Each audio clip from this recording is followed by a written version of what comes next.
14-15. I don't know if you saw that, but Layla actually stood back on that second serve return. She didn't step inside 2 meters inside the baseline like she has been. She actually waited for it and was able to get a better strike off that return.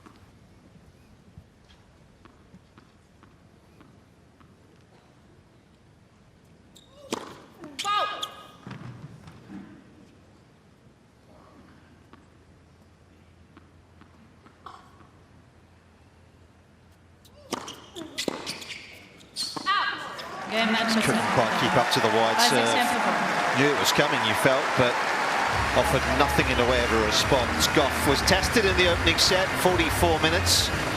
There was a lot to admire in it, but number 3 seed, halfway towards the last 16.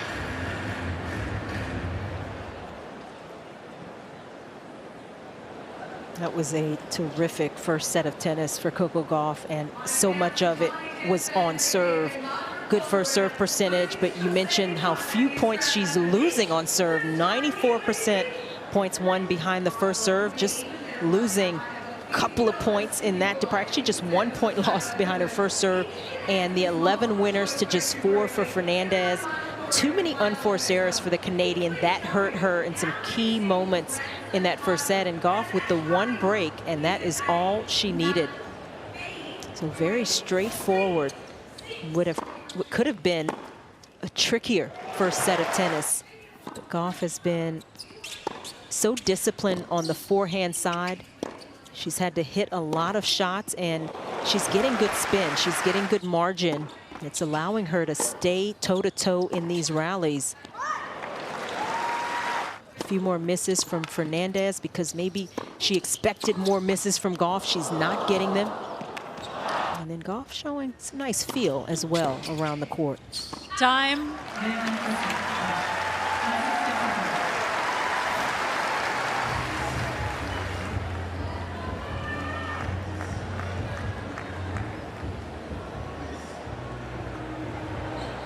Second set, Fernandez to serve. Needs a good start to the second, does Leylah Fernandez. Certainly showed us glimpses of what she can still produce.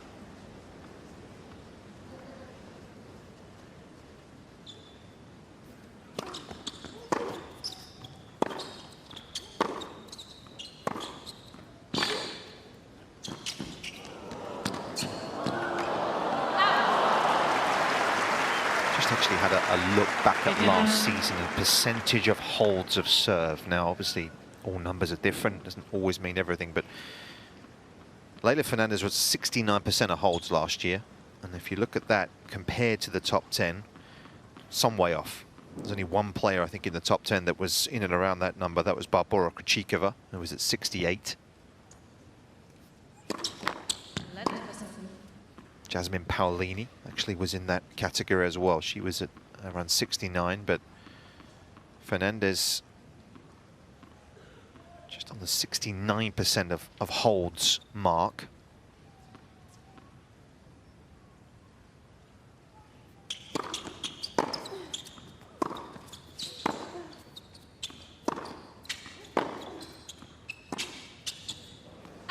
What are the averages for the top 10? I mean, Sabalenka 78, Swiatek 82, Goff 73, Qinwen 77, Pegula 71, Rybakina 79, Navarro 70, and then actually the outlier, to be fair, is Kasatkina, of course, but we know she's got plenty of other tools that can defend the serve. She's breaking more often. Exactly. She's on that side. Exactly.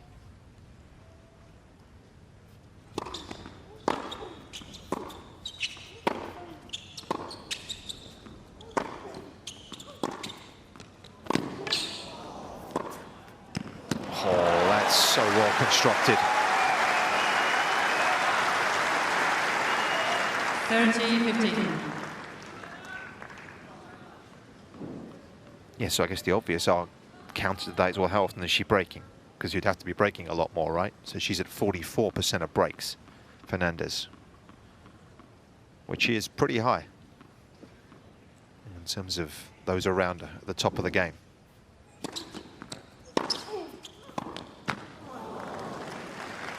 Probably put her in the top 10 in terms of how often she is able to break. Just looking briefly at the numbers. Not far off it anyway. I think part of Fernandez's struggle sometimes is her higher risk game will create a few more unforced errors when she's not feeling or playing her best. Mm-hmm.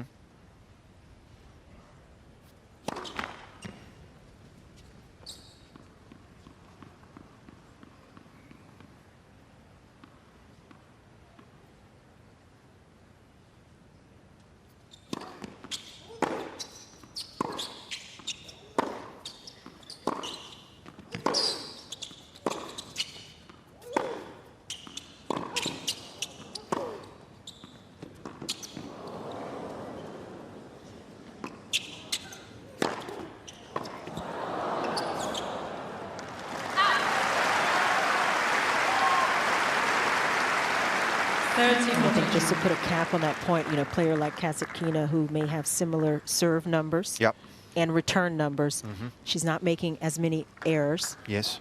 And you just don't get free points from her. So there's some strengths, particular strengths, that have put Kasatkina in that top 10. Yeah, she's making you work harder to win the point.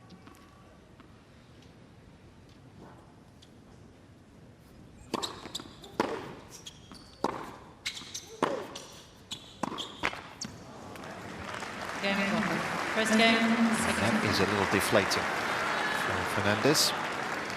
His unforced error count, as Chanda said today, is now at 15, sorry.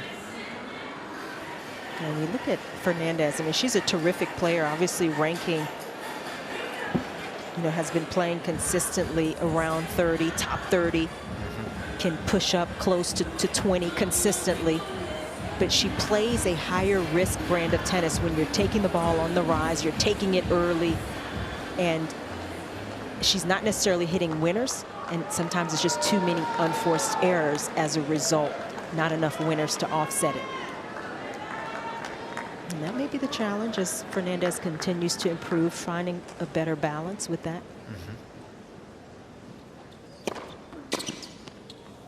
59.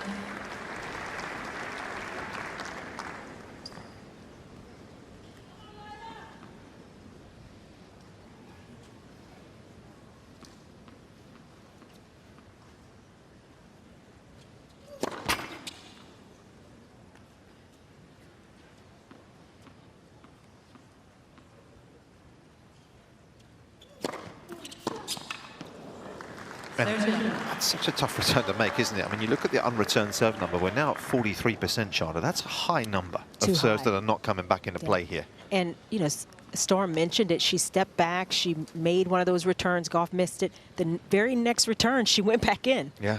Didn't continue to see if that could work. Yeah, almost half the serves that Goff's hit tonight have not come back.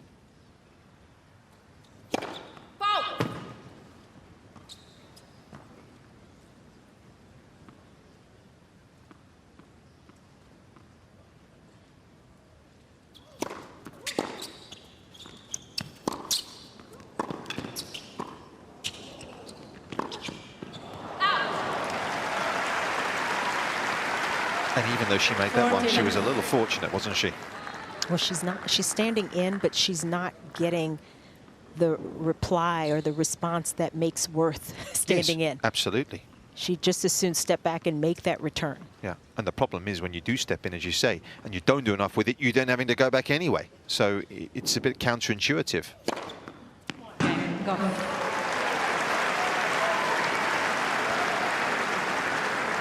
This has been a terrific serving night for Goff on the heels of feeling like she didn't serve very well in her last match.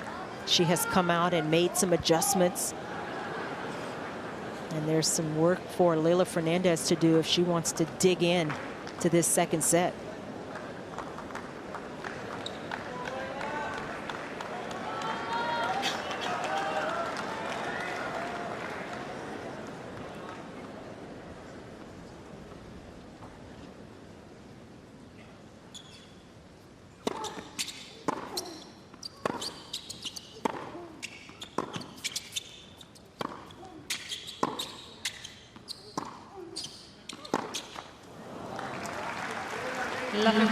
That was a really good change of shape there from Coco on the forehand. She just went back a little bit. She was not in position and went high into Layla's backhand. And as we said, we've seen all night, Layla likes to step in, so she made that really difficult. If you want to take that on, you've got to really get that top hand through on the backhand, which she didn't quite do.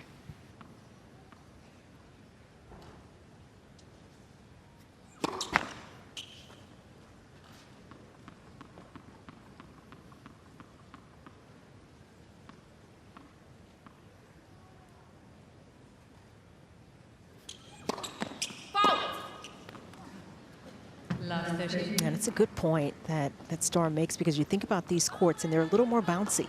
And for someone who's trying to take the ball on the rise, who's trying to step in, it takes even more timing to get that shot consistently right. And you're seeing some of the struggle, maybe why Fernandez has never done particularly as well here on these hard courts.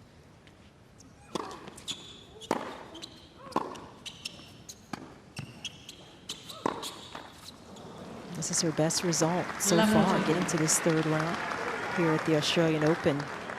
And she is frustrated, looking at a double break hole. Yeah, Goff's won 11 of 13 points so far in this set. Fernandez is in a position of peril.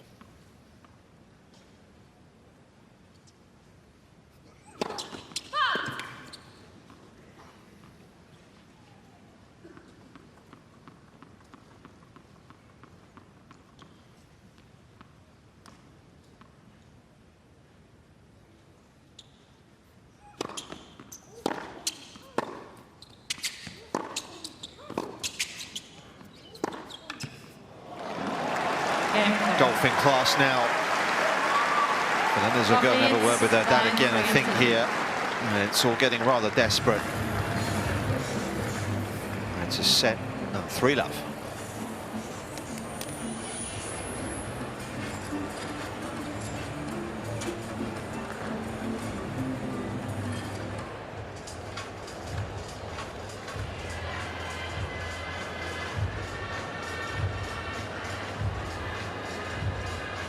What a star she is. Highest paid female athlete last year on the planet, according to Forbes. And I'm not going to argue with Forbes, Chanda. Don't know about you. That would be pointless, especially when you look at the numbers. Yeah. I mean, my eyes are watering looking at the numbers, actually. I just need to take my glasses off. It's a lot of money. $34 million, they say, that Coco earned. How they come to that number, well, not sure, but you know the prize money, that's obvious, but she is a star.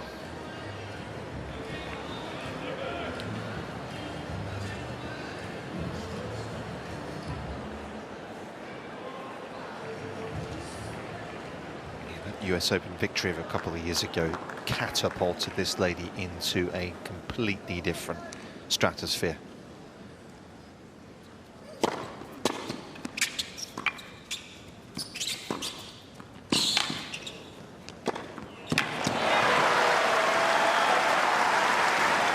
The one thing we know Fernandez will do is keep fighting and trying to project some positive energy with the fist pump after this rally, where she could be super aggressive after the return. That's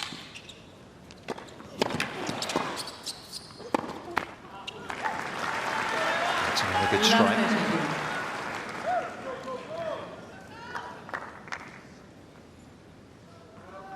Just to finish that conversation, that if you look at actually the highest paid female athlete, Swiatek was actually second worldwide. So the Cain was fourth, so 3 of the top 4 females, highest paid female athletes last season were from this sport.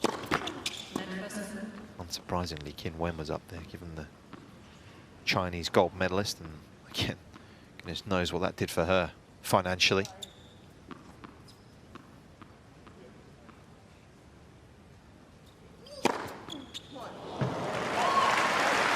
And Fernandez trying to cheat over and cover the wide serve. Goff with a terrific changeup.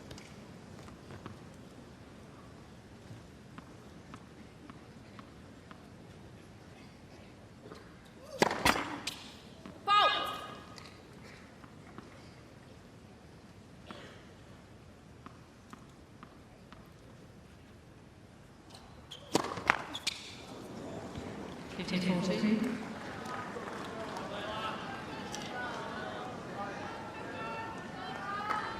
Just the first double fault of the match for Goff.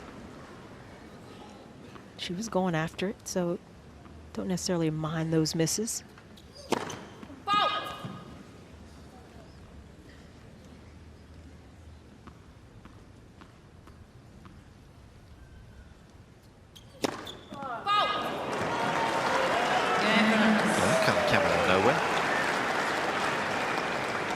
Goff leads by 3 games to 1.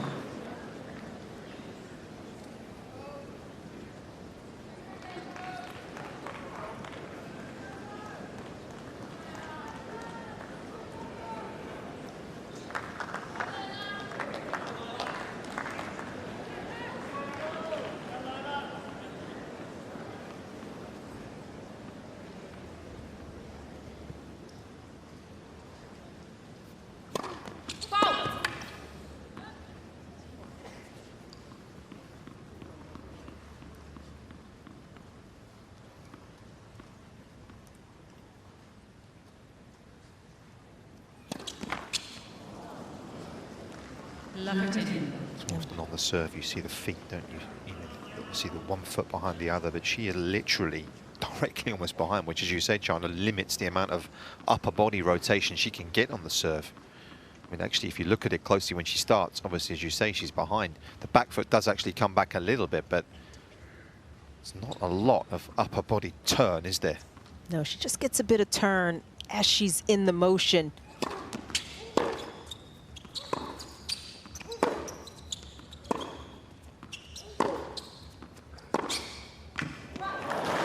Decent amount of turn into that shot.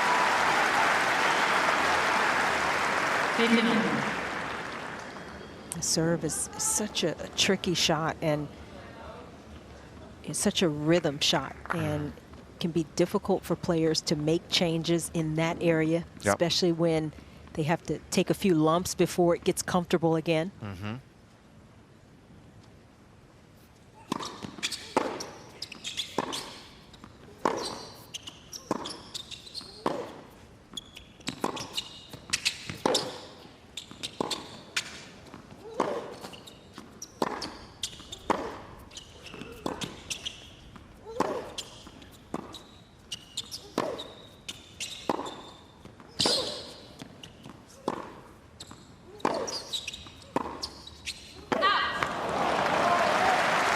Probing, but again, Goff's ability to defend was impressive.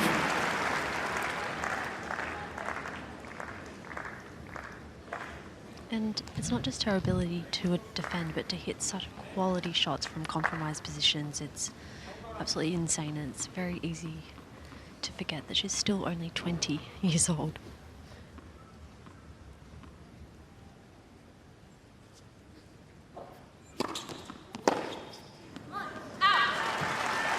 Talked about it after her match, what she might do for her 21st birthday in less than 2 months. Wow. Said she might have a drink with her parents, maybe. Okay.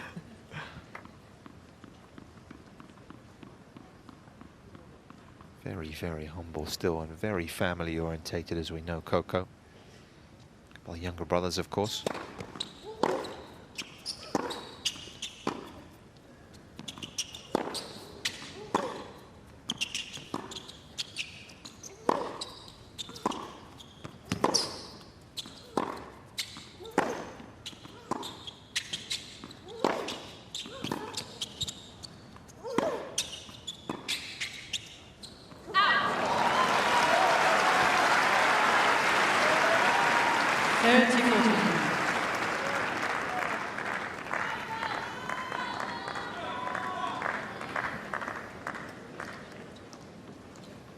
Been clean in this set, just 2 unforced from Goff in 4, almost 5 games now. Threatening to go up a double break again.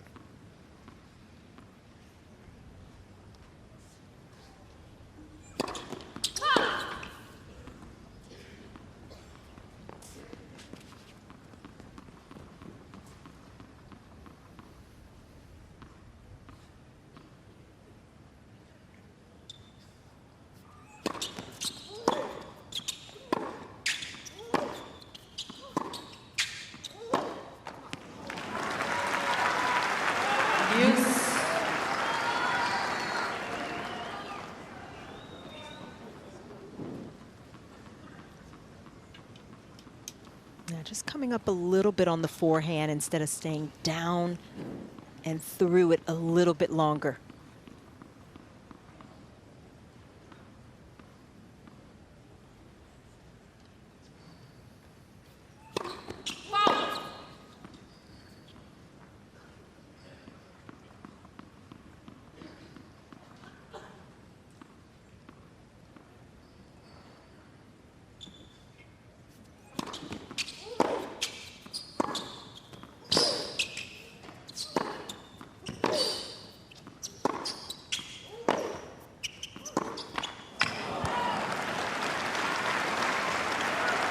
Advantage, go. And that's a shot that Fernandez has to find a way to start making again.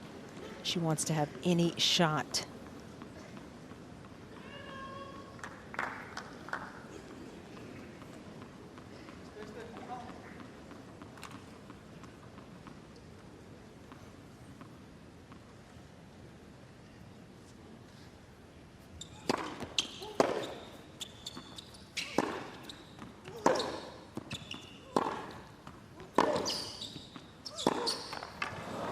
Look for it again. And just not able to sustain the quality for long enough. And Coco Gauff continues to make her play and continues to make life uncomfortable here.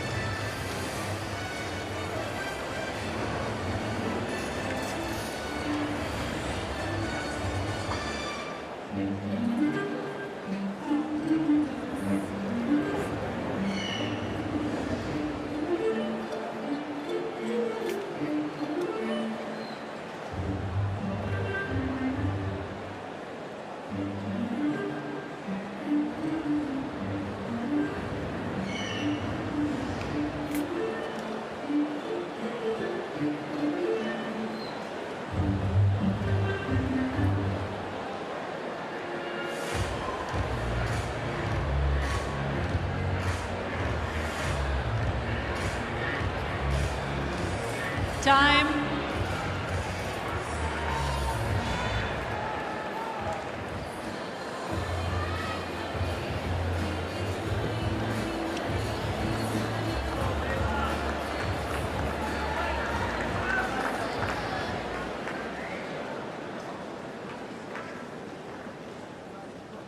Set and 4-1. The American looking good here.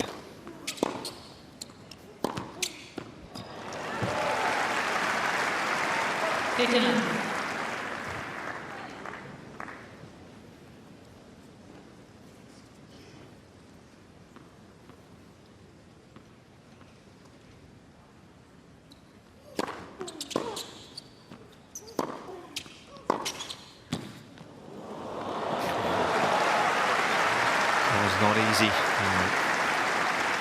Soften the hands beautifully here. Now she's feeling it now, Gauff, and it has helped that she's had such a good serving day. Even getting broken in her last service game has not stopped the momentum.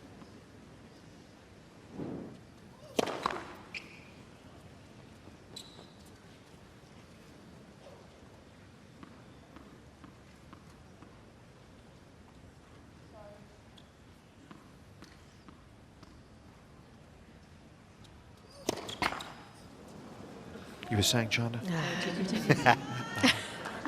We'll get Storm up here. That'll happen to her in a minute. You see, she's new to this game. If I start saying Storm is having a good serving day, maybe.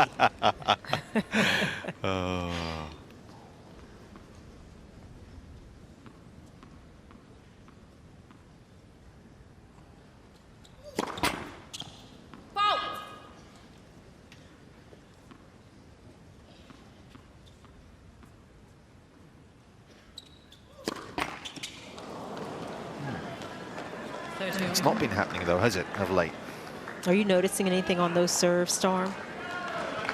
She almost just looks like she's rushing it a little bit, and the ball tosses are getting a little bit out in front and low. And it can be a bit breezy down here. It kind of picks up from time to time. So I wonder if that's just being factored in a little bit.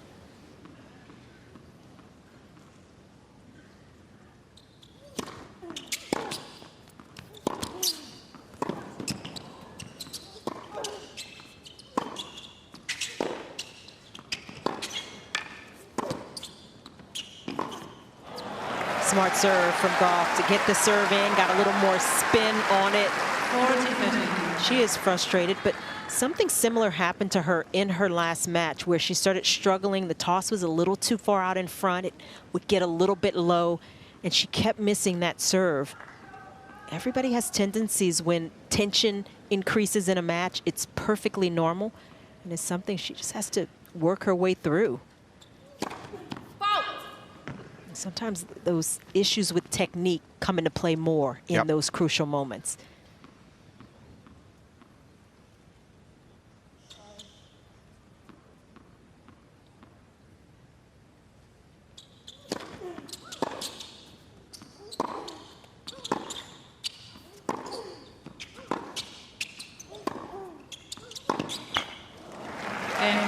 Ball change, please. Good recovery from New Goff. balls. I think that's why it's important that she get comfortable with that kick serve, because in those moments, that's a serve she can go to. It's what helped her against Burge in that last round. And even there, to get up and out and feel like you can get a bit more spin, a bit more safety, and then you work to get back to the big serves.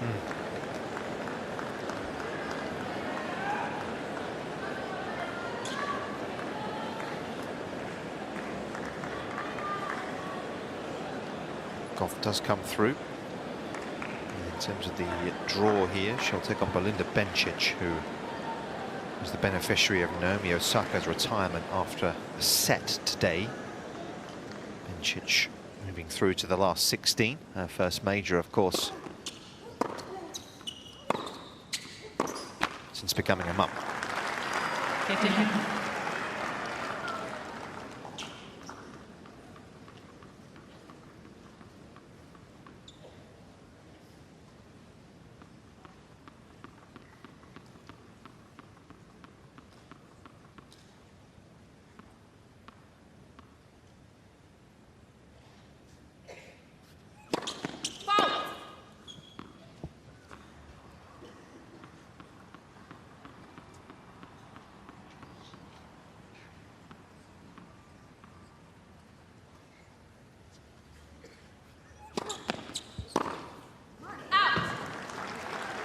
Thank you.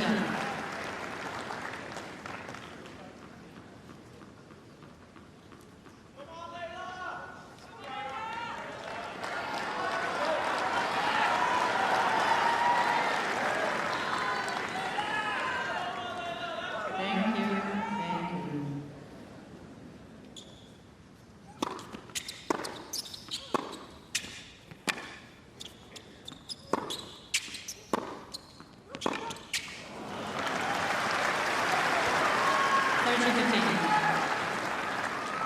As you said, Chandra, at the top, not quite in the same league defensively either, is she? She's a good athlete, but again, out of those corners there, Goff would not have missed that ball, you sense.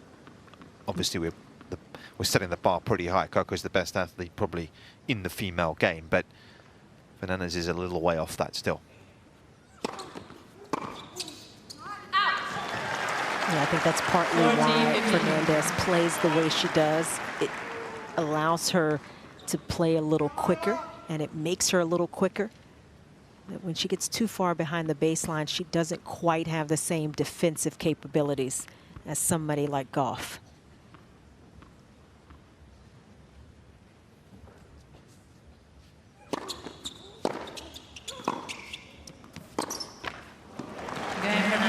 Shown us some good skills though. That was a great half volley. Running the singles here is, you sense, on the verge of coming to an end. Goff will serve for it.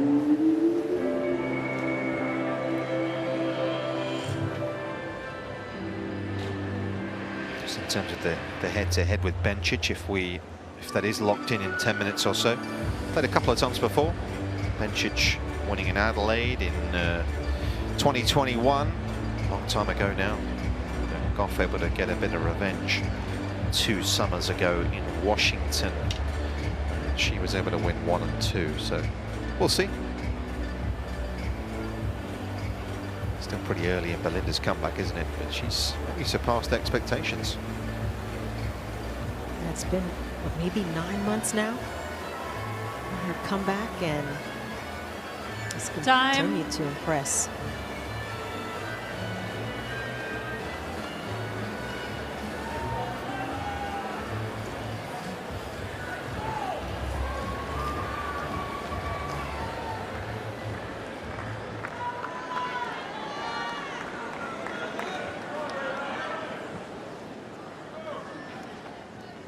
Serving then to reach the second week.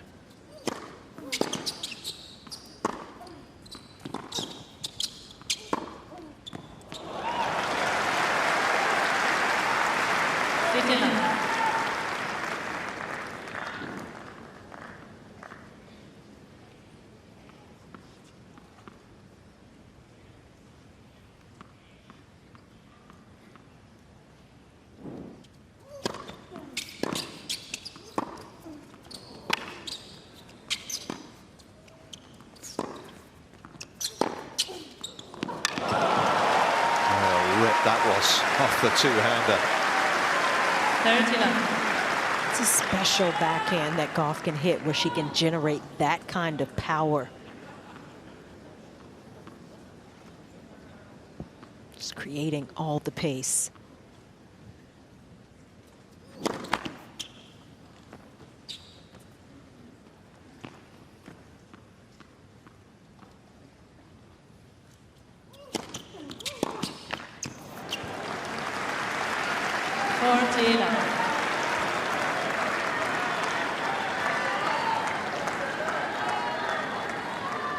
Took a while to wrestle free here, but when she has done, she has been a class apart.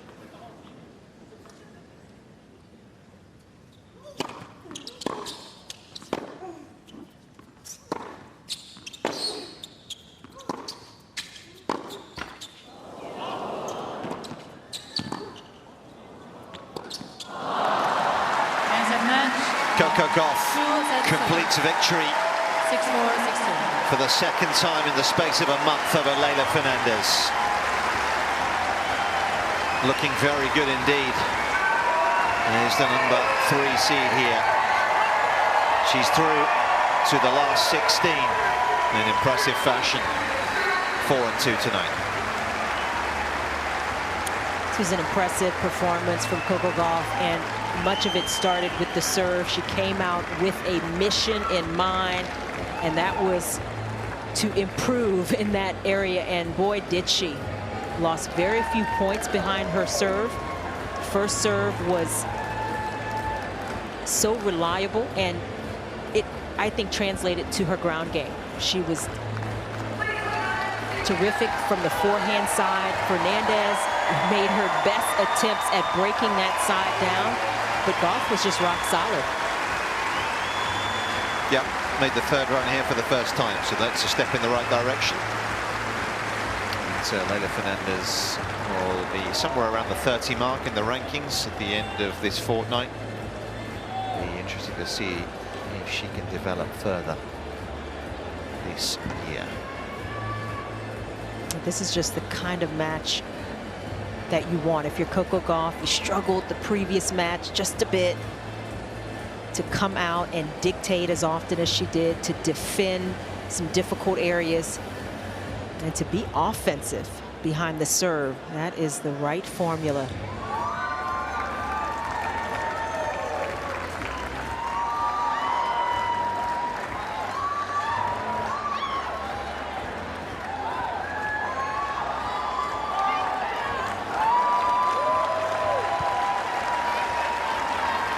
Back to the fans as well. Very nice.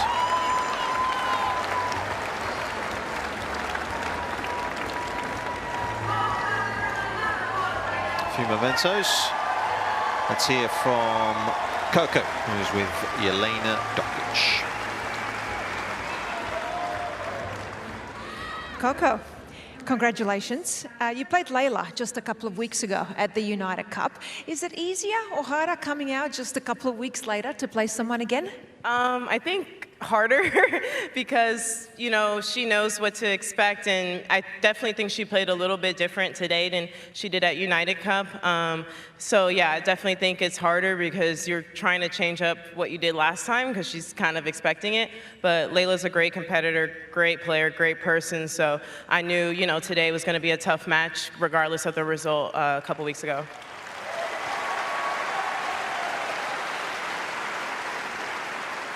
You're one of the best players in the world. You're already a US Open champion, Grand Slam champion as a teenager, but now Time cover, Vogue cover, highest paid female athlete in the world.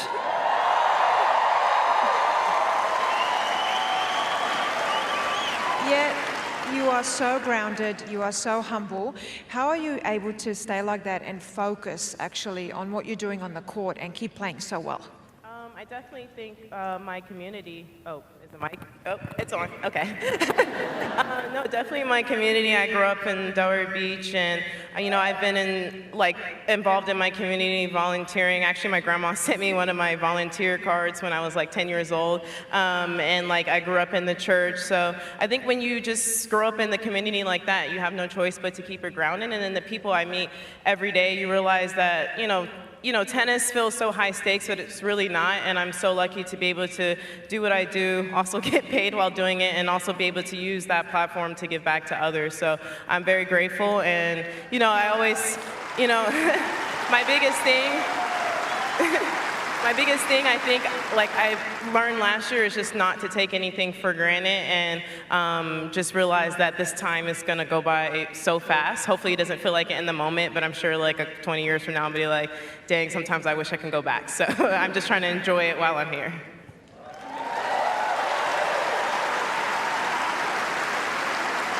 I don't think you could have answered that any better. I hope a lot of young people are watching because you're quite an example.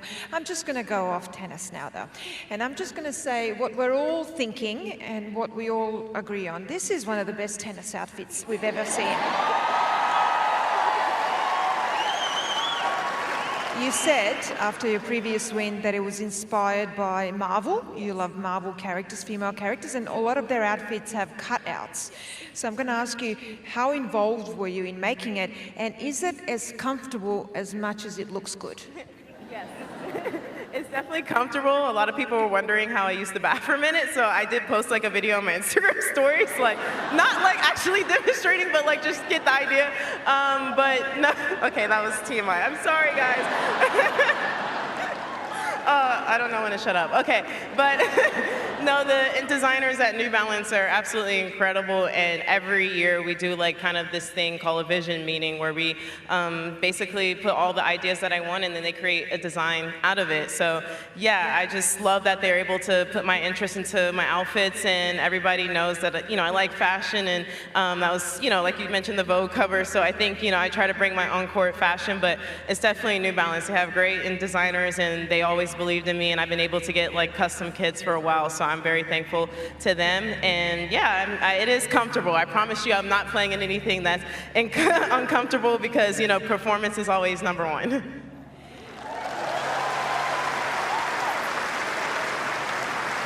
You deserve it, but talking about, you know, like you said, going to the bathroom, is that why you're finishing matches off so quickly? Just so that you make sure, you know, because it's like a one piece.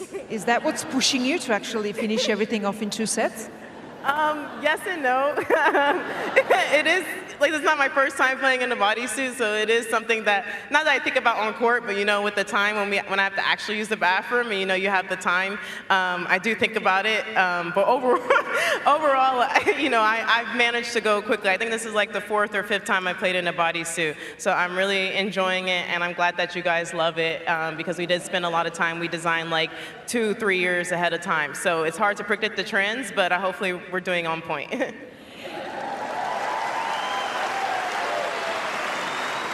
Last one, before I let you go. This year we've got these new coaching pods courtside. We've never had that before, and we're trying it out, but I've noticed that your team doesn't sit there. They sit in where the old player boxes are. Now, is that because it's too close for comfort? Is it like less is more? Is that your decision? You don't want them so close? I Okay, here we go. No, I told them to choose whatever they wanted to do. Maybe my theory is that United Cub, JC was on the bench, and maybe he did not like that experience, so he chose to go in the box. I don't know. But no, it's their decision. I'm a player. I don't like to hear too much, but I do put my towel over there, so and whenever I go over there, they know if they need to tell me something, I'm there to listen. But overall, I think less is more, and they prep me a lot before the match, so when I'm here, I can just play. Okay, they cutting me off. I have to go, guys. Thank you. Ladies and gentlemen, Coco Gauff.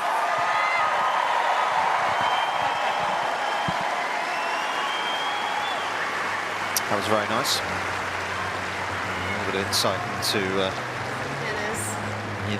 impact she has in terms of everything that goes on as well. Must be fun as well to be designing your own kit, being involved in that. There we go. Yeah, I think so, and especially having a bit of ownership over what you're wearing out there. And comfort, of course, is #1, but you can still look fashionable at the same time, and especially with the colors. I like the colors they're creating, but this was a comprehensive match from Gauff, and very little that she did wrong. She had a few double faults at the very end, last couple of service games, but everything else was terrific.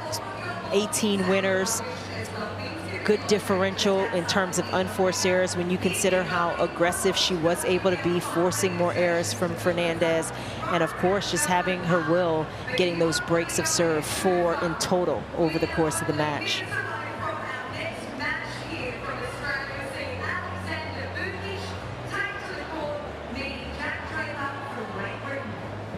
So the American will move on to the next round, and there she will meet, as I mentioned, the returning Belinda Bencic, who is another different sort of opponent, John. Yes, she is. She's another player that can take the ball early, that can create angles, a little more consistency in that department, and she's finding her top form again. How close she is, certainly that first set against Osaka, that pushed Bencic, and she, I think, will be ready to go. That'll be another interesting matchup between those two. Paula Badosa getting through earlier in a tough match against Marta Kostyuk. So a terrific section of the draw with Jessie Pegula below as well. Isn't it just? Jack Draper is up here next against Alexander Vukic. Do stay with us.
Time.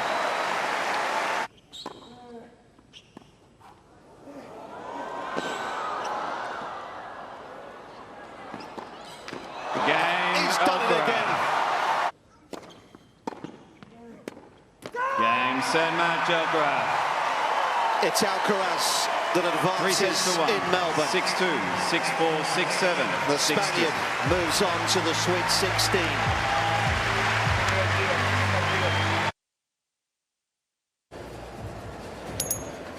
Great job. Yep.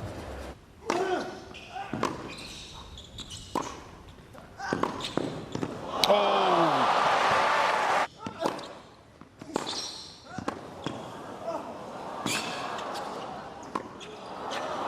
what a shot. It was behind him, and I think he was expecting it to go long.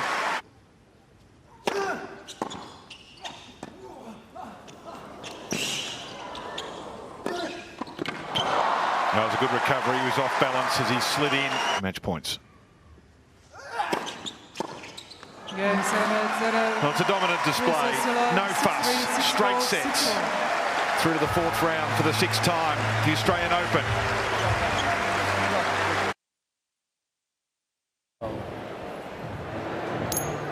very good. Point toss, 2-1.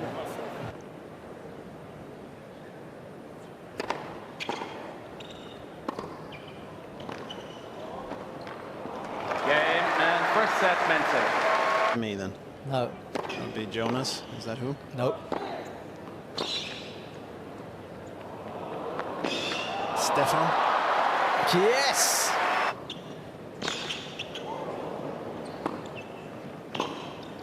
How do you like that?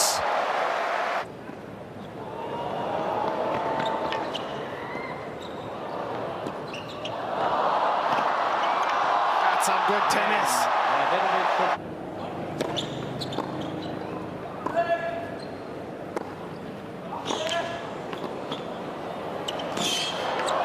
That's ridiculous. 1 hour and 12 minutes ago, Mensik had a match point. Now it's Davidovich Fokina's time. And he seals the deal. Alejandro Davidovich Fokina, in back-to-back matches, comes back from 2 sets to love down to book his place in the 4th round of the Australian Open for the very first time. You showed some good mental strength, says Jakub Mensik, and boy, did he do just that.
Three men's singles action.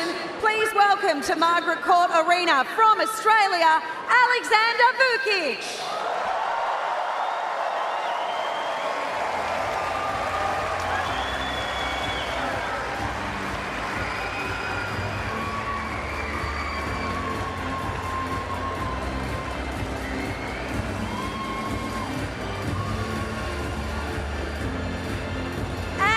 Welcome their opponent from Great Britain, Jack Draper.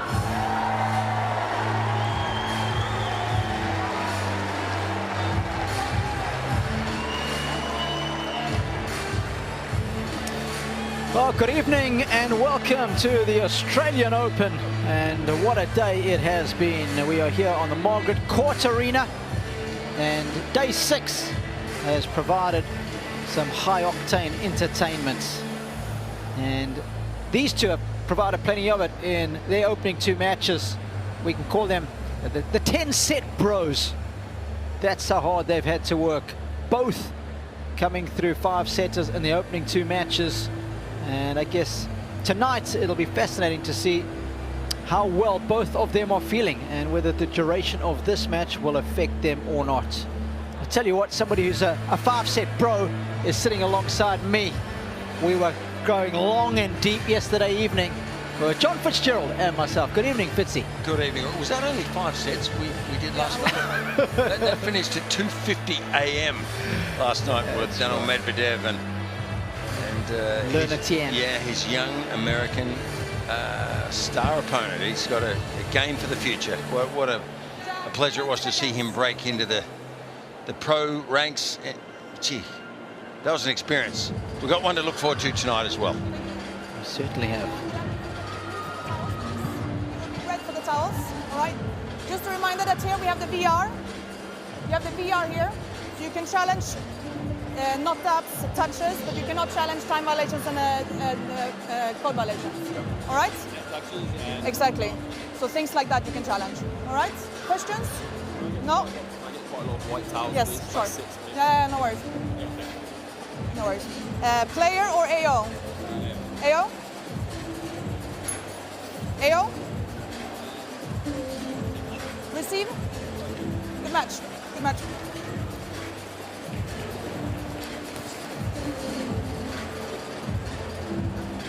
So formalities out the way, and I'm sure they'll both be keen to get this one going.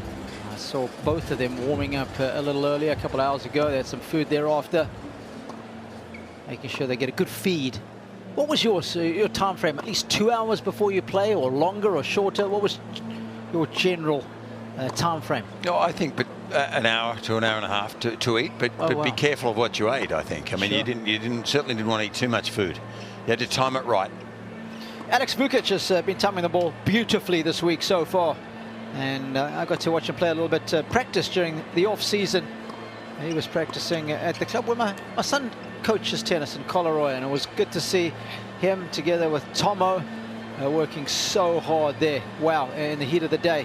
Here's his Australian Open history, and looking to make it through to the 4th round for the very first time. So a best result already for him. It's on the bank account, the world of good. That's always nice, Fitzy. And he's a good lad, Alec. Hey, I got a feeling he might be looking for a Davis Cup berth too. That might be on the cards. There's a few injuries in the team. He's knocking on the door, and he deserves a chance probably, but that's not my business anymore. But it'd be great to see him get a berth there, and it'd be great to see him make the round of 16, but he's got a tough opponent ahead tonight. 3 minutes. He certainly does. Jack Draper is playing some of the best tennis of his career. We saw it last season at the previous major at the US Open, where he made it through to the semi-finals for the very first time. And boy, did he sweep a lot of good players before him, Alex de Minaur being one of them. And he'll feel that he is starting to belong at the upper echelon of the game. He comes in ranked 18, but he has peaked at number 15 in the world. Fitzy, what do you like about his game? Well, a lot.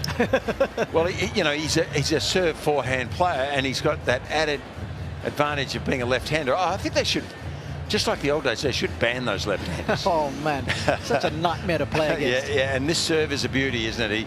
And he loves the forehand. He can go either way with the forehand. So he's a big shot maker. He's young and fit, and he's getting better all the time, Jack Draper. And there's a lot of people that think he's going to go further towards the top echelon of the sport. Yeah, you're so right. He has had a couple of injuries throughout the course of his career. He was plagued on 2 occasions last year with some abdominal issues, and actually he pulled out of the United Cup early on in the season with a hip niggle. But the good news is, according to his camp, he has recovered quite well after his back-to-back 5-setters. What a match that was on the John Cain Arena, the previous one against Thanasi Kokkinakis. And I'll tell you what, if he ends up beating Alex, it'll almost feel like he's shot another Bambi. They won't let him back into the country. Yeah, we might have to refrain from the visas here if Jack continues to do that. Look, I know on paper Jack deserves to be favourite here, but this is a tough match, and Alex's best tennis is awfully good. So if he can bring his best game to the table tonight, Vukic has to be in with a chance. Absolutely, a good chance now to have a chat with Alexander's coach, Nuno. It's Robbie Koenig and John Fitzgerald up here. First of all, congratulations on the opening 2 matches. I watched you guys training in the off-season. Man, there was some seriously heavy lifting going on there and good playing, and it's paid rewards so far. Hi guys, thanks. I mean, we tried. It was good. It was the first time we managed to be together to off season. I came to Sydney, so I think he doesn't really done much of that. I think in his professional life, it's not easy to make it off season as well because with the whole calendar. But we did. He's starting well. He's starting solid. A bit of a pain here and there in the body, but it's normal. And yeah, he's getting some confidence, and we'll see. No, John Fitzgerald, my congratulations too, mate. Well done. It's great to see, and in these parts we're a little biased towards the Australians, so we're really happy to see him in the 3rd round, and we know he's a really good kid. That was my question. How has he recovered from the 5-setters? Because it's a big move, isn't it, going from 3 sets to 5? I mean, yeah, but I think it's, you get this chance to be here among the best guys, and I think I always tell them, like, look, you're ready to play, to compete, the body's ready, just don't think about it. If at any time you start cramping, then it's you get into the red line. Until then, you just find a way to compete and find ways to win and to find yourself well on court, and I think that's the main thing. If you start thinking too much about the body, then you're gonna, you're gonna crack soon. So I think that's the main goal here. It's a great opportunity for him to play, and that's the only thing he has to focus on. Let's do it, Nuno.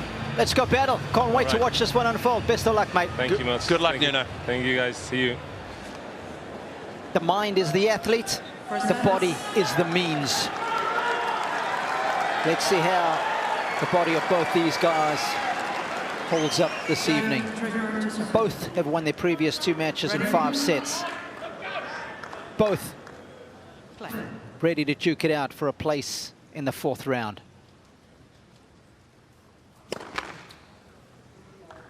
Please.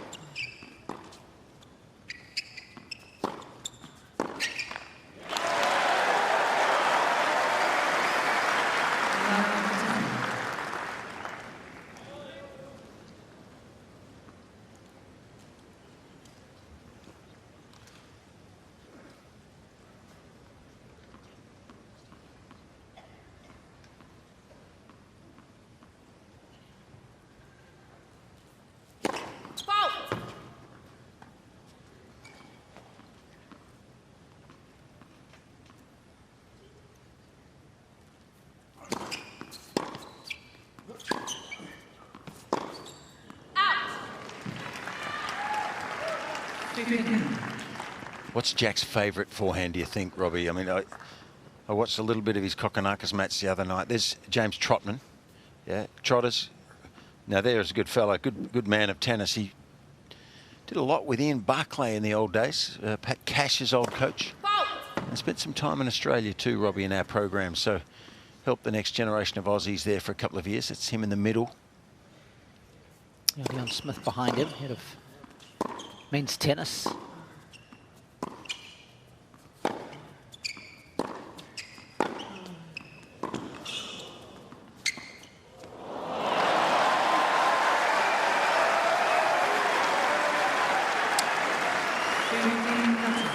Nice, no panic.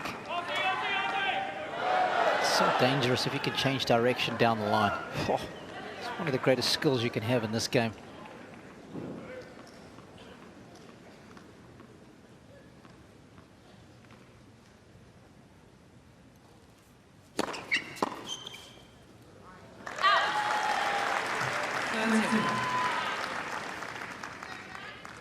Was always a big talent, was Jack Draper. Actually went to the same high school as Tim Henman, where they're both trained out of Reeds, just outside of London.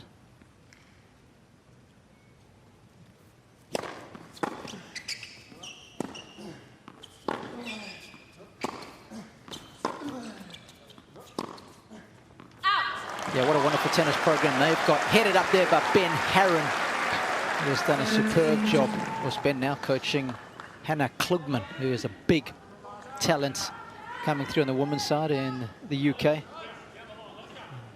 for a high school program, there's not many like it around. Vekic got a chance to break in the opening game.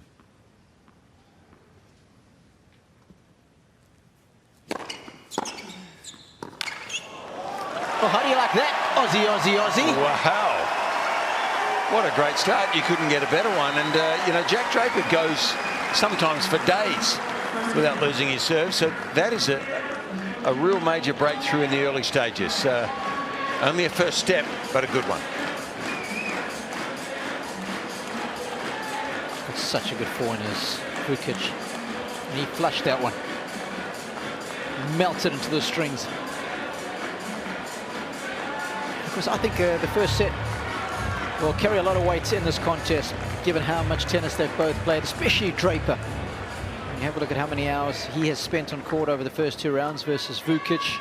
It's quite significant. Draper.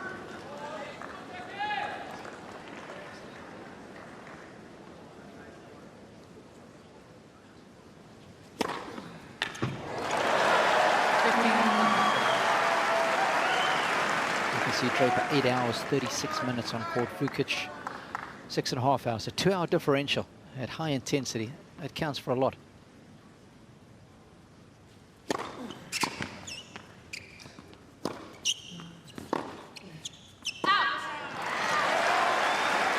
But that's why you work your backside off in the off season, right? Do those interval trainings, do the Versa climber, the running, the bike sprints, so you can capitalize on these opportunities. Well,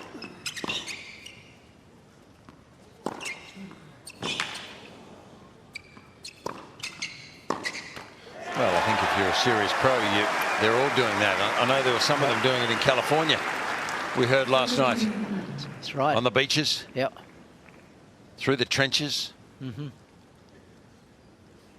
Sweating bullets. Yeah, there's some nice beaches down near Coleroy Tennis Club, Northern Sydney. You haven't been sneaking in there without a visa, have you? Like, because you got to, you know, if you go over the border to New South Wales, maybe Wally Masur will want to know that you're there. He doesn't want you coming in just without telling him. He lives on the beaches there, and certainly some of these boys. Yeah, the mayor of Manly is his nickname, right? The mayor, the mayor, we say. Yeah, the mayor. The mayor of Manly. I haven't heard that, but I like it. So what do you call a female horse then? A mare. And then the guy who's the head of the town is also a mayor. Yes. Oh, okay. With a little, maybe a bit more of a roll of the R at the end. Okay.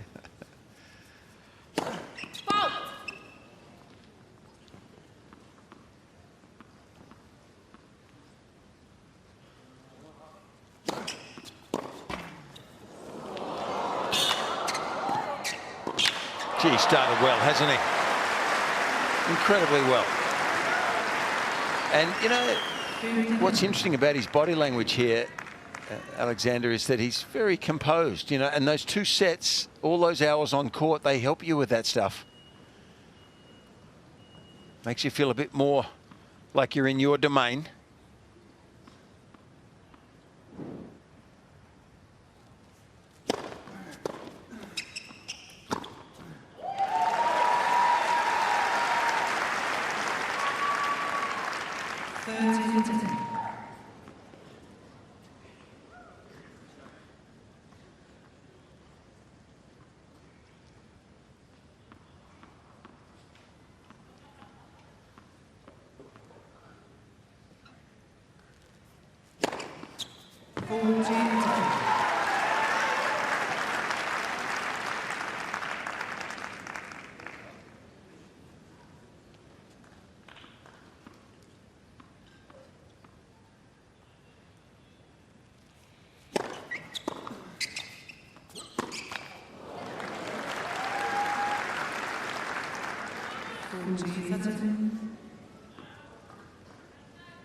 If I told you that on the serve rating on hard courts last year that Jack Draper was ranked inside the top 20. Would you be surprised or not? No.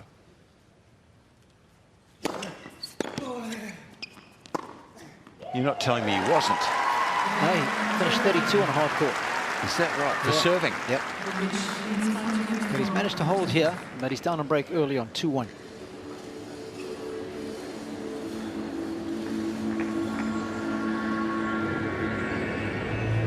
Yeah, I still think there's plenty of scope for the serve to improve. It's off the top of my head, I would have thought it was higher than that. It's a pretty good weapon. It's a good weapon. Yep, certainly is. 3.5 double faults a match, probably slightly on the upper end of the range. And it doesn't defend that second serve for a lefty as well as others. He is just around the 50% mark. You'd think it would be a little higher. Well, he's got a pretty good defensive backhand out of that corner, I would have thought. Well, he certainly does. Off the ground, he is rough. Time.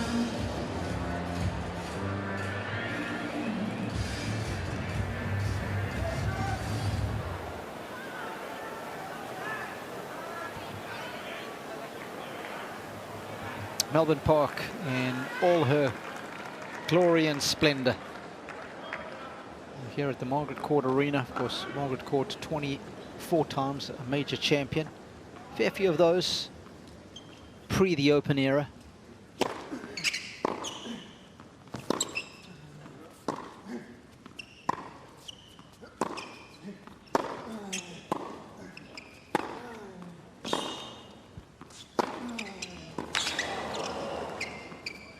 Well, he's confident. He's hitting the ball out of the middle, is Alexander Vukic. I saw him play a match in Adelaide. He was not hitting the ball with this confidence there. These two long matches have really ingrained that bit of confidence into him. Now he's looking impressive in the early stages.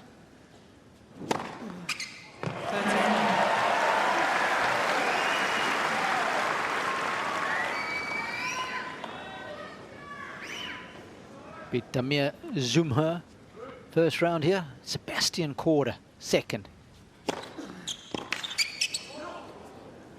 Great change up there from Alex. That was the biggest win he'd had at a major, beating Korda in the previous round. Well, he's a serious player, isn't he? Yeah, that's a big win over 5 sets. Mm-hmm.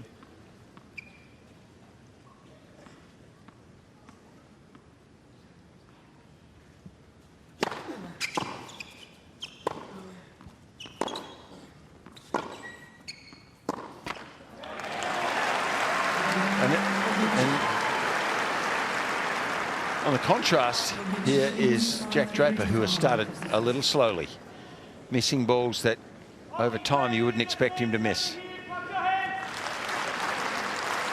right.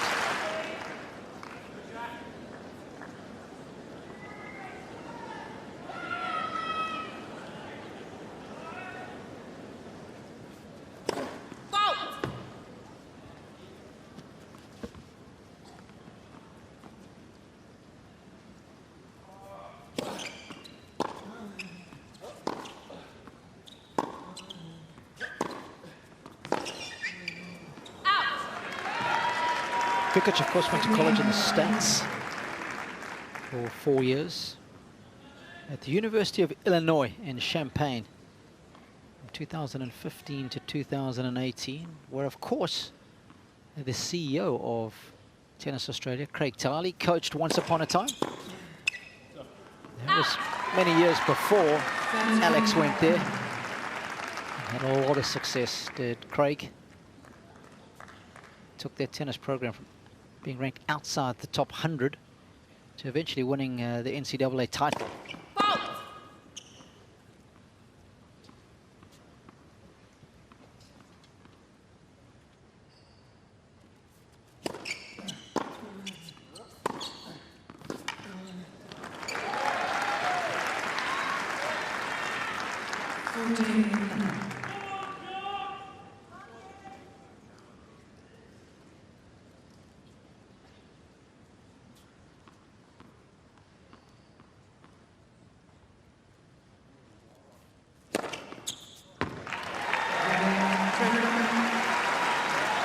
more like it.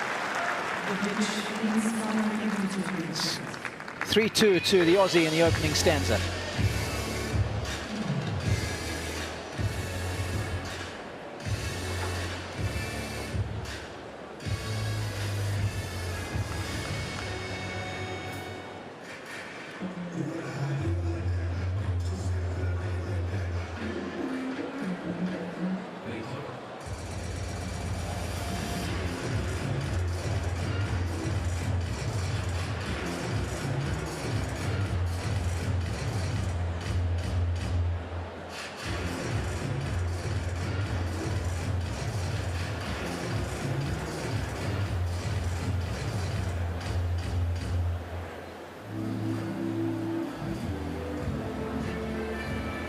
Wow, how beautiful is that? Well, some of the pictures that have been produced and beamed around the world are just magnificent. Big shout out to the entire production crew. Those fits in. I'm lucky enough to work alongside so many of them. And each and every year we just watch them take it to vertigo-inducing heights. Some of these pictures, the super slow-mos. Takes a small village.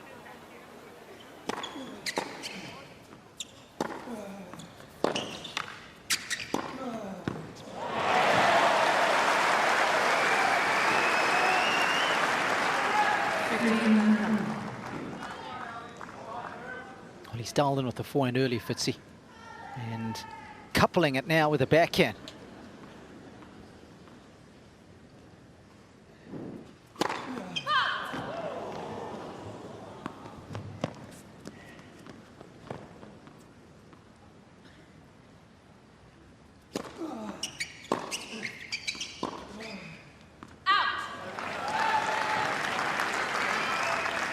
Some footwork there, just a little bit caught up. Made Vekic a little slow to be in a position there. Gee, I like this service motion though, Robbie. It's pretty easy. Both of these serves, excellent.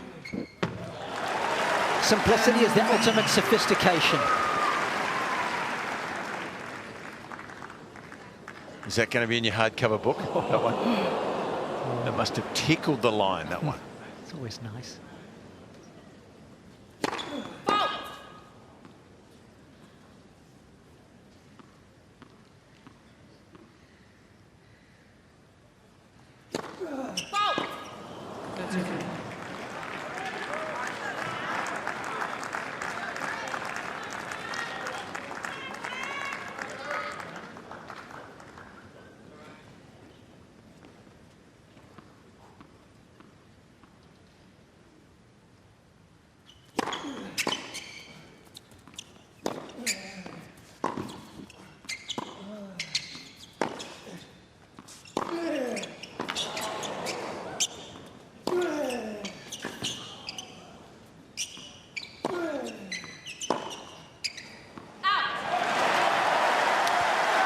Well, he was the aggressor, Vekic.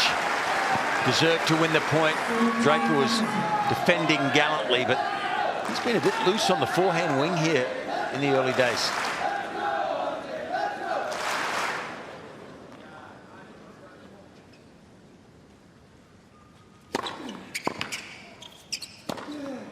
I like that. Previous points, he had 3 opportunities where he could have come in, taken the ball out the air, but he didn't. But decided now was the right time to move in. A little earlier today, I was commentating the Davidovich-Fokina men's check match, and both guys half a chance to get in when they've got their opponents in trouble. They were doing it, especially Davidovich-Fokina. Boy, is he quick. 15 Oh, that guy in the crowd has just reached over and taken a beauty of a one-handed catch. Yeah, it's common around these parts. So cheeky, you Aussie say.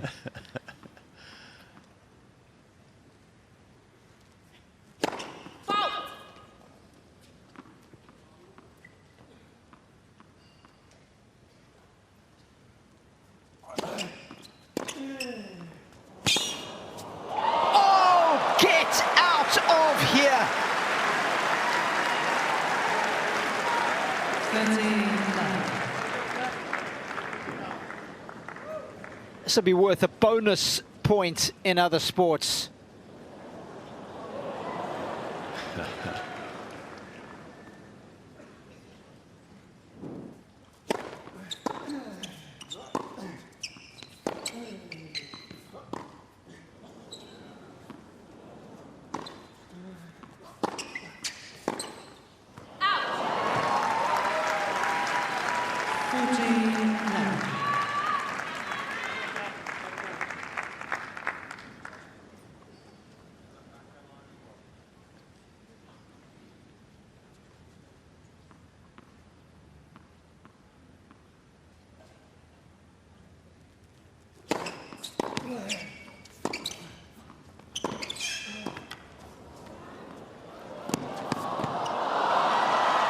Yeah, easily done. A couple of quick holds for Jack. He is stalking Alexander. 4-3 first set. Aussie still leads.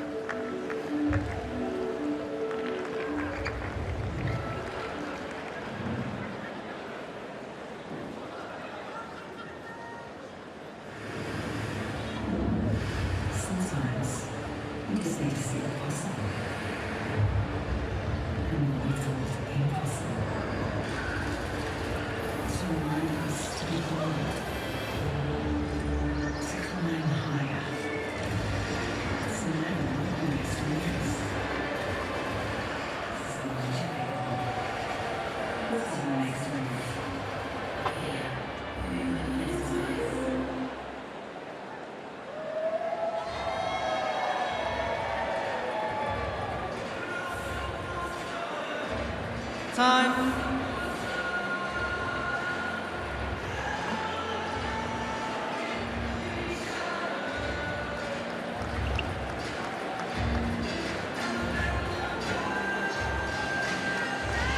Oh, one of my favorite songs of any Aussie singer, The Voice.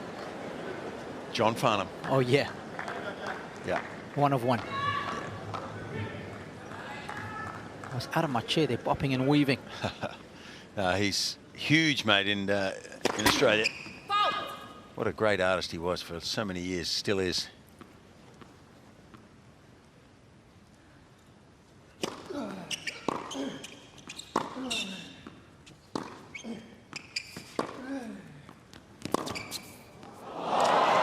He sees that shot well. Yeah. Well, he's got the left to right, doesn't he? The curve. He goes outside the ball, curves it back in. Vekic doesn't swing hard at that backhand a lot of the time. He guides it a little bit, doesn't he?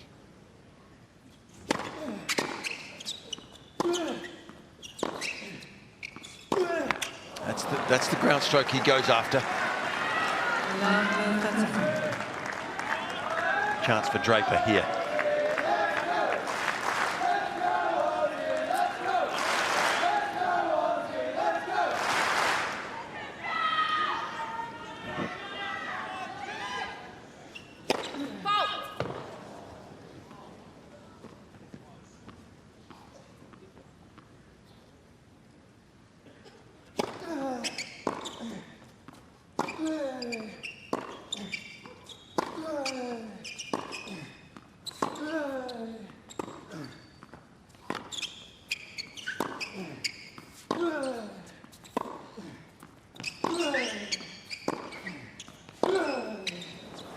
Well, Draper was controlling the point there. He had the slight upper hand for most of that exchange. And his chance to get back into this first set.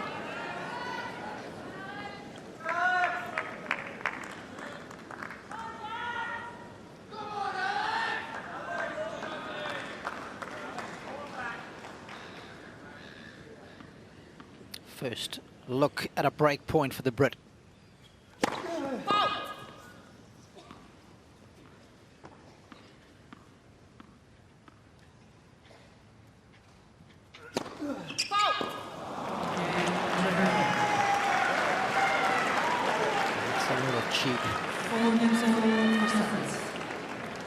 Well, it's been a good start from Vekic. That's a bit of a setback, isn't it, to lose that advantage? But he started well. He's playing well. Draper, though, starting to warm up a little bit. He was a little cold at the start. Yeah, he's won 8 consecutive points now, Fitzy. Clearly enjoying the new balls. It's just a straggler that's come in.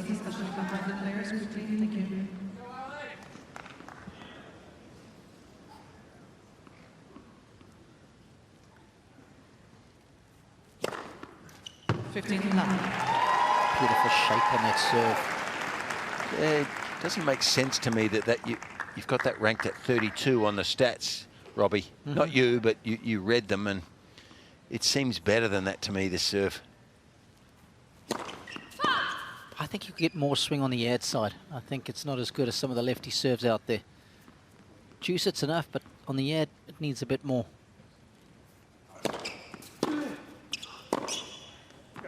And of course, I think the number that's probably contributing to dragging it down a bit is points one behind the second serve. Yeah, and that's right on 50%. You have a look at the guys above him, like Tiafo, 53, Jordan Thompson, 54. Lehechka, 52. So a couple of percentage points better defending the second.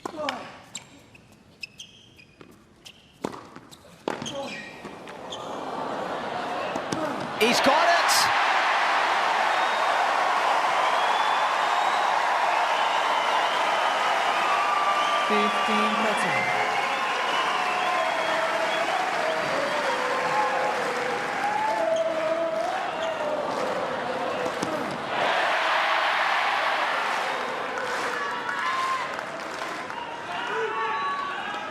Thank you.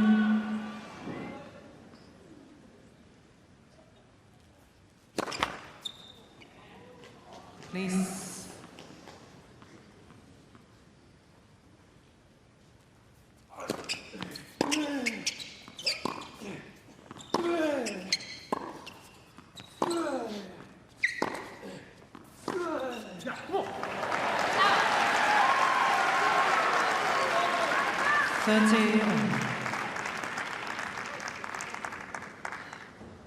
Once again, good evidence of how Draper sees that forehand down the line so well. And of course, when you're playing a lefty, you still have to guard the one cross court, don't you?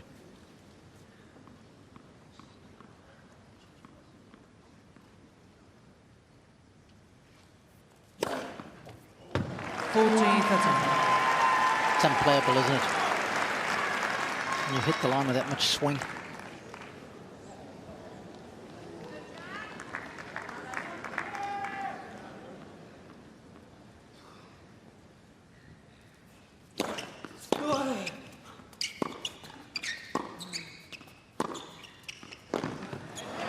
How good is that shot from JD?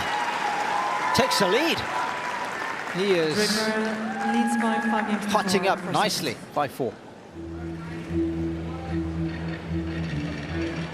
Well, if you watched the shot patterns of a lefty forehand, most of the balls would be going to that white zone that you see where it's 35%. I reckon 65% of the shots would be there.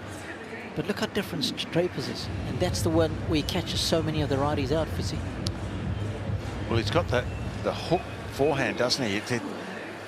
He sort of doesn't get his wrist inside the ball. He hooks the head of the racket outside, around the outside of the ball, and it draws the ball back into the court. So he uses that down the line, doesn't he, to the right-hander's forehand. So cleverly, so cleverly.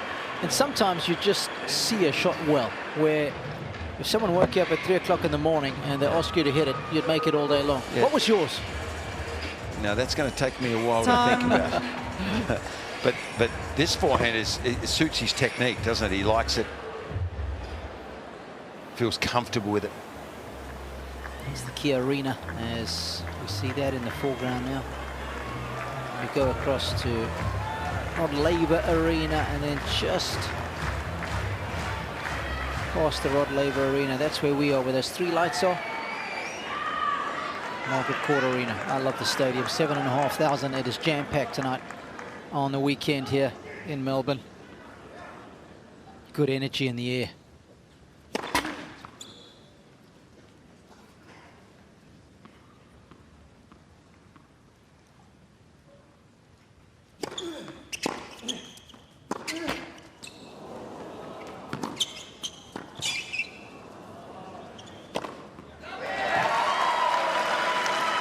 Someone so big.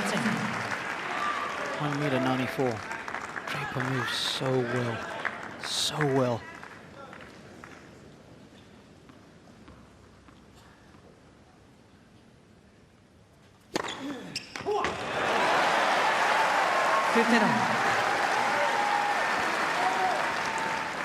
It was needed. Just been a struggle for the last 10 minutes or so since being up the break.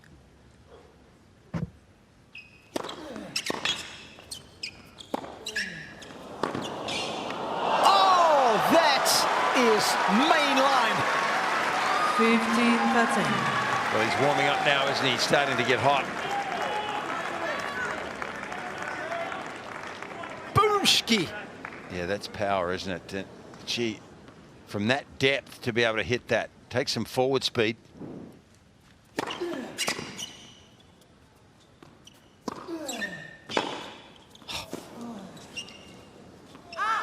Well, his forehand has really lit up the whole space, hasn't it? And especially to that half of the court.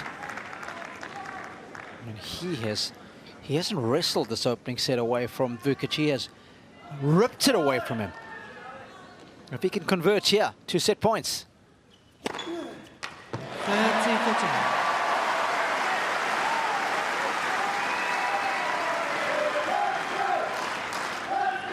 Both on 5 aces each.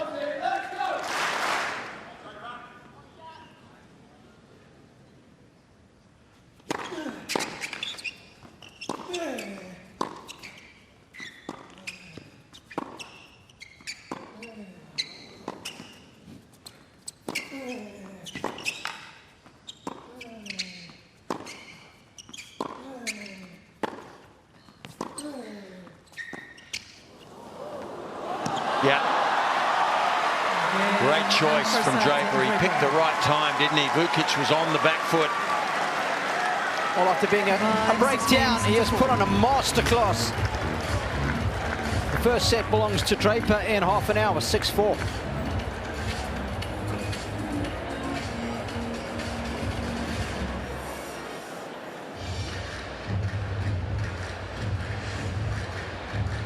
Oh, it was almost like Jack went from 3rd to 5th there, Fitzy. He really did. I think good analogy, because he started off, you know, in second gear he was slow, and he did miss quite a few balls early, but once he'd broken a sweat, then he lifted his game. But at the end, gee, that forehand just stole the set away from Vekic, didn't it? Certainly did. Winner of this match will play Carlos Alcaraz. Was a winner earlier today in 4 sets.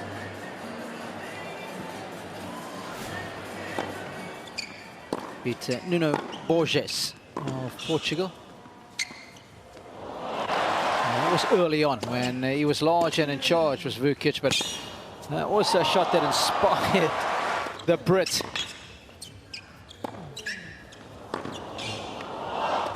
Panther-like steps. How good is that?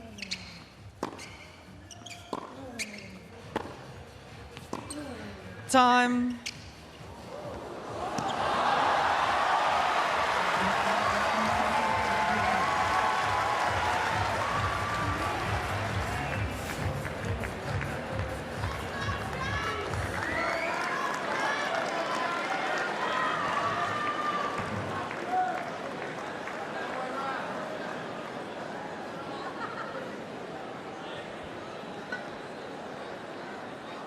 Oh, he's made an unforced error with his shirt.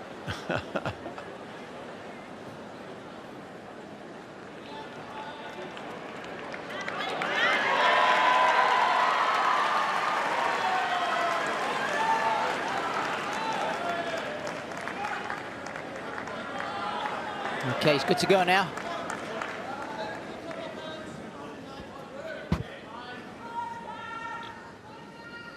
He is very good to go.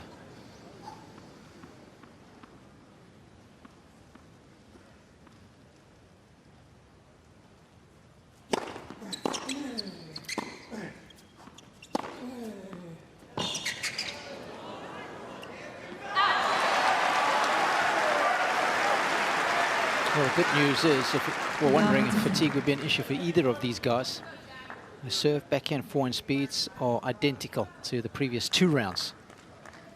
And let's not forget they've both gone 5 sets in both matches coming into this one.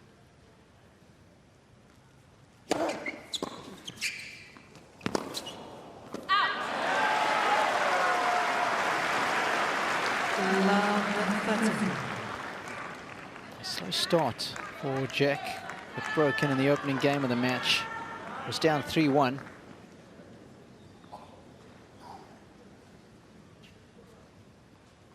They won in 5 of the next 6 games.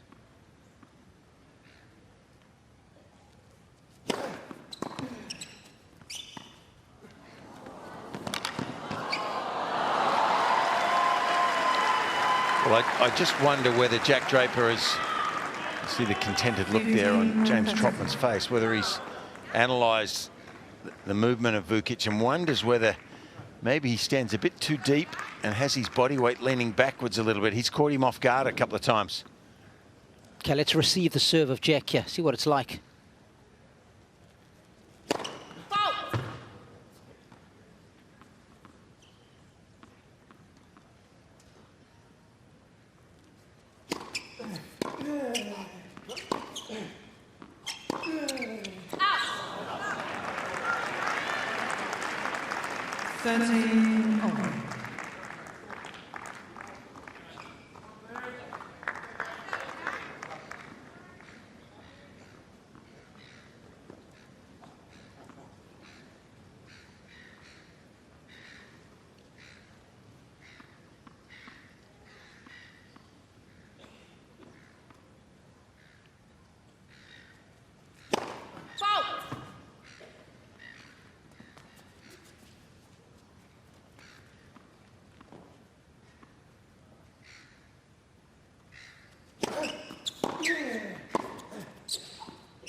Take a bit of your own medicine, Jack.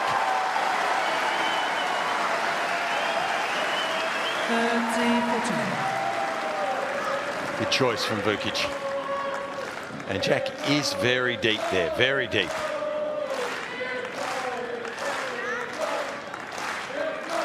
Those first 2 or 3 steps, you could see how powerful and big they are, eating up a lot of ground, but it wasn't enough.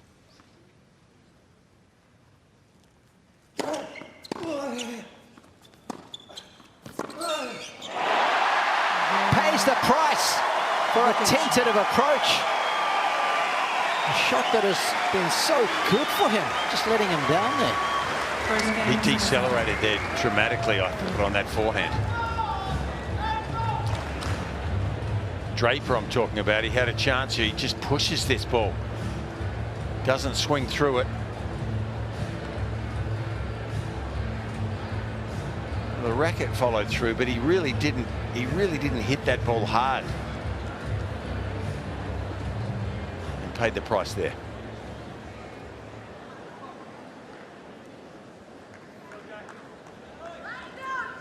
It's such a frustration when you know that you work so hard to win a set. Give your serve up as easily as he did there. Keeping the Aussie S&V alive. Just when you thought it may not be in vogue or too popular.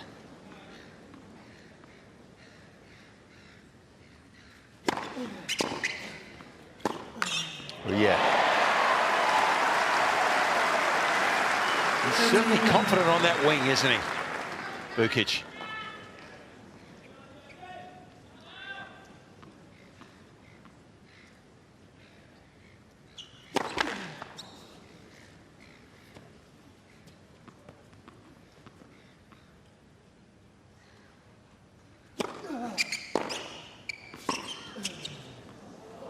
Catches the line. Jack thought that was going out through the air. He just lost his concentration there, Draper.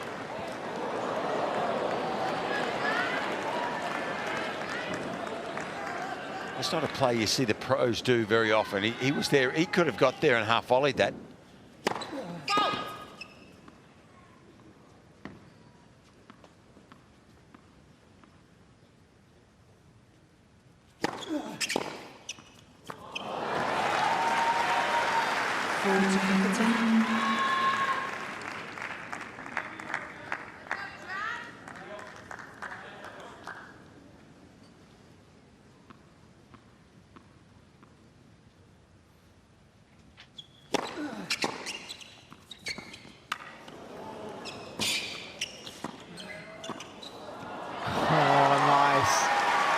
Very nice. But naughty too. Because he's going to maybe hit the drop volley here on this one. And then he just pushes it deep. Catches Vekic coming in. Lovely adjustment. Good soft skills from Draper.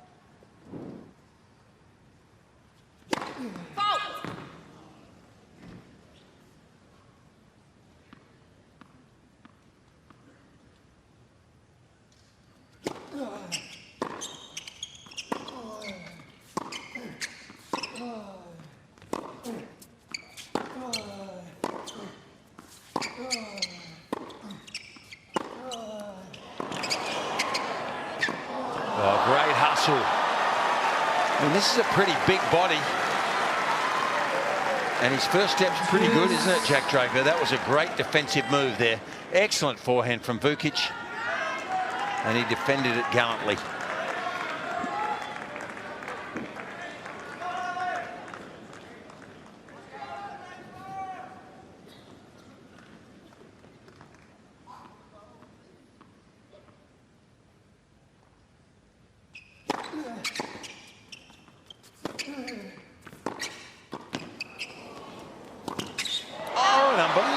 Miss. That hurts. Advantage, Vekic. Well, I don't know what car you drive, Robbie, but I bet you would have bet the car on that one. Maybe not the house, but the car that he would make that.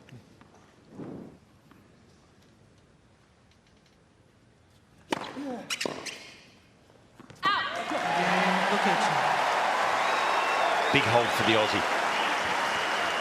Got right off the hook there, Davis Cup captain. Very Dutch in his orange.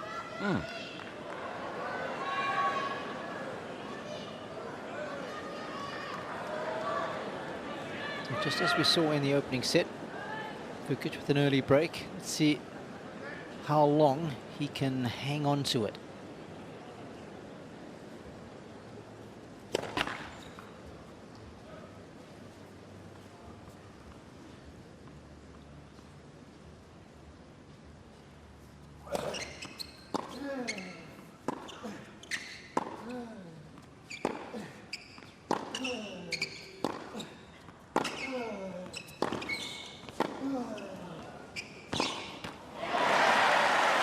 Example of the different speeds of the Vekic ground strokes, Fitzy. Well, he's got so much more racket head speed on the forehand wing. That's his weapon. Yep. That's where he tries to hurt the opposition. The backhand, he just guides. He's got a short backswing, open racket face, so he hits the ball extremely flat on that side and just angles the ball across court when he goes there and pushes it down the line to try to open up the court and wait for the forehand. That's his strategy. He's very effective at it.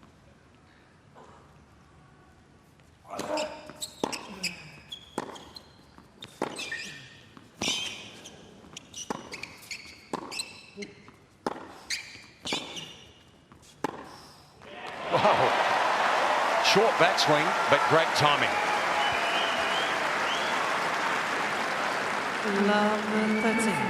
He's competitive, isn't he? Good to see from the young Aussie. He's playing a high-level opponent here and really is holding his own beautifully. Oh, what a camera shot that was. Our boys and girls do not miss a thing. Slap bang on the line. No chance of that one being called out.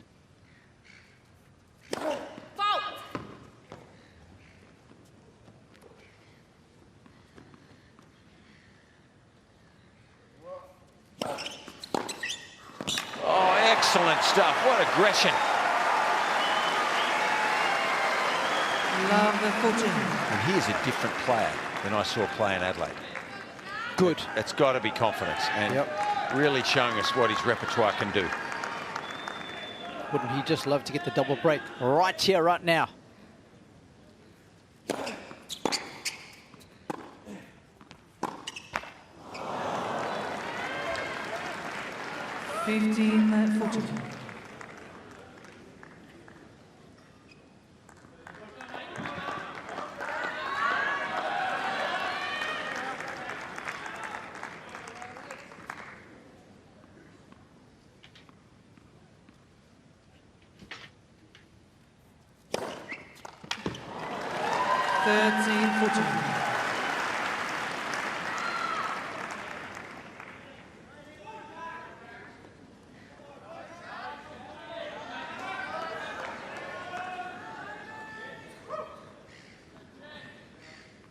Two down, one to go.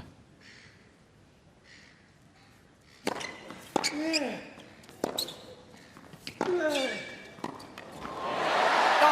what a forehand. He knows how big that was.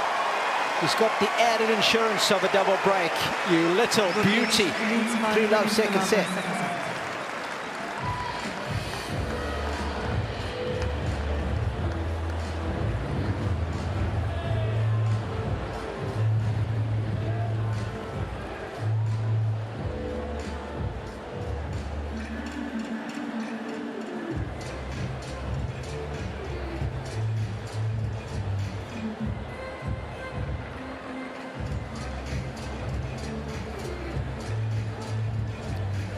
Space those steps out perfectly so that you make contact at the most effective distance away from the body.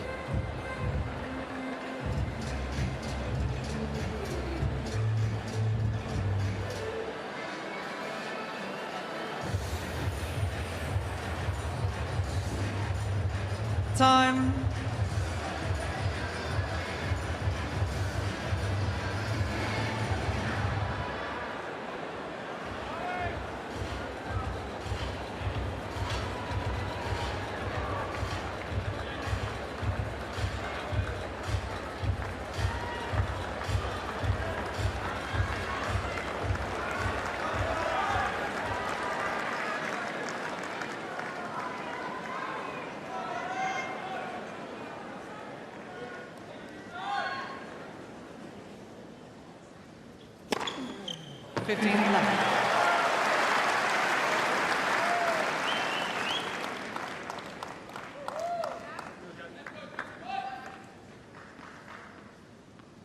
He's really found his range.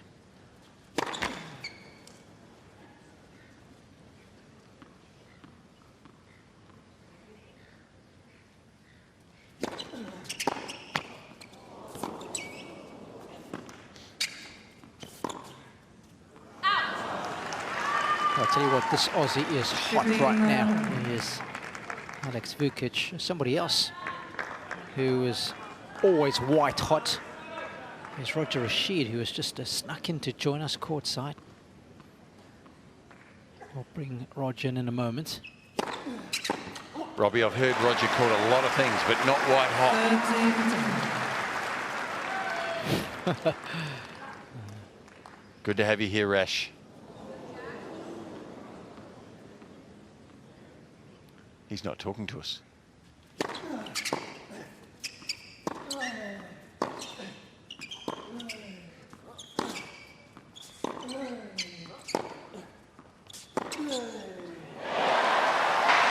And it's good to be here right now because, yes, the Australian is hot, Robbie, there's no doubt about that. And well, I didn't see the first set, but he was obviously up a break and gave that back. And yeah, it's got some good energy in the arena now.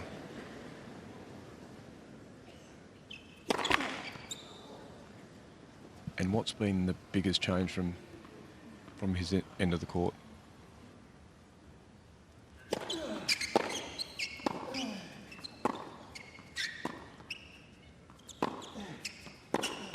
Just a small uptick in the effectiveness of his serve, as well as his backhand.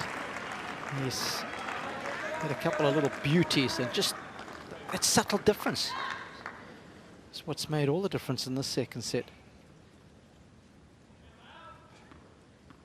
Draper's game's just dropped off a percentage point or two.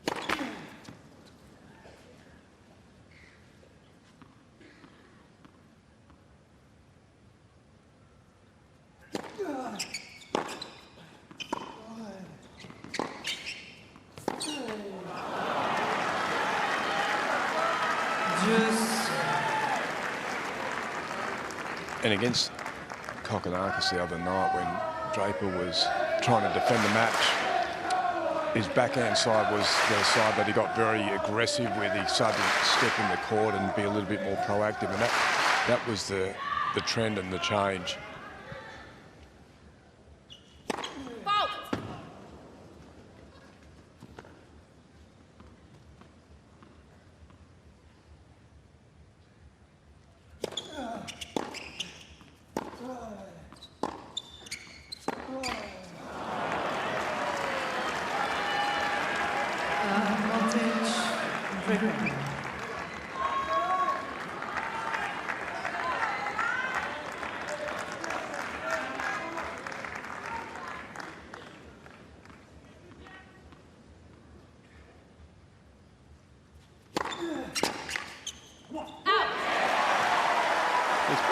Been a few more breaks of serve than I would have expected. I mean, it started with the first game of the match, didn't it? When Vekic broke Draper and then lost his serve twice himself to lose the set. He broke twice to start this one.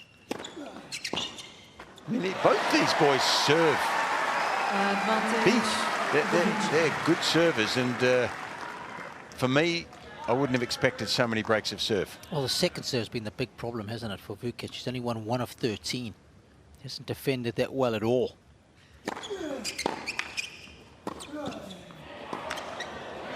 And he won't need to in this game. Well, that was a good hold, Robbie, and an important one, I think, to consolidate the second break and get him to 4-love, so that he's seriously a favourite to win this second set, and he's got his teeth into this match. It's been impressive. It certainly has been. Just enough on that final forehand.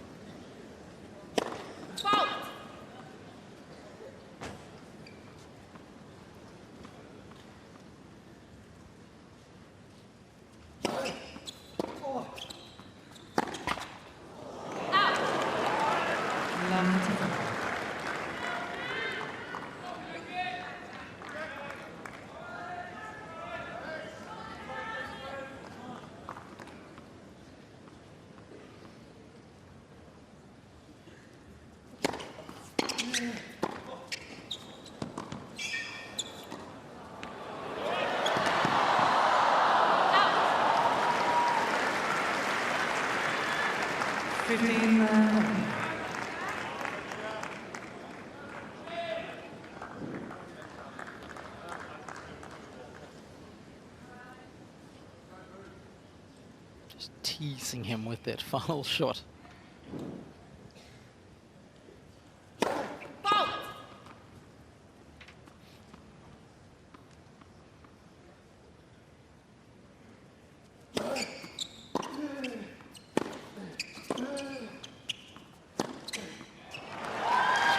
Serious fizz on that forehand.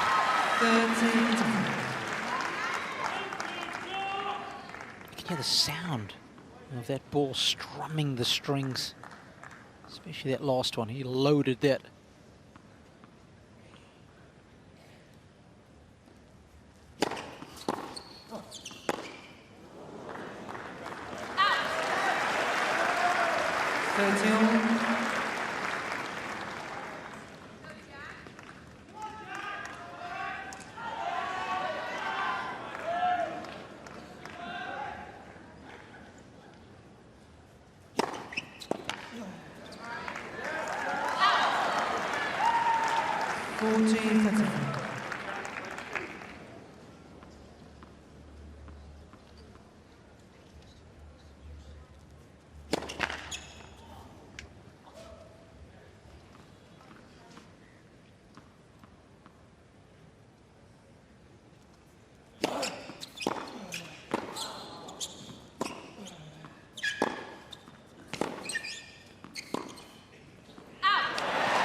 spin on that backhand from Draper. And it's interesting when you compare the two forehands and backhands, Fitzy.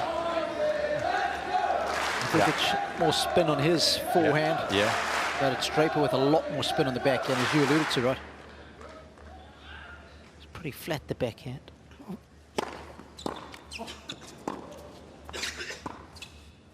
Oh, there's a backhand, and case in point. Guided, but with magnificent accuracy down the line. Gee, this is looking like a blowout, this second set. He's got a chance.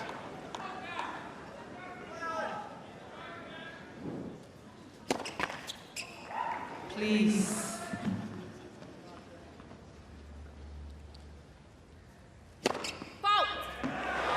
Bit of desperation at the end from Jack Draper there. And Alexander Vekic looks like he may have the second set in the bag. 5-zip. It's a nice scoreline.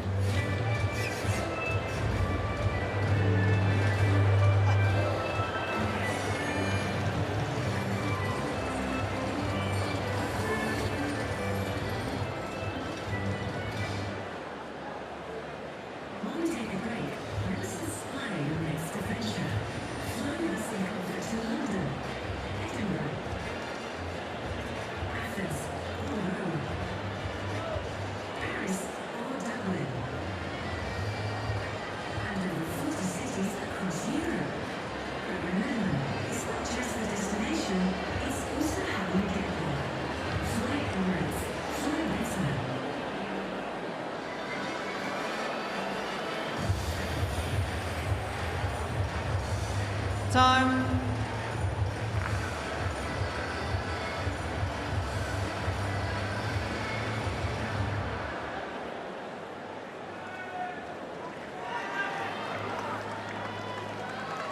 It was Draper who won 5 of the last 6 games to win the opening set. Vekic has just decided to make it one better. Let's go 5 straight.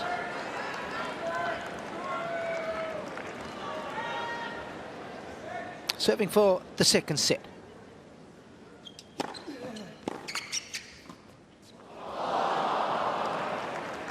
Loved.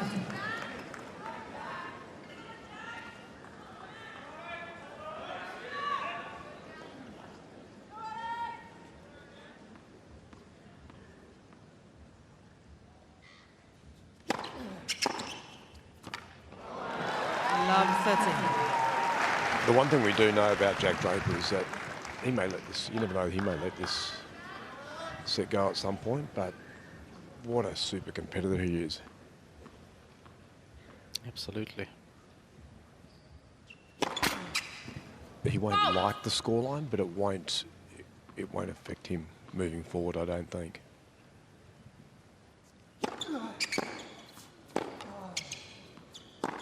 Well, he's throwing caution to the wind there, and his forehand has been erratic.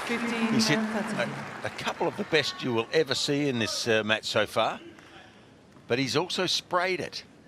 And that's a side, Fitzy, you know, that he does lose some confidence on.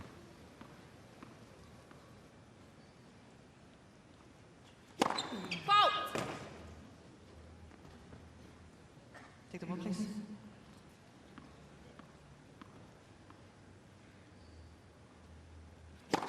Foul. 15-14. All started with a very casual first point. Got to be careful to set the tone negatively. 13-15.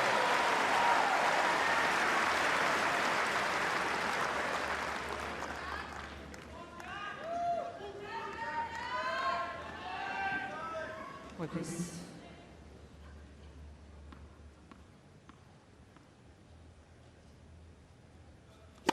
Foul.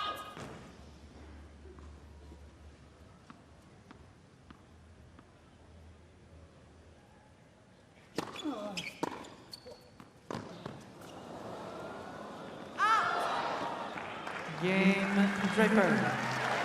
Well, finding it easier to break than hold. Well, it was an ordinary game also from Vekic, but It's not so bad. Not so much damage done when you're so far ahead in the set to play an ordinary one. Might as well get that one out of the way. Part of the problem as well, but see in this second set for Draper is the unreturned serves. A lot of them have been coming back. I mean, 47% were unreturned in the first set. It's down to 18 now. Vekic being more effective on the return.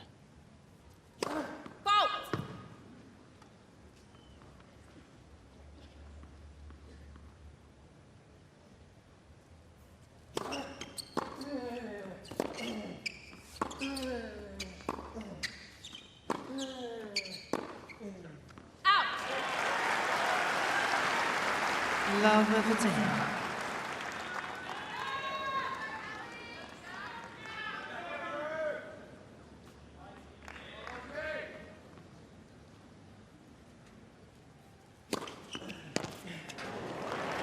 Is that wide swinging serve you've been looking for, Rob? 59. Nice. Nasty. Nasty. That is, what an accent. Magnificent.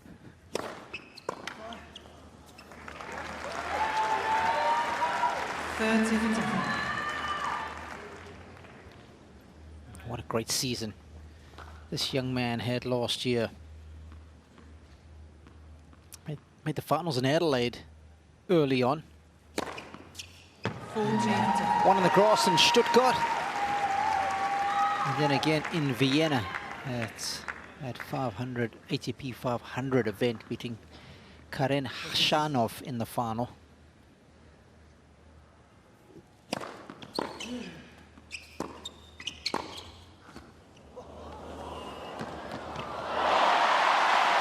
Harry casual.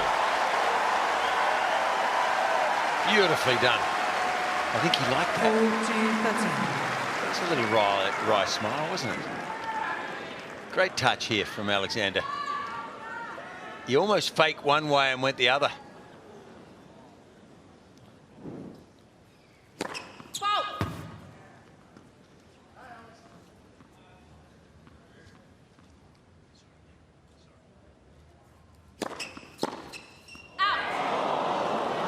Okay, 2 games on the bounce for Draper. Let's see if Vekic can put this second set to bed. 5-2.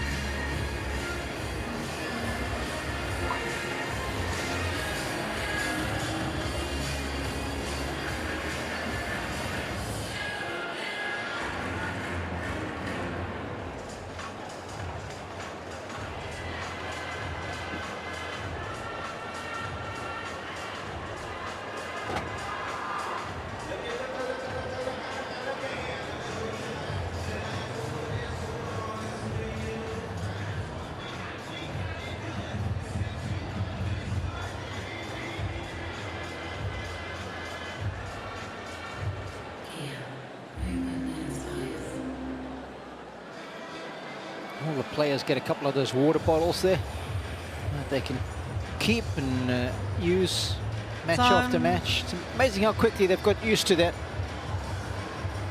They reduce the amount of plastic that's out and about.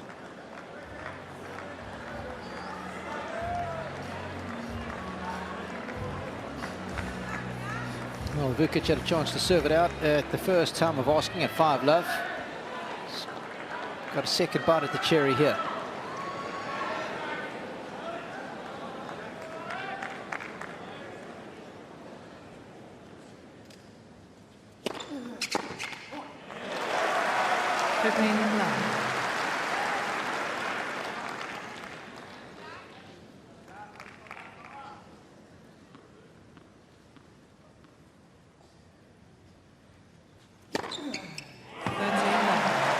More like it. Who's winning the ace race? 6 for Draper, 8 for Vekic.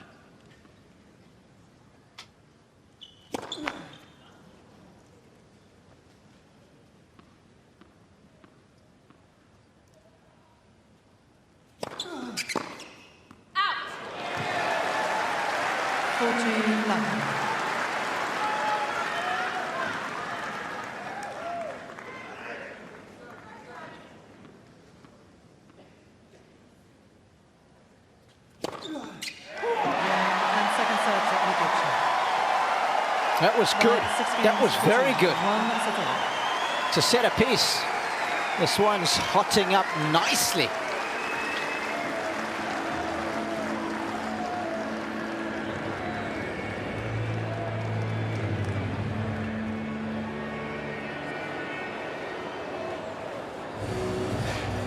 Oh, why don't we take a look at some of the numbers and see what stands out for us. The Vekic side of the ledger's looking very yellow. That's a good thing. Yes, a good thing. In fact, looks to me like every line there he almost won. So yeah, the winners were great. The serving was good. He's got more aces. He just played it, and he's serving a fair bit to the Draper forehand. And that side has been a little erratic for me tonight. He's played some great stuff off that, but some ordinary stuff as well. Quite a few errors. And Draper's game dropped off that set. He needs to lift now.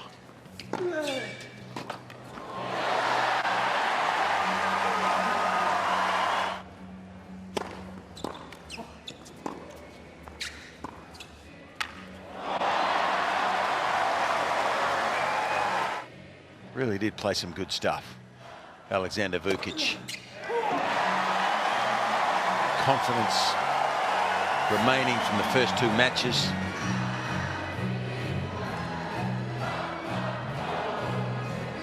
Time.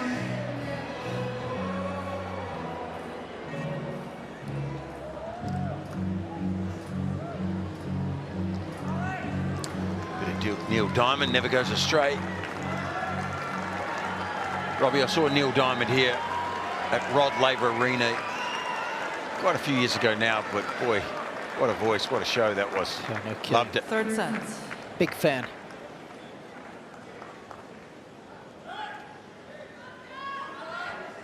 Pressure on Draper here.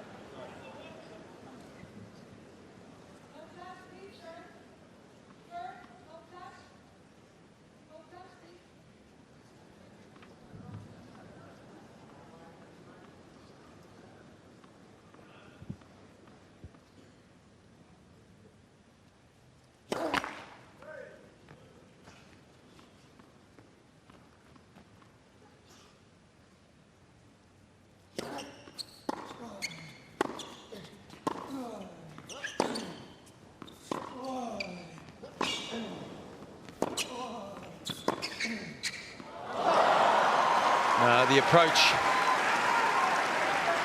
I mean, for a player moving forward like that, he sees a gap and goes for it, but it wasn't necessarily the right one. He couldn't, it was too dangerous, hitting the ball into the forehand of Draper. Didn't have time to cover the open court.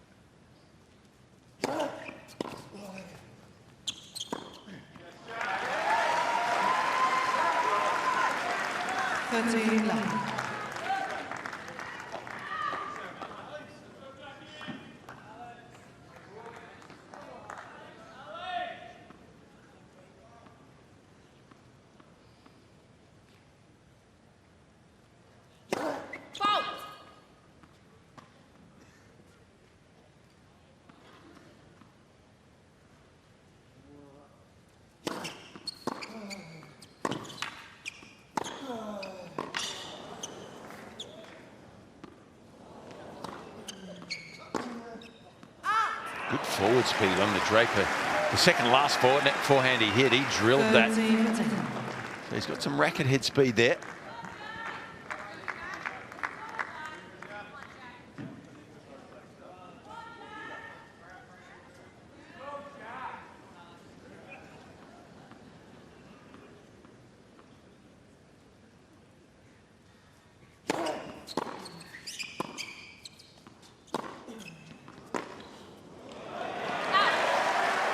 This forehand causing some damage.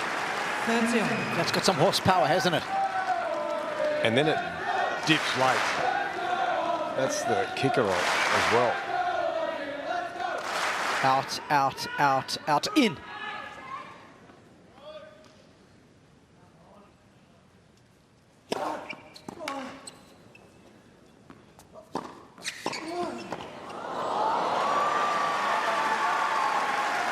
He knows how important This opening service game is because he's lost his serve in the opening game in the previous 2 sets.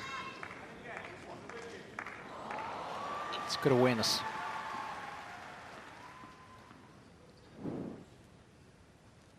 It's better. Yes, that sets a really different tone.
Back edge of the line.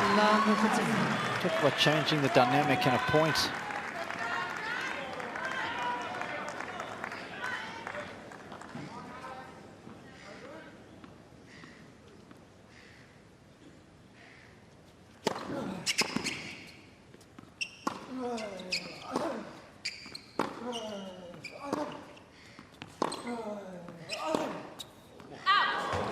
Gee, he hit that well.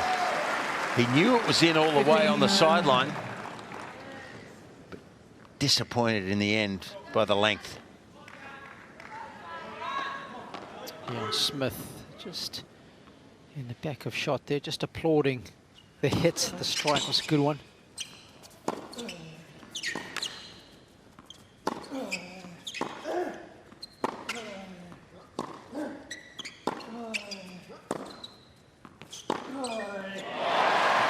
Rash, his forehand is impressive, Vekic. It's been almost, I think it's been the dominant ground stroke on the court. Yeah, and it's got, as you said, it's got the speed and it's got the heaviness, and he can flatten it out, but then he has that one that comes and dips at you and it pops up. Very impressive.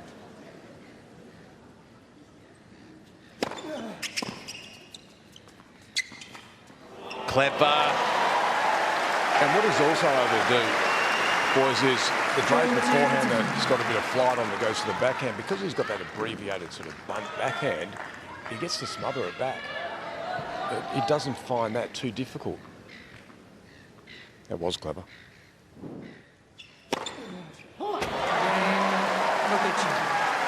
I like that, the abbreviated bunt backhand.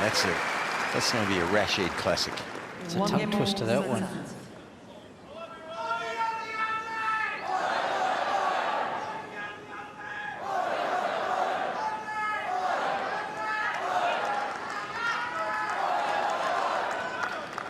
This match in the balance right now.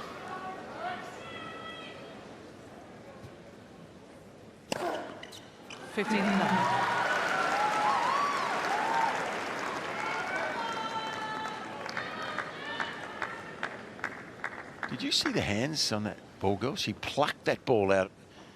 What a catch. 13-9. A lot of good catches around here. Did I say it was common around these parts? You did.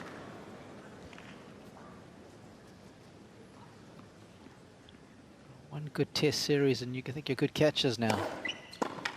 You know I only say this stuff to stir up the South African logic. We could be locking horns in the summer in England, couldn't we? How good would that be? The Ashes World Test match, I guess it's called. Good serving. World class, isn't it? Yeah. He gets you moving the wrong way with that one. Aussie and a South African locking horns in England. 2-1 Draper.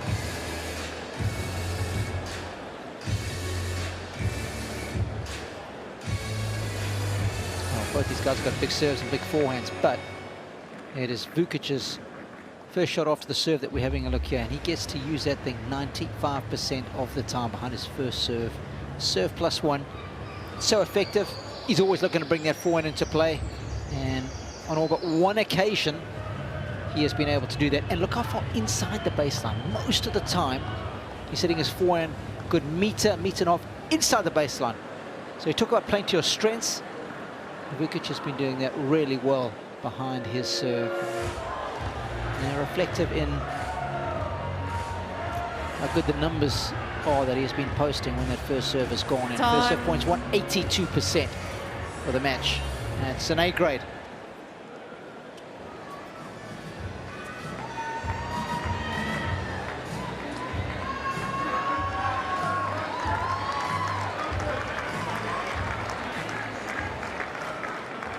Well, nighttime tennis in Melbourne. It's all happening. So much tennis to enjoy. Long way to go here on Margaret Court Arena. 1 set all, 2-1 on serve.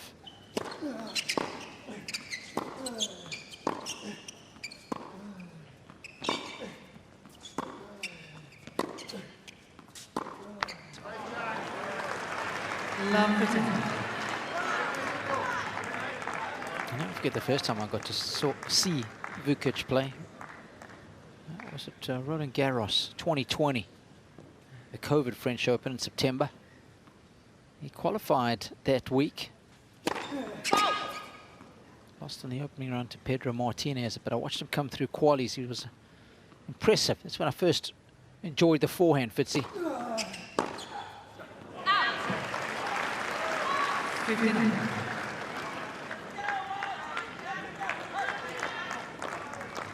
Anyone who can qualify at the French Open knows what they're doing on a clay court.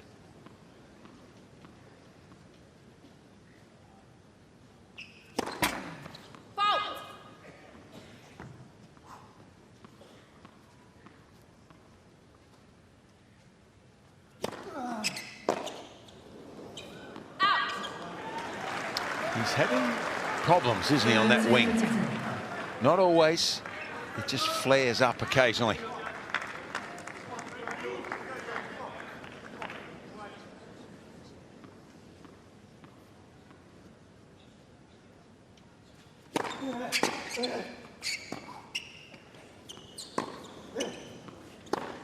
Beautiful.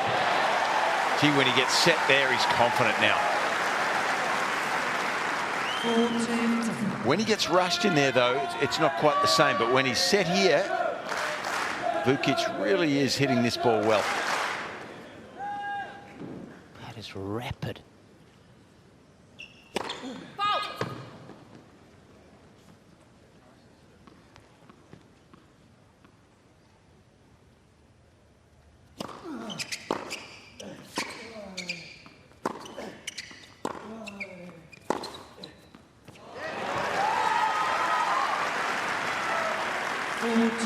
And after hitting that shot, Jack Draper had a long look down the court. Didn't get much from it though, but nice ball strike, wasn't it? It was. That's been the quadrant that he's been really effective to with the forehand tonight.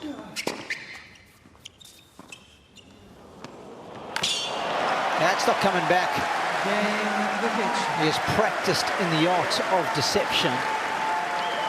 You know, for one moment I thought that ball was going wide over the sideline, but no such luck for Jack Draper here. I think this is flush on the line. No, inside even. Well. Got to watch the calling of these South Australians, I tell you what. I wonder it was so hard to beat him final round of qualies at Wimbledon. Hang on. There's another South Australian sitting down there, Robbie. You're surrounded. Okay.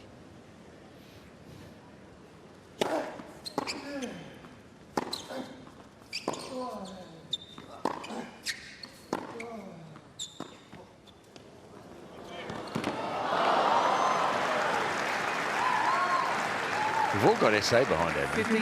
Yeah. Well said. We've all got a fair few 5-setters behind our names as well this week.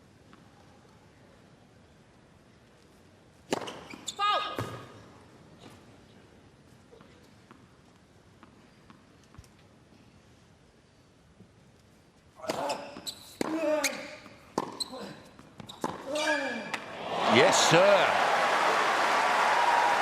Well, I think there's some belief in Alexander Vucic.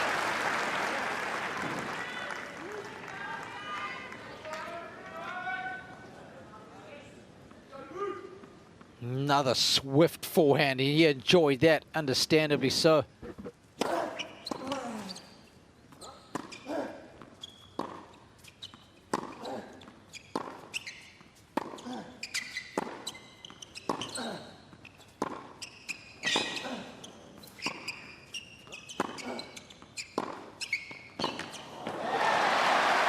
He's out rallying Draper now in the back of the court, and he can sense it a little bit. I hope he can just keep it together here from his point of view. Easy to get overly excited here if he gets ahead. Big few moments. Draper needs to serve well.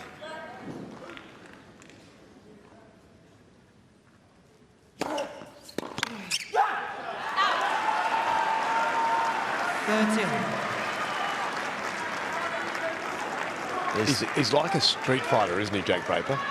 You know? Yeah. He got that serve, gave a yell, stared down the court. He likes rolling up his sleeves.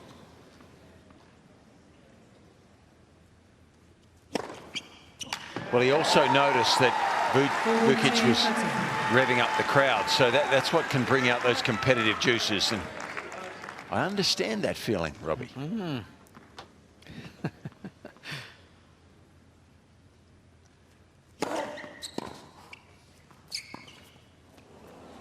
Yeah, good finish there. Yep. Nice little lob wedge to close out the 5th game. 3-2.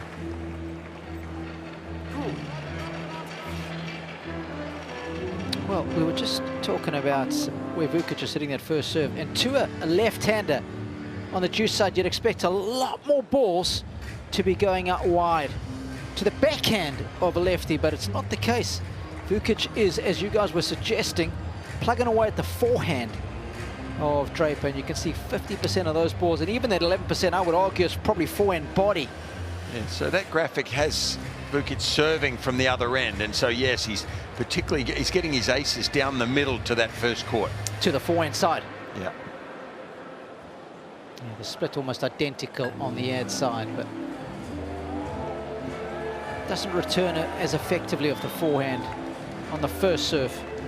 Because the backhand's a bunt. It's got the stability of the second hand. It's not the case on the forehand. So nice tactical acumen from the Aussie.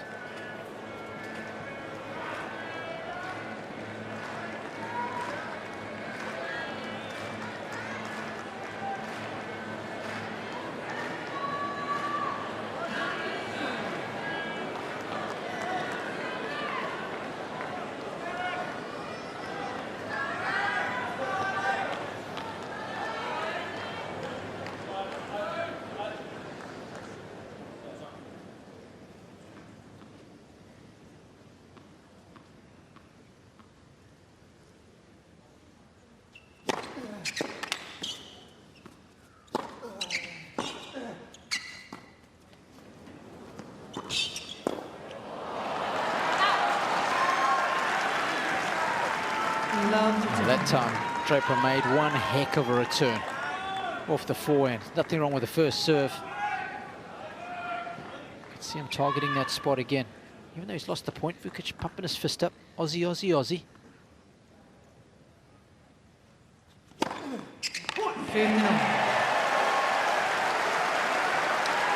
So that graphic is back in my head now. Robbie, he serves to the Draper forehand a lot.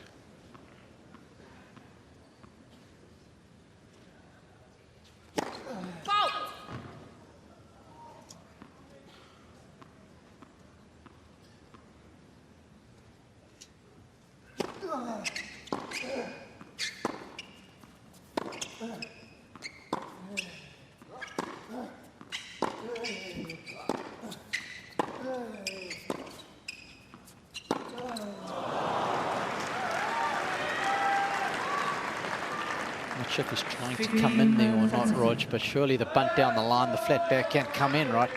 Yeah, absolutely. And you do get the opportunities with Jack, because when Jack doesn't quite get that forehand right out of the middle of the racket, it loses that you and gives you an opportunity. Kokonakis used that ball a lot. 13. That's giving him a steady diet of forehand first serves.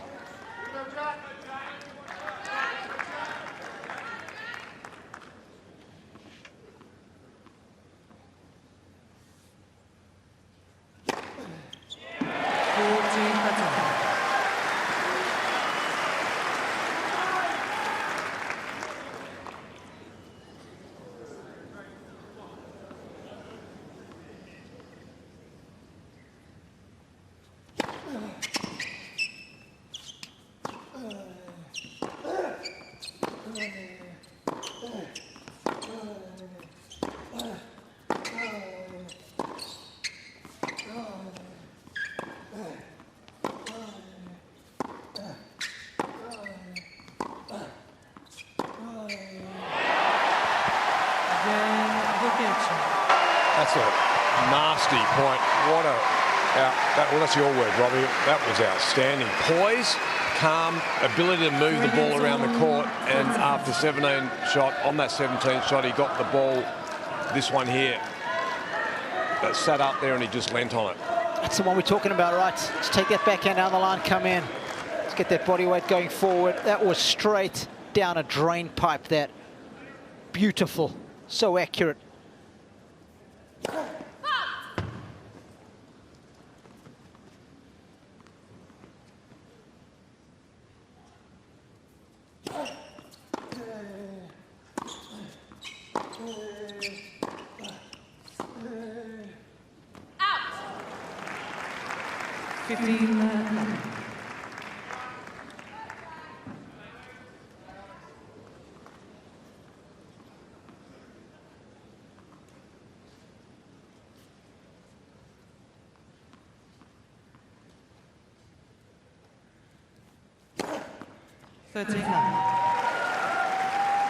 That's one of the best out wide serves he has hit all evening.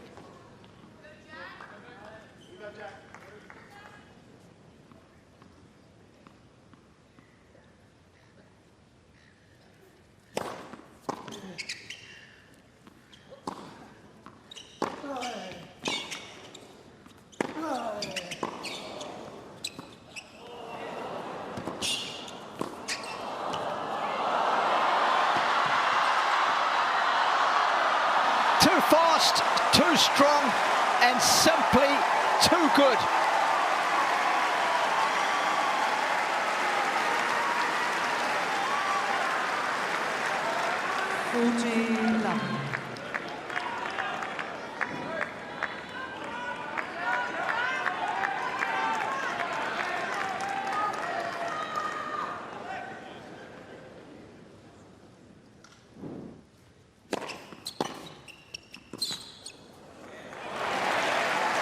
Quality of these points now, the level of them has just gone up a notch or two.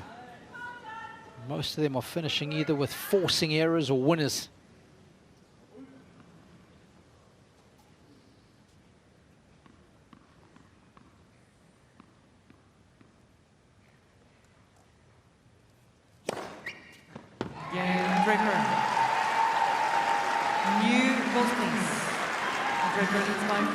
With 14 winners, just 5 unforced errors in this set. It's good stuff.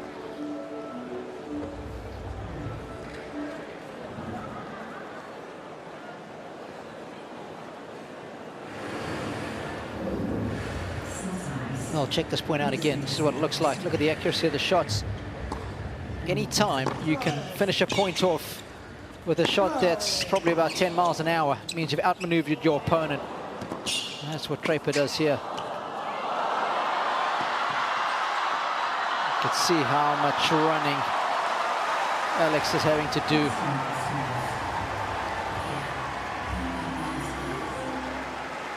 So much real estate to cover. just making sure he's got enough loft. Time.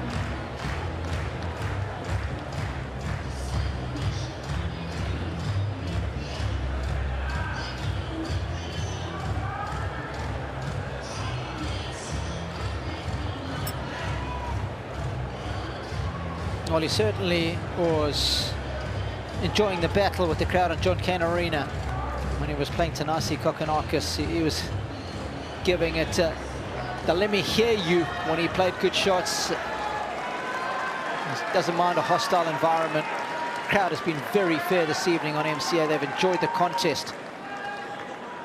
It's been an honest one. Both players going at it. That's what you want to see.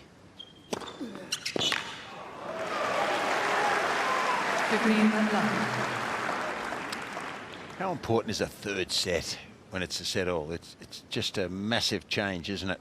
One way or the other. Yeah. It's like a 2-set swing.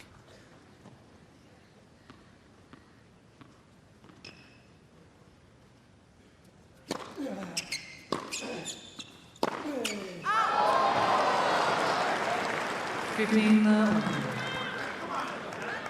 not sure if the ball is in or out. We're on a wide camera shot. Watch the umpire's chair on her pad there. A little red light will come on to signal that it's out. A green light if it's in.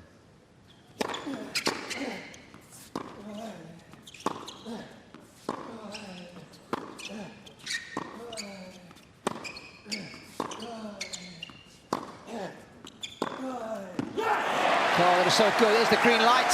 Yes, why not? And that was interesting because for the whole rally, the Australian was back behind the base. He was getting pushed back, and as soon as he saw some flighted ball from Draper, he had time. He quickly launched himself into the court. Nice tennis IQ.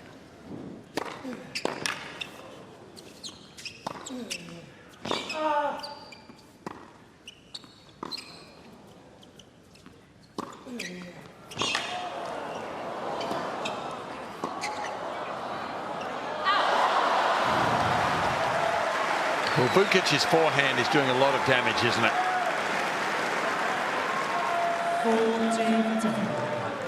Certainly is.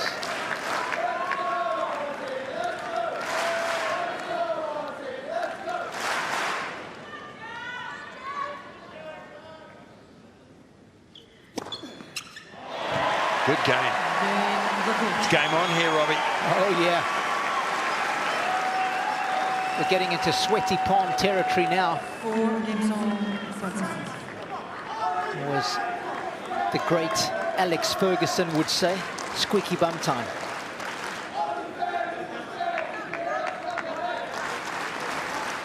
He's getting a little bit more uncomfortable as you support your team or your man. 15-11. Well, again, testimony to the quality of the set is the number of winners versus unforced errors for both players. They're well in the positive.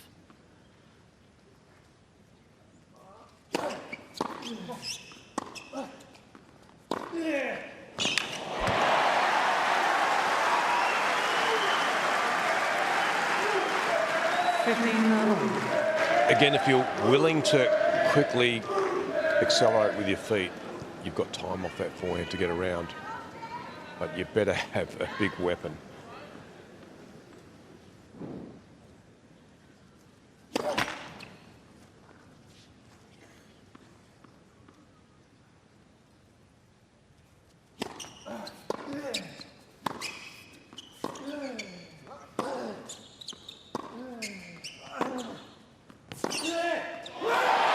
Well, that's as good as we've seen. That is not necessarily a high percentage shot. That's tough to make. But he's confident on this. Magnificent forehand here.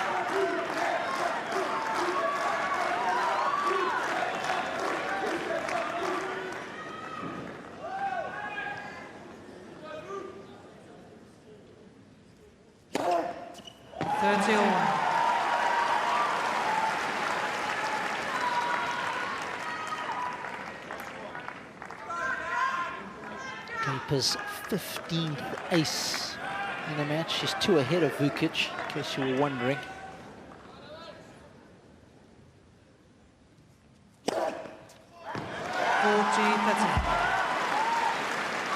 Last time to come up with the goods.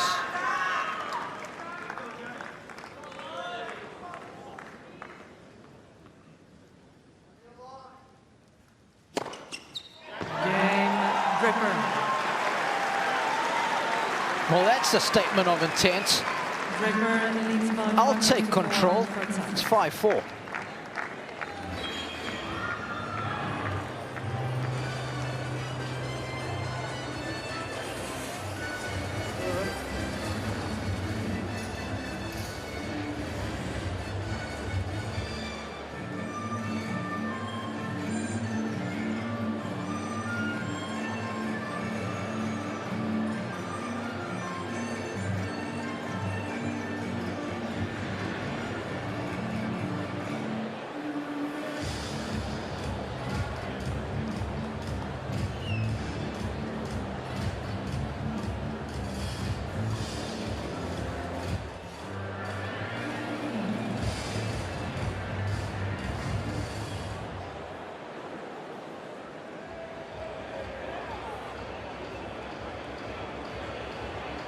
Time.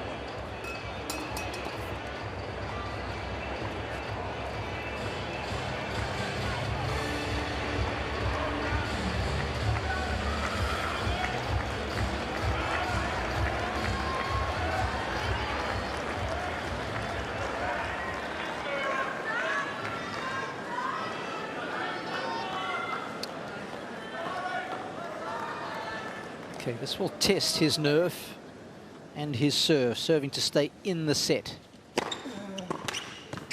He continues with that old faithful there. She's serving that well. Draper might have to just cover that a fraction more.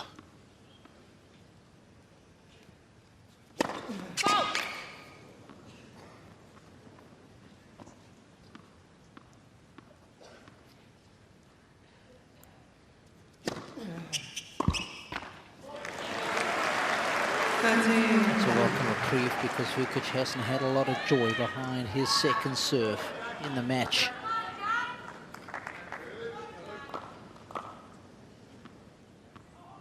And he won 25% of the points.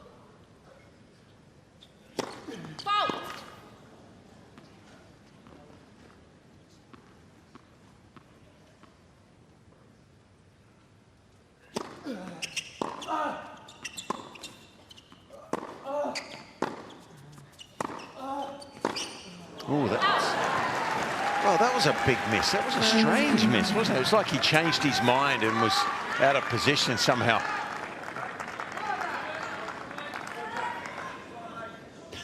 You don't often see a pro miss by that much. Yeah, no, that was out of bounds, wasn't it?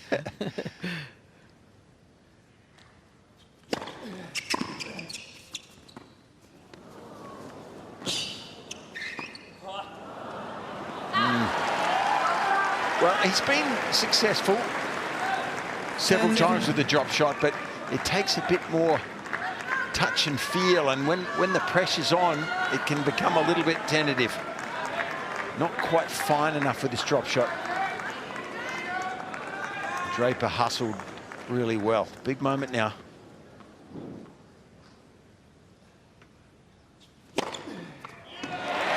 Even if you know that's coming, you can't defend that kind of serving, can you? Had my eyes on Draper then. He never tried to cheat across to the left at all. He might have to just start looking for that a bit more. But, of course, that one on the line, no chance. Wow, good serving. He's on the roll. Same spot twice there.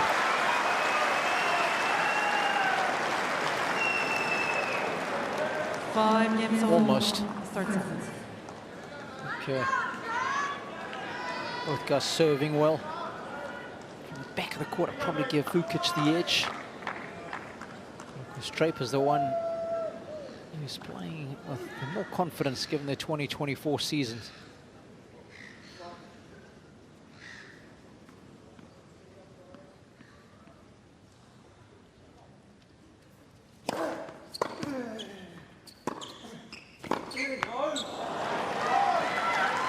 He was there.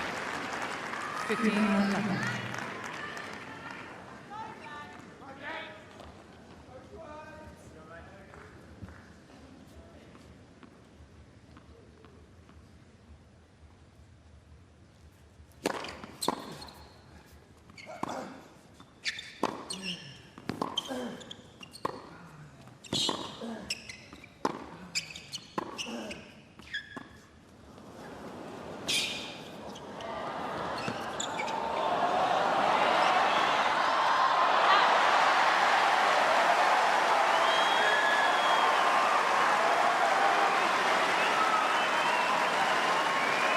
Oh, the locals are loving this.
You know, when he flattens that forehand out, Rash, he gets it down the other end very quickly, and he hurts Draper with that shot. He really can accelerate, can't he? Yeah, and the added extra to that is that his ability to keep holding the baseline, it's different as well, doesn't it? Because it just takes that time away. And he's obviously so confident that he's prepared to be strong across the baseline. Huge point here.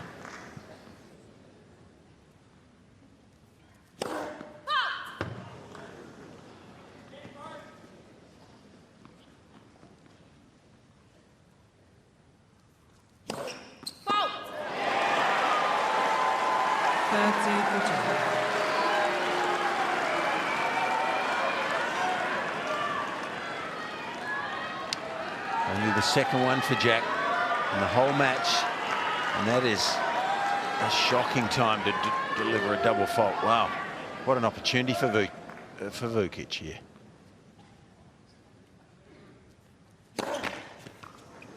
Please.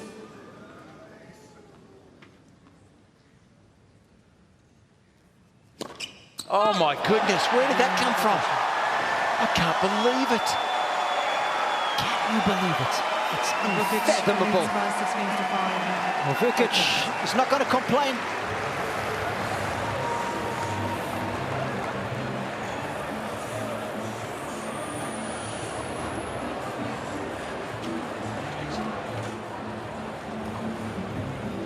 What's happened there?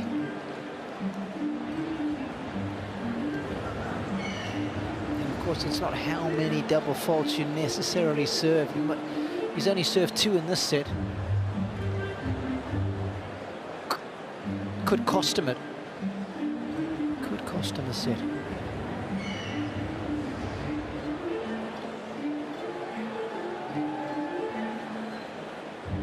He's got 90 seconds here just to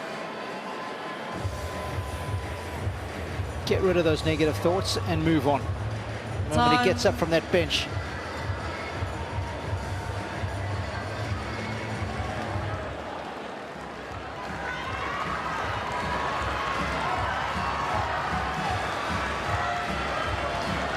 Tell you what, Robbie, he's a positive young man. He's come out, that's what the competitor in him, he's tried to put that behind him, but he probably should cover the middle here on the first serve. That's where Vekic is going. It's his favourite, it seems. He went the other way, huh? But he missed it. Yeah.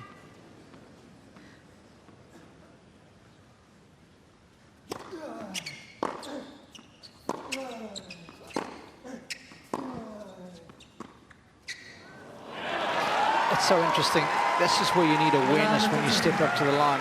Does he not have a feeling of, Rog, of how well he's been hitting that serve? Why change now? Don't fix it if it ain't broke.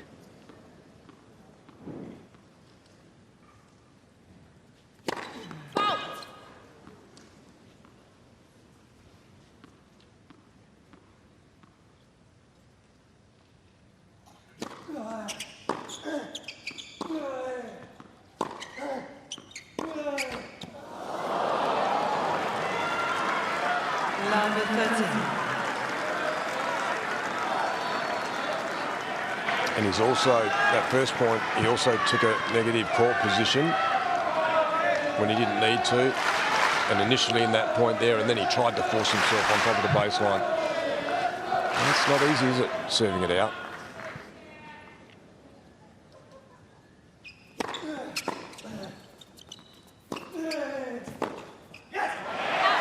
It's more of a stock standard play, isn't it? Even if Draper knows, I think, maybe go with your best serve. This is tense. This is a huge moment in his career. Yeah, I thought that very first point, the serve was the safer one.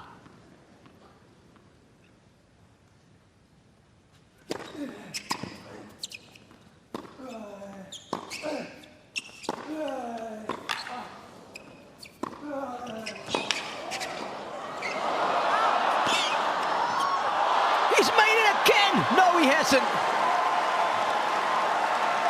15-14. The volley was out. Ladies and gentlemen, the ball was called out on the right far sideline. That's one there. And even so, Draper, that was in anyway. He had it covered. He played a great point. The forehand is really working for him, but he just got a little wayward with the volley. 2 break-back points here.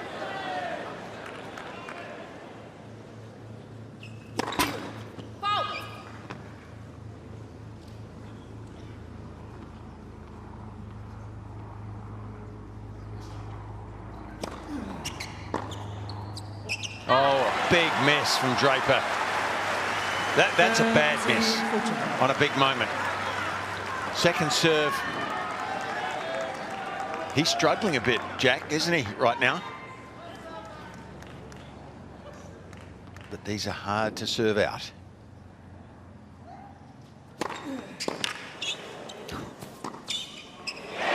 Holds his nerve, Vekic.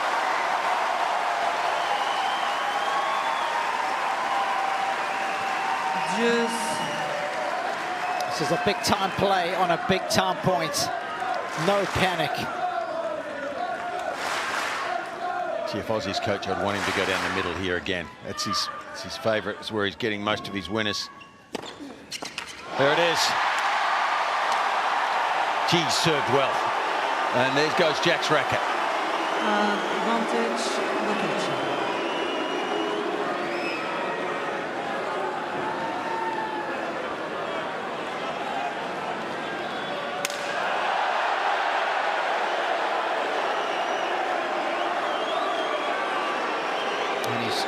Just giving it more of the treatment as he's got to his bag. He is awfully frustrated. Racket abuse warning, Mr. Draper. I think he's lost his vibration dampness. He's going to have to go back for one of those.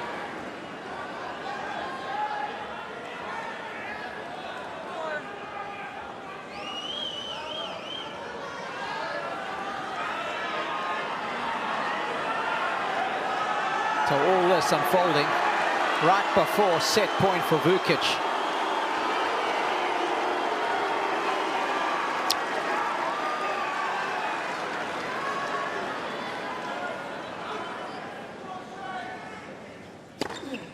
There's a ticket to the party.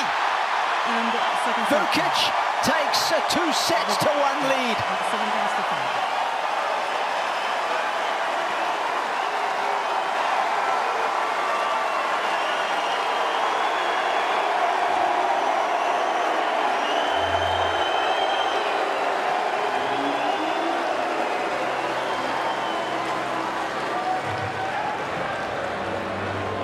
Well, I'm not sure if Jack's done the smartest thing there to stir the crowd up, but there's no point. I can't stand booing in sport, Robbie. I don't like it. I never have, and I'm not going to start now.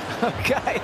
But I don't see any reason why a young player like this would deliberately stir the crowd up. Okay, he lost his temper a little bit there, broke a racket, but don't sit down and stir the crowd up more. I'm not sure that's smart. He's going to take a break, try to cool down a bit, young Jack Draper. Oh, what about the serve? He did serve brilliantly there, didn't he, Vekic? Gee, he's got the match on his racket now. If he can continue this level, well, he's favourite to win. See those first serve points won. You can see the importance of getting that first serve in. There's a 50% drop off when he doesn't make that first serve.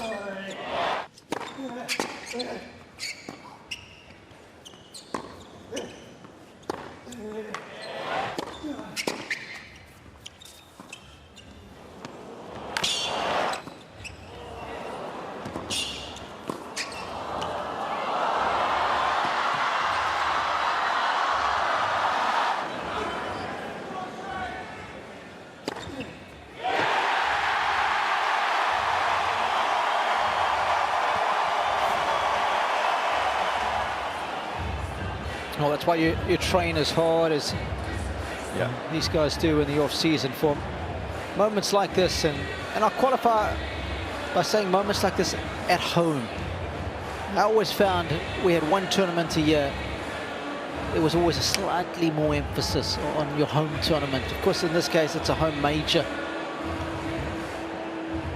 Oh, this is huge for Alexander.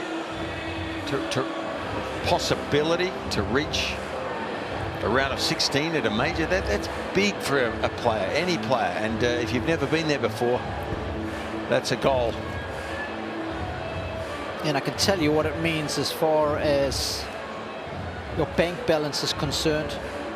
Gets boosted by an additional 420,000 Aussie dollars. Hang on, I've just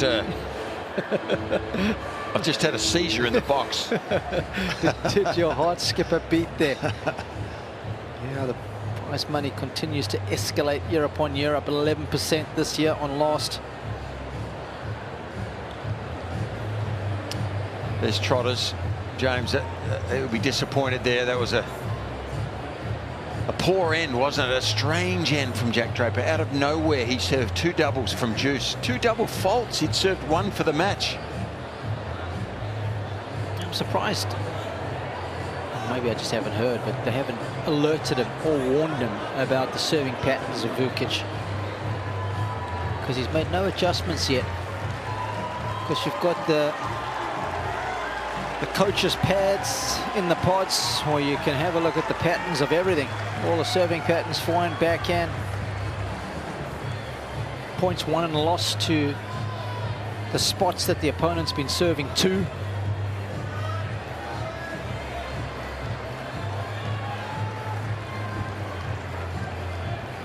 Alex Vekic is going to just walk over to his camp and have a chat with his coach. Just making sure they're aligned.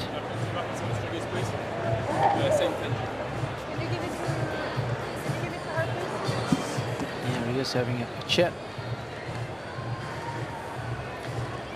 Gee, it becomes a big break, doesn't it? Such a big break. Players get cold. I bet fellow commentators get cold.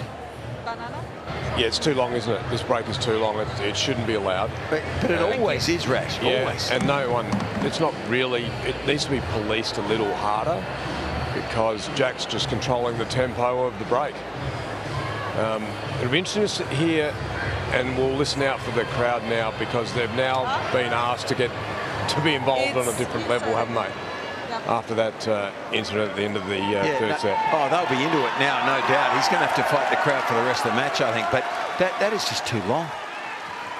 Controlling the tempo, it drives me nuts that they can be allowed to do this to players. But anyway, it's not me who makes the rules. Set number 4.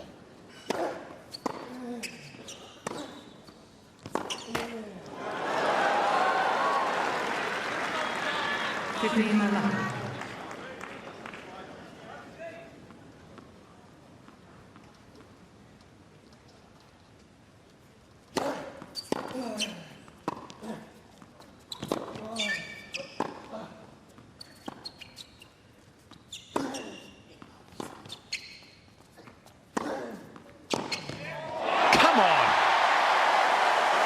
His forehand is as good as it gets tonight. I was about to say how that backhand chip was rather ordinary. Twice he hit two poor ones with no weight on them. But he always knew, I guess, that he could just come up with this. That's a haymaker, isn't it?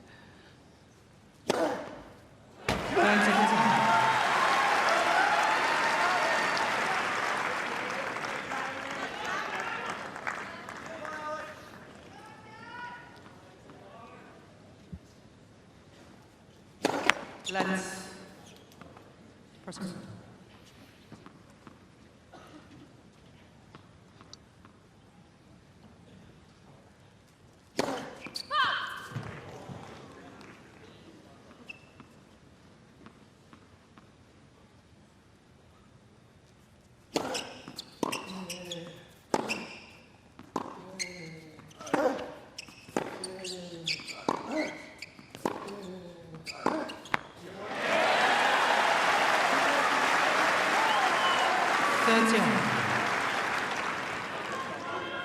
There's parts of Jack's game tonight that haven't looked up to standard for a player with his reputation. He's a goodie, but there's been some holes tonight.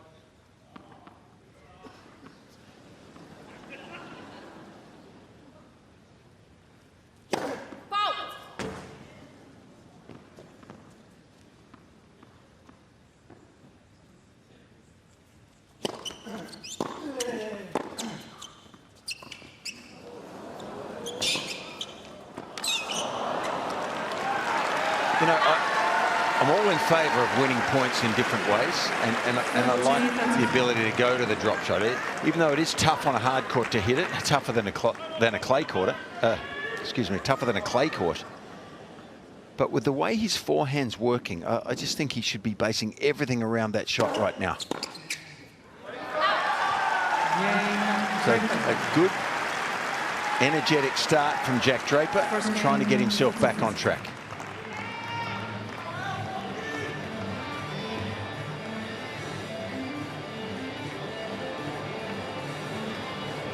What do you reckon the win predictor's going to tell us, gentlemen? Well, I think it's got to be in favour of Vekic.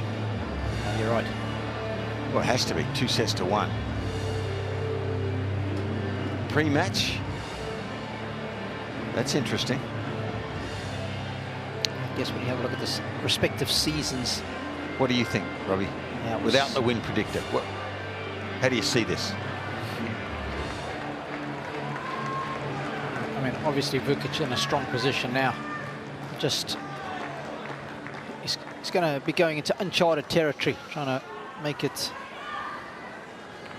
through to the fourth round here.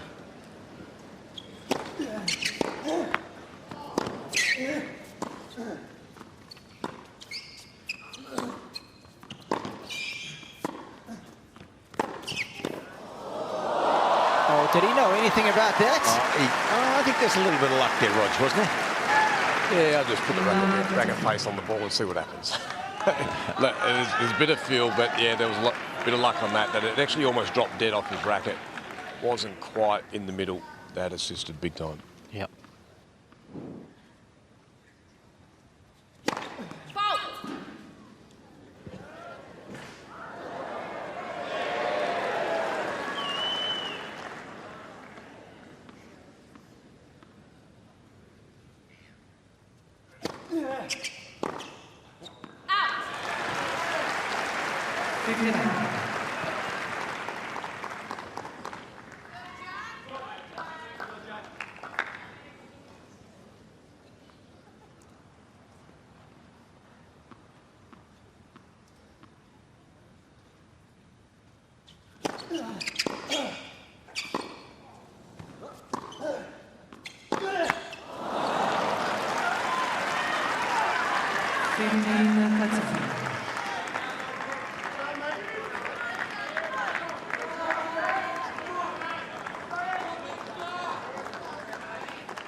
He's hit that serve well.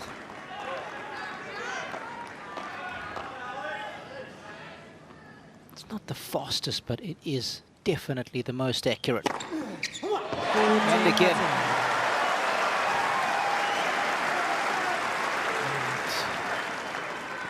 When he was practicing in the off-season, I watched a couple of sessions, middle of the day, hottest time of the day. I've just been playing for 3 hours. And then straight to the basket of balls, just to finish off again, work on the serve when he was tired.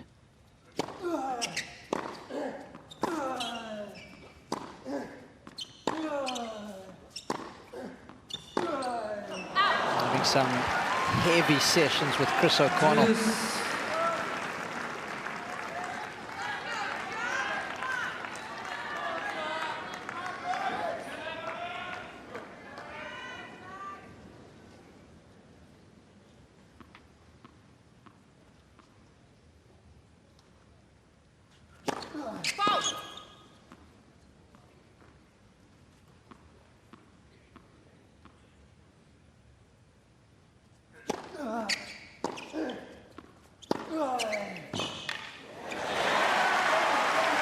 You can tell he's coming with a definitive game plan, can't you, Rog? Yeah, and you can see there, again, that forehand from Draper drops short.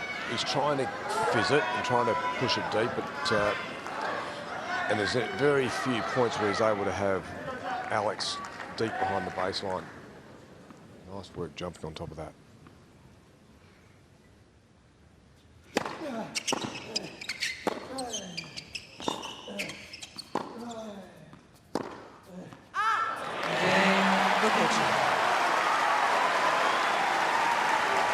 You know, one game more. If you're Alexander Vekic, you just continue along, don't look sideways, keep playing with the same game plan, and have an underlying knowledge that when it got close in that third set, Jack Draper on this night, he floundered.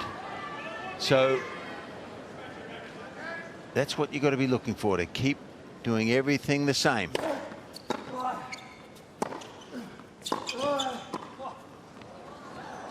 I mean, Draper may well play better this set. He needs to, by the way, if he's going to win this match. But you just keep on keeping on if you're Vekic right now. Same tactics, same attitude. Awesome,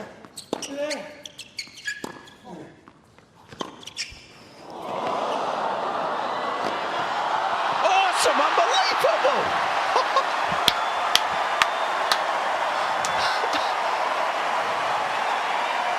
The backhand slice. What was better? The forehand. He's got no business making this, Fitzy. None whatsoever. That's 2 of the plays of the day in 2 hits.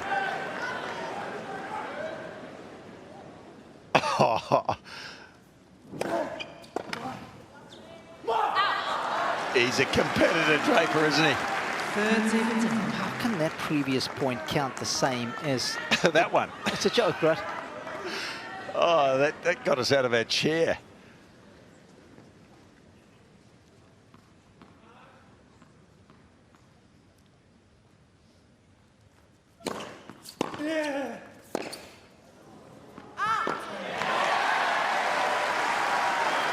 Well, he's trying to compete, Jack Draper, but he's not hitting the ball in the middle well enough at the moment. Vekic has done such a good job of rushing the Draper forehand.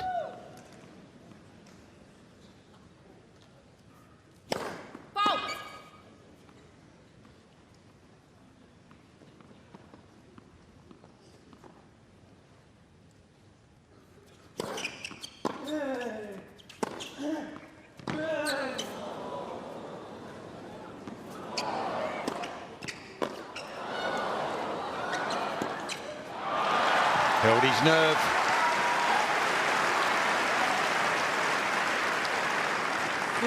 He's just putting the bat on the ball. It's going in. Isn't he? Vekic, that was, you're right, Fitzy. Held his nerve beautifully there.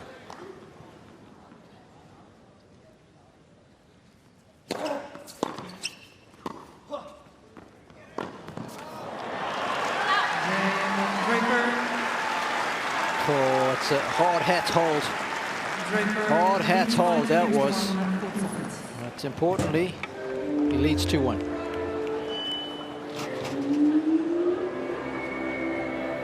Well, we've got to take a look at that great point again. Let me check this out. Here comes the slice down the line. Is that around the net post? Oh yeah, very much so. How good is the accuracy? Oh, I went over the net post, Robbie, I think.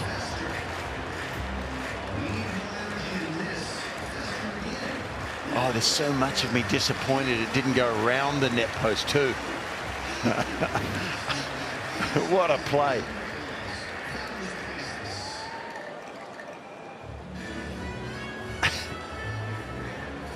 Yeah, that'll be on his Insta story tomorrow. Good reaction from Jack, wasn't it? Good for him.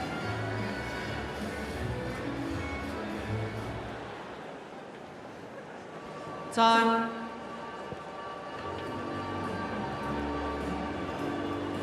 He plays hard, but he plays fair, does Jack Draper.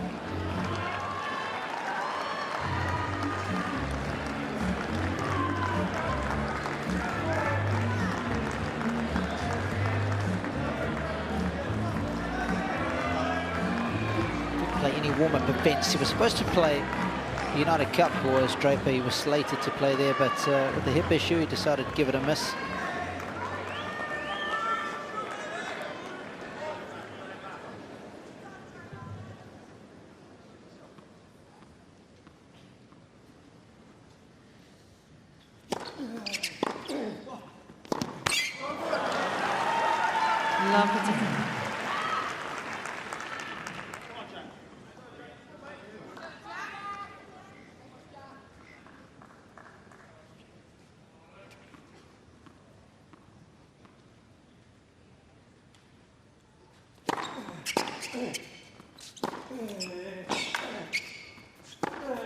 Geez, hitting that one well. Both sides really, but I think if I've got a favourite tonight, it's his off forehand.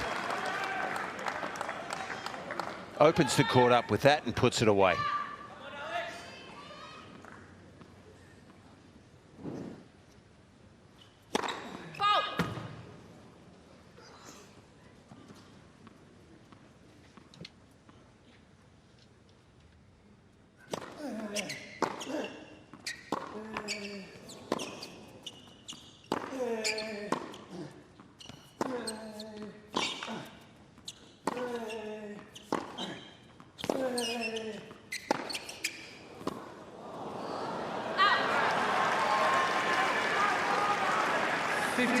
Bit lucky there, Jack Draper. Some frame in that last forehand, but it drops in.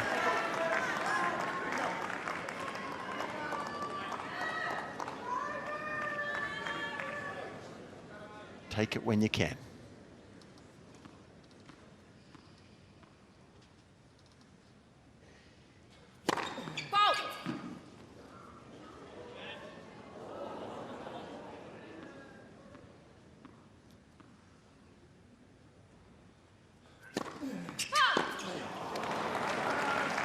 There's a stumble.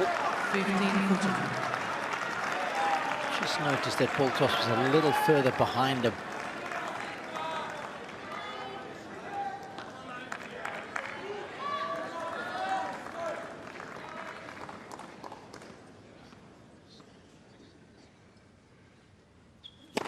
Let's for serving.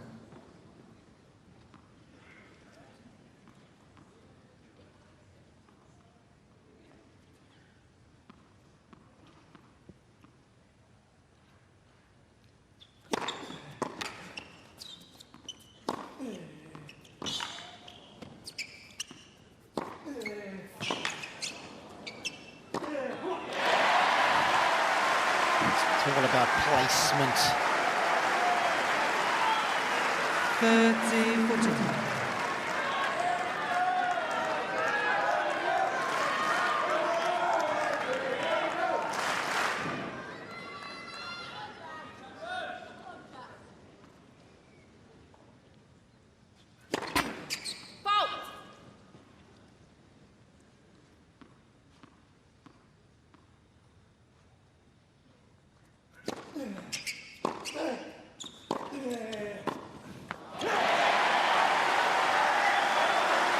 Gee whiz, he's come up big with that forehand. Suffocating Draper with the length.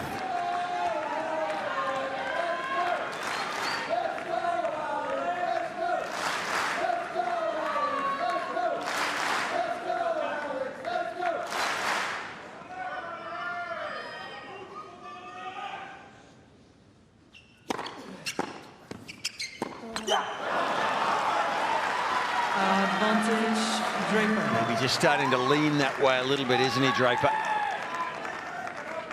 Just cover the forehand a bit more there.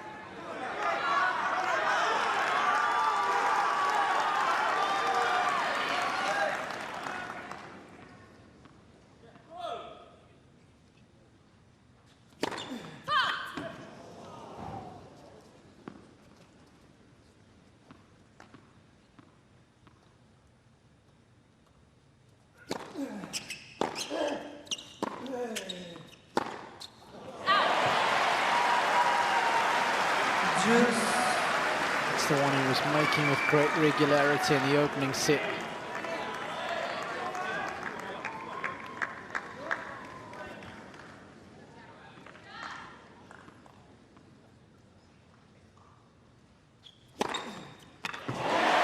Advantage, Vekic.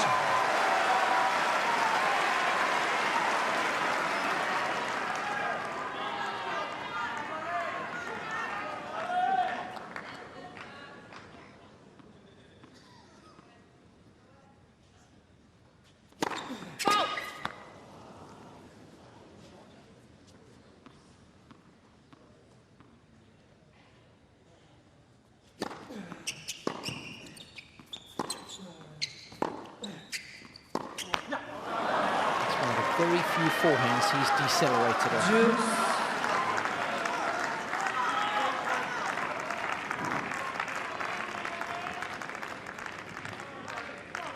It's a good one there. This is the one. He's reaching for it. Feet not quite in position.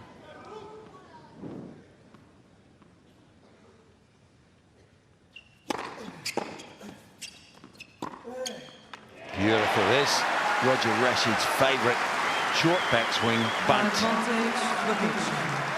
It's another Perfect. South Australian who had a pretty good double-handed backhand like that.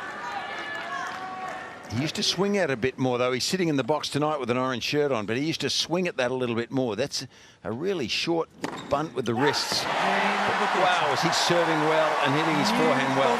There he is. Got to number one. Two-time major champion, he's not too bad. Just snuck in there between Pete Sampras and Roger Federer. He'll tell you he nudged Pete Sampras aside when he beat him at the US Open. Hang on. No one nudged Pete Sampras, did they? 14 major championships. We saw a lot of that from Pete, I'll tell you that much. Yeah.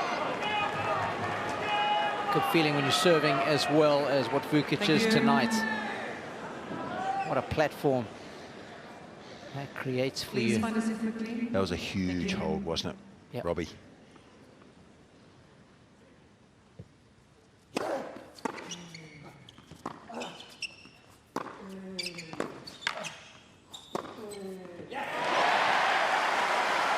He just looks better from the back of the court to me, Vekic. He doesn't need to panic.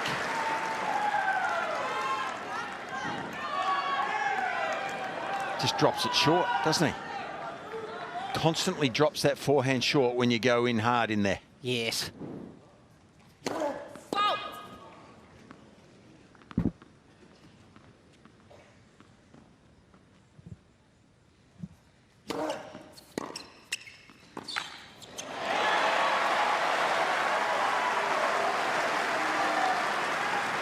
So this is a moment for a young player who hasn't been here before. Not to get ahead of yourself. Just play each point as it comes. You can see him starting to breathe a little harder. He's starting to think about maybe winning now. Don't change anything. Thank you.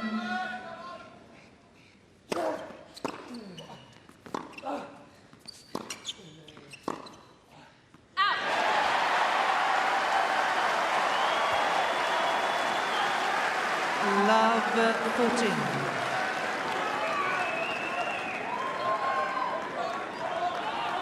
What a gilt-edged opportunity this is. Please. Out. 15-14.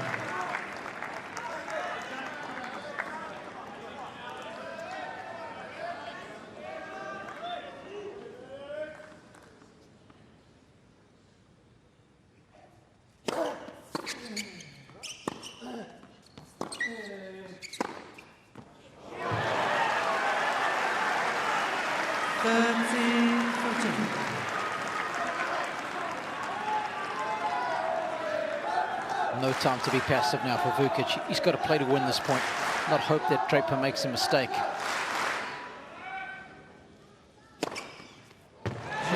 a whole lot you can do there. Draper just giving him a taste of his own medicine. And I tell you what, of course Draper doesn't want to go down love 40, but if he can hold from here, that might really just start to play on the mind of Vekic, the size of the opportunity.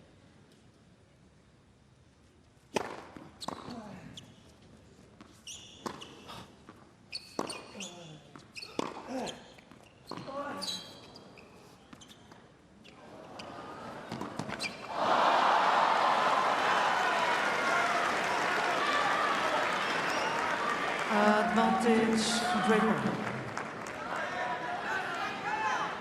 He was there this time. The drop shot wasn't great. He was there at the top of the apex. Just missed it. Jack survives.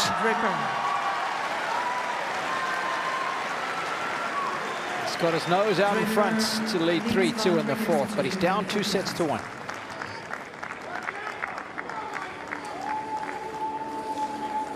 Well, there's been just one double fault from Vekic in this set, and you can see where it is. When it happened, we alluded to the fact that the ball toss was a little too far left and behind, and this is a nice illustration to see the bad ball, that red one there, and just highlights the importance of the ball toss. When you get them in the right spot, you tend to serve very well. And of course, that's what Vekic has done, but I thought it was such a good illustration. Just highlights when you're a little off under pressure and you serve that double fault. On that occasion, it was the ball toss that was a little too far left and back. And you can see it clear as daylight there. Nice illustration from our boys working overtime there in bolt 6. Time.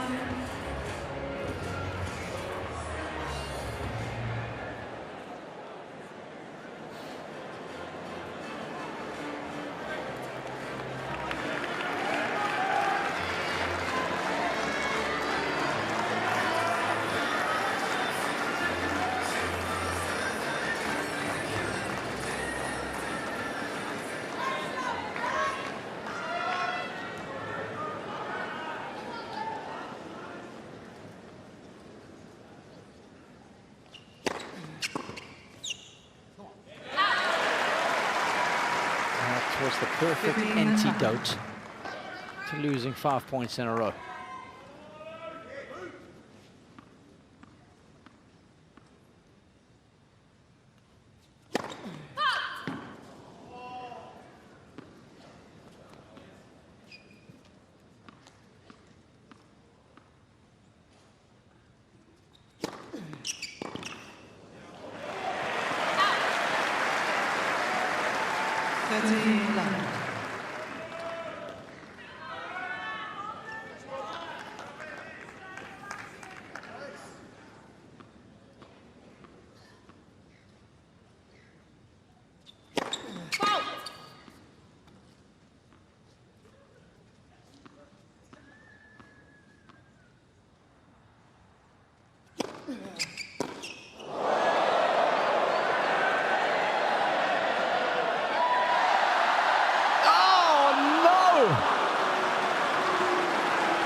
Thought he might drop the racket and try with two hands.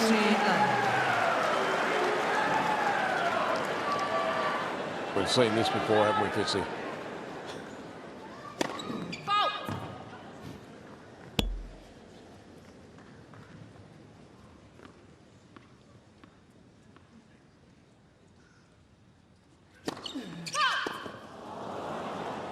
14-15.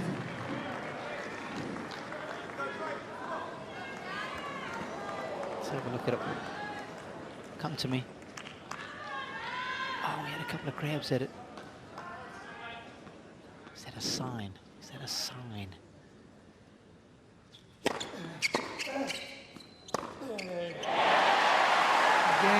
He has vaporized that forehand as Vekic. 3 games all, 4 seconds. Watch carefully, you'll see a vapor trail. Watch. It's beautiful when someone hits it that sweetly.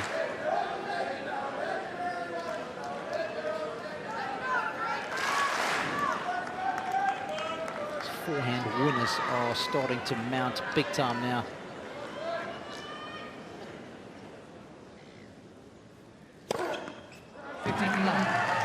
So he has 20 in total for Vekic, 12 for Draper.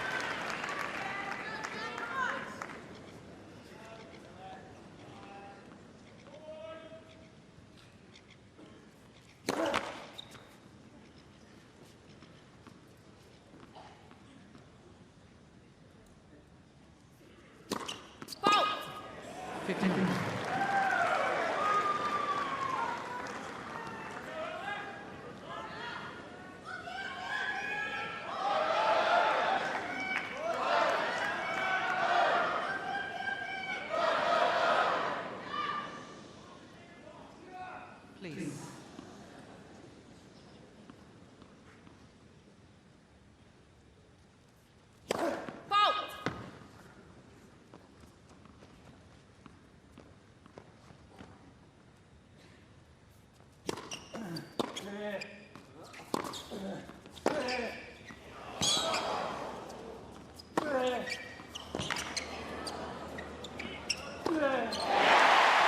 Pouring it on now.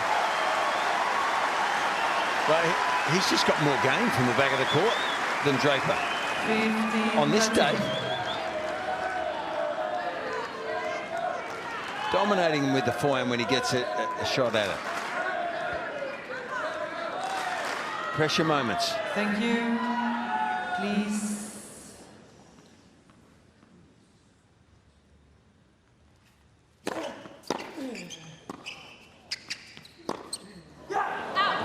Big opportunity. Hasn't missed many of those in all of these 4 sets. Alexander Vekic. Beautiful return.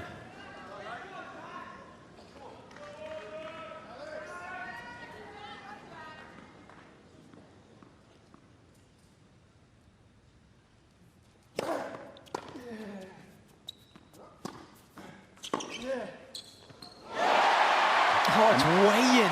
Mate, he let that go. He did. He's out of sorts here, Jack. For me, he could have made a volley on that, decides to let it go, and he judged that poorly. He was there.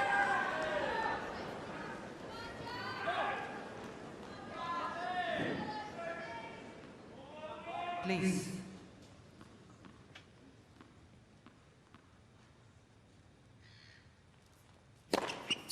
He came through with the goods, didn't he?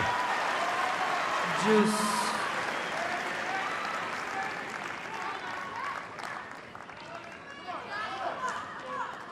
Saved all 4 break points that he has faced in this 4th set.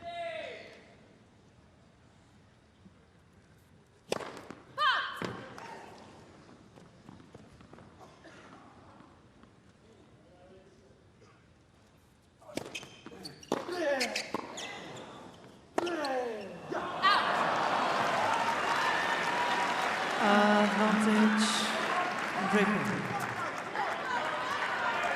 It's good defense. Good defense.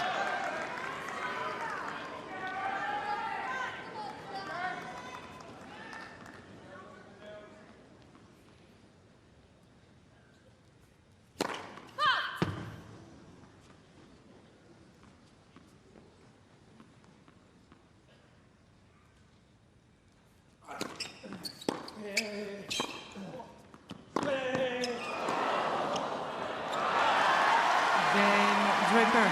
Another tough hold for Jack. This camp is delighted.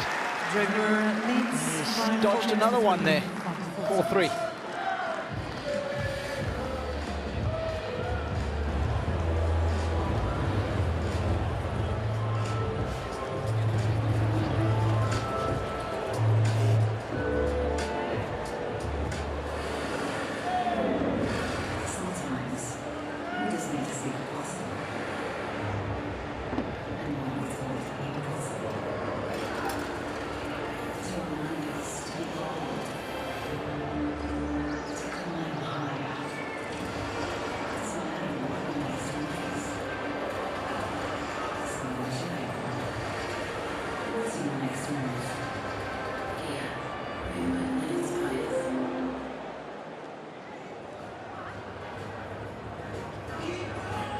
Time.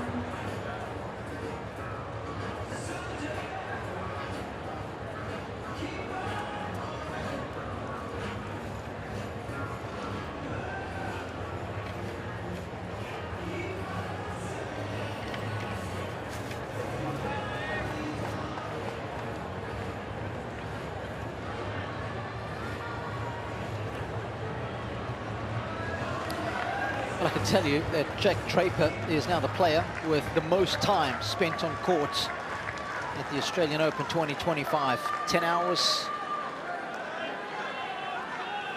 And it'll be now 13 minutes if my maths is any good. Probably a bit more now.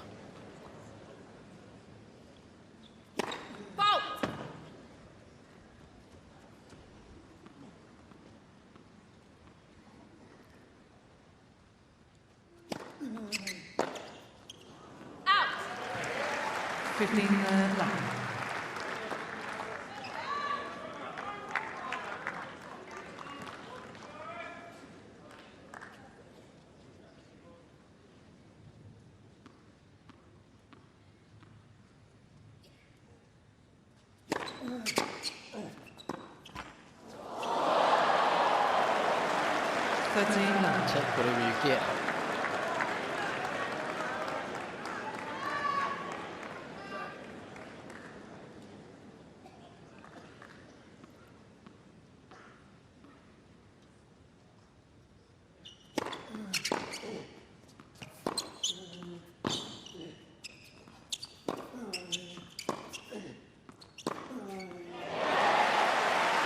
That's just world class, Robbie.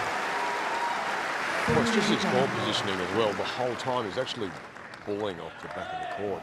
And Draper, once he gets into that mode where he's sort of stationary a fair way behind the baseline, he's got too many options.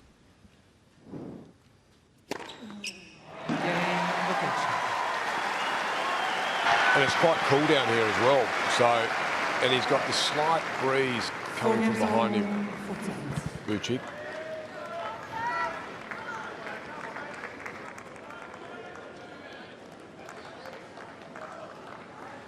Okay, that finish line is definitely within sight, but you've got to keep your focus. Don't look too far ahead if you're Vekic.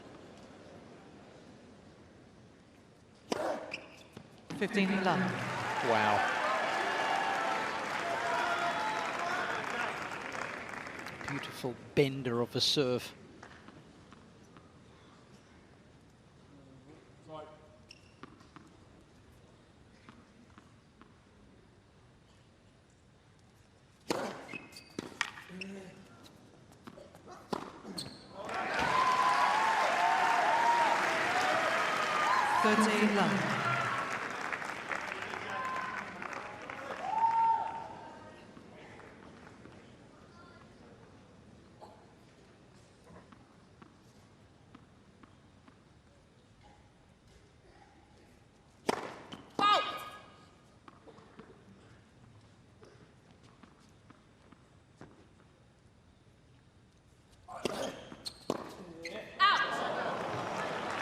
Well, the right-hander hitting that forehand down the line there is flirting with a bit of danger because the spin from the left-hander serve takes that wider out over the sideline.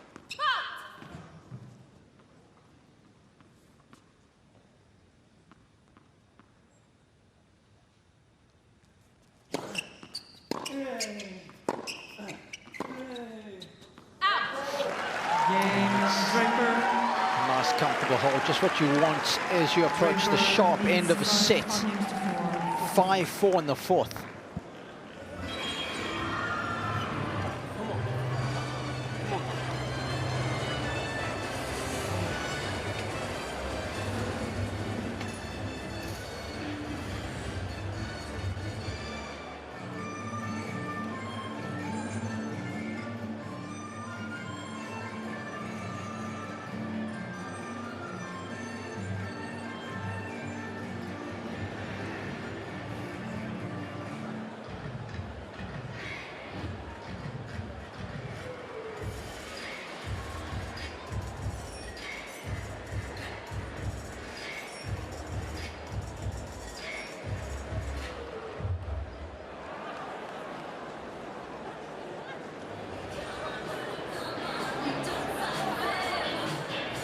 Time.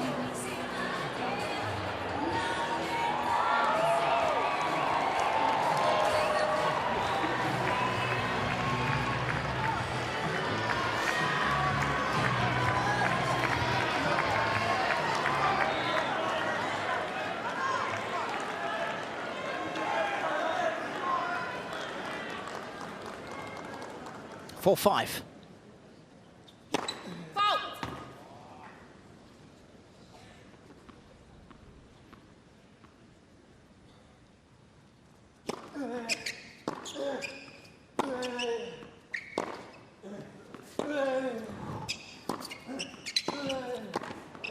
Oh, it's a bit of a cheat code that when you get that close.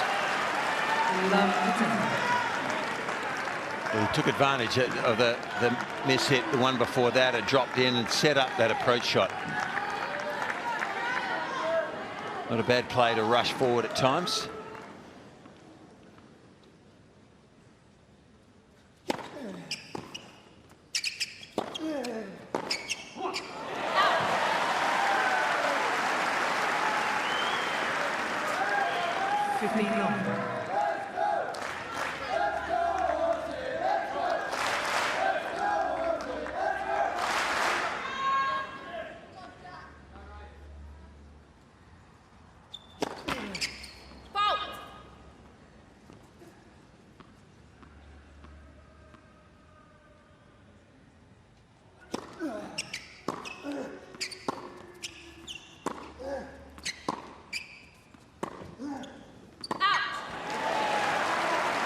Can you see how Draper's 2 forehands before that, leaning back, and he just can't get any legitimate penetration off the ball, and it's easy for a person who wants to step in and take the court to deal with.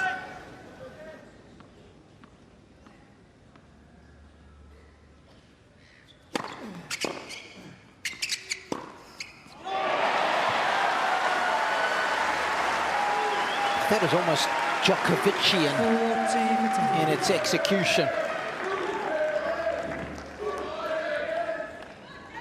How often did the great man do that against Rafa?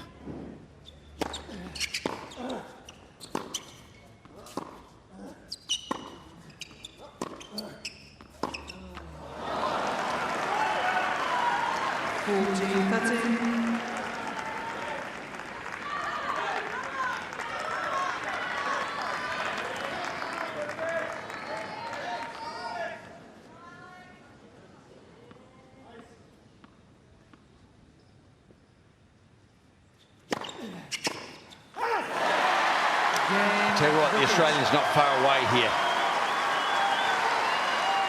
A hiccup from the opponent or 1 or 2 big winners at the right time, and this match can be his. And Draper knows it. He's fighting hard. He is a good competitor. Not sure we've seen his best tennis yet tonight, but he's still got his shoulder to the grindstone.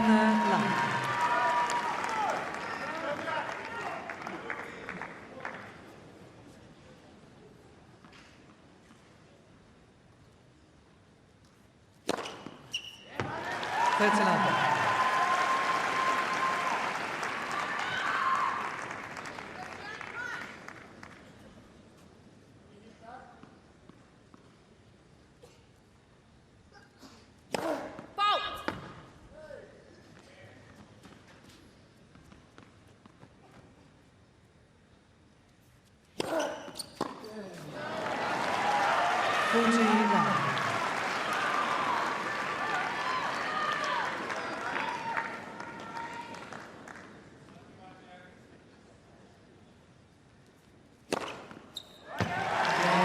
Found his rhythm. Absolutely, yes. After fighting off 4 break points in back-to-back service games, it's been a lot easier since then. 6-5.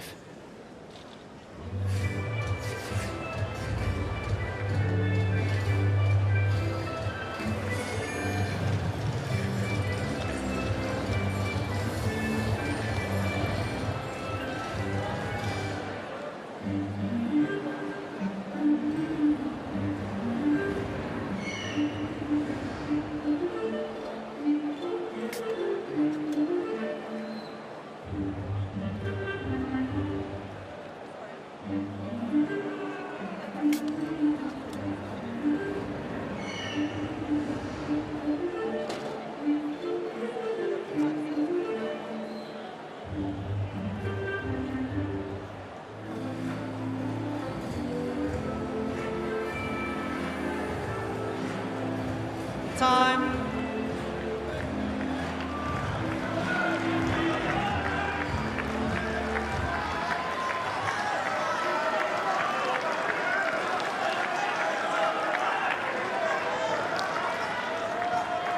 Well, it's been 2 hours and 37 minutes of enthralling tennis. Draper finishing so strongly in the opening set, winning 5 of the last 6 games there after being down a break, but since then it's been all Vekic.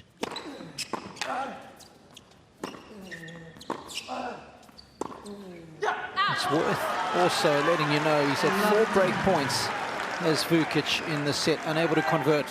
One of the service games, he had Draper love 40. Draper wriggled free in the 4th game of the set.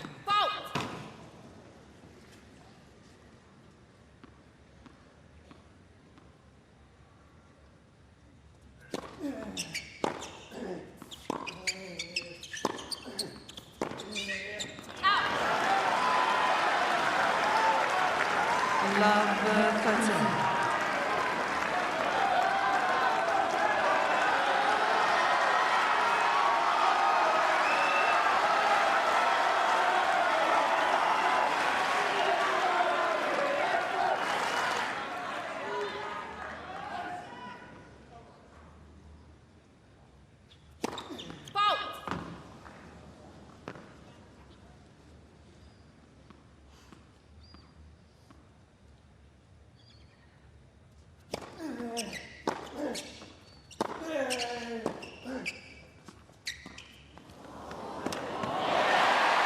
Goodness me.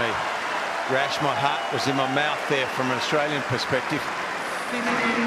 Yeah, there's no doubt about that. It was coming from a high spot, wasn't it? So you had to get it perfect, otherwise Draper was going to be able to get there. But how short were the forehands from the lefty?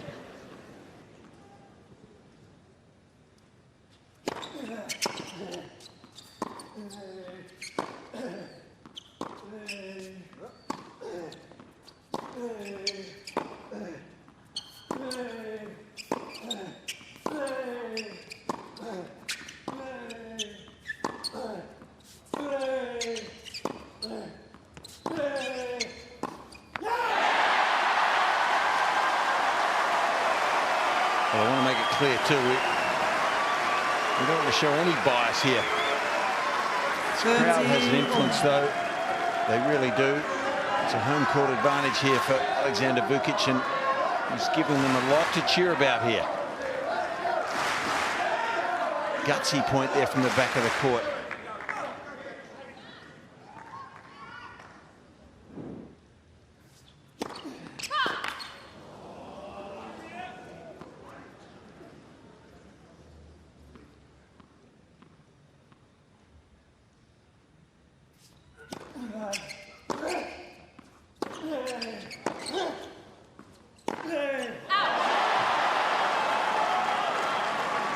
He's missed it. Draper is fighting hard, isn't he? Grinding in this game. You've got to remember, both of these guys have played 2 5-setters coming into this match. Could it be a third for both?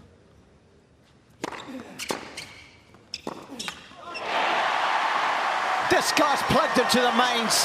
How about that to save a set point?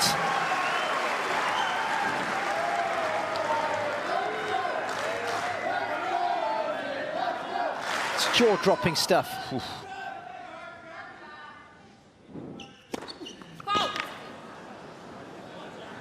Please.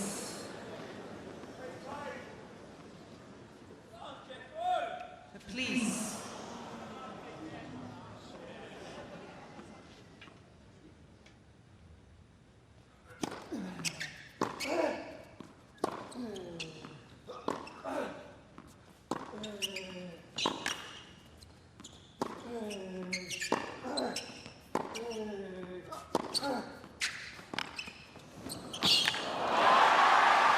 Fortune favoring the brave.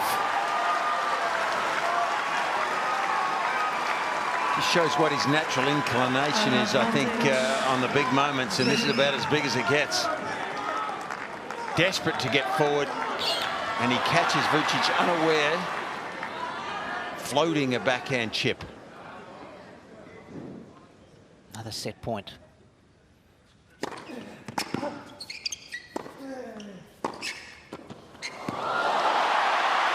Come on. What a drop volley.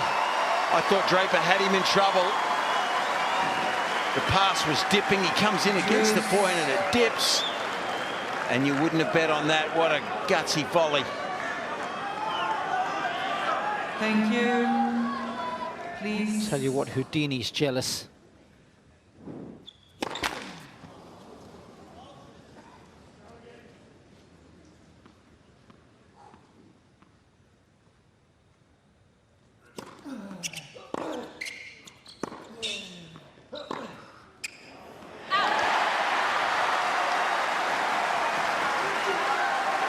That was a good forehand, wasn't it? I mean, terrific second serve. He's missed 3 first serves in a row to the first court. He's not getting any help there with his serve, but good second serve, and then held the forehand beautifully and made Draper change direction.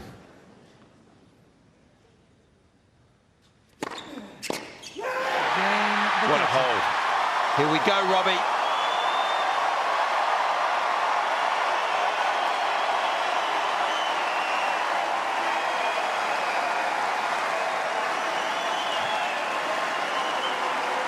Six cancel, 4 sets, a tiebreak.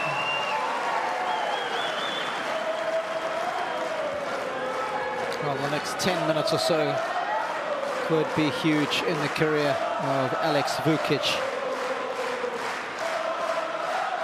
Thank you. Players are ready. Thank you. Please. And he'll need every ounce Please of energy from this crowd. Show some respect to the players. Be quiet when they're ready to serve, please.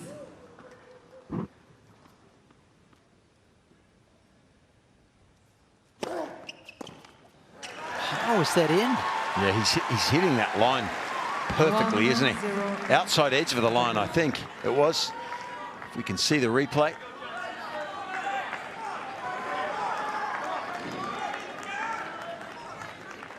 Outside, I would say, Robbie. Yep, good serve. Vekic would like to have a replay on the left. Not sure he's... Well, it's his choice, but you don't want to hold up play and lose any rhythm here.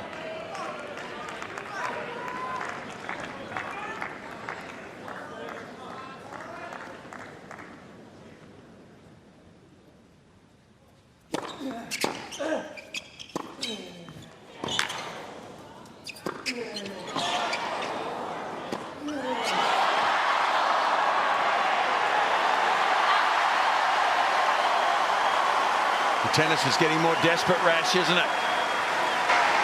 The level just keeps rising, and I mean, that was a great defensive point, but just the calm, actually, of Alex is extraordinary.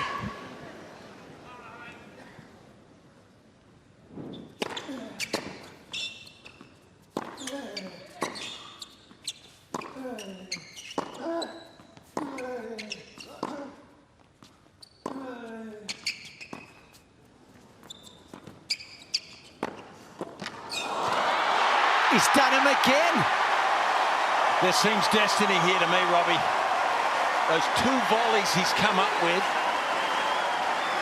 That one a little bit off the throat. I mean, it is going his way here. Poor drop shot from Draper, but hit a great passing shot, and that was off the throat. Some luck for the Aussie on one of the biggest moments in his life. So he's not far away here. Draper to serve.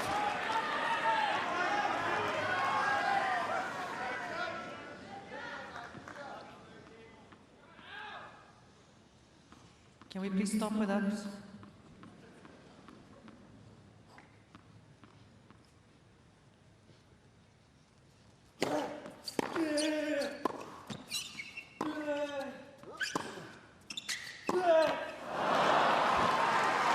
wasn't quite balanced, was he, for that? 2 all. Just Please again, ladies and wanted gentlemen, to finish the point too early. Screaming just before the players are ready to serve.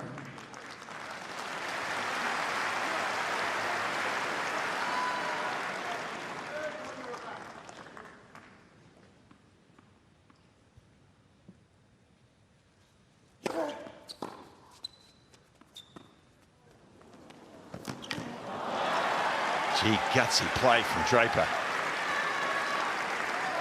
3-2 Draper. Great choice of shot there, Jack. No one was really expecting that. He played it well.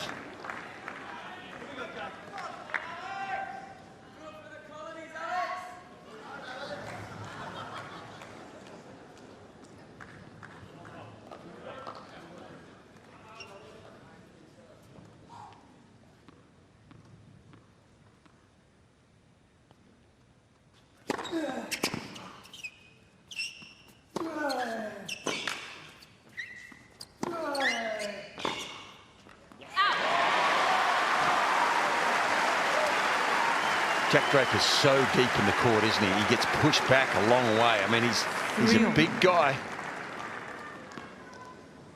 But he's a big guy to be way back behind the baseline, trying to scramble defensive shots back.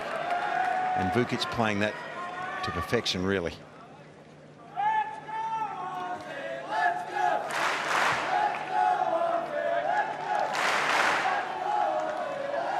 Big moments in a young player's career here for both of these guys. This guy's a previous US Open semi-finalist. This guy hasn't been past the second round of a major before this tournament. Finds himself in the 3rd round with a chance right here to make a 4th.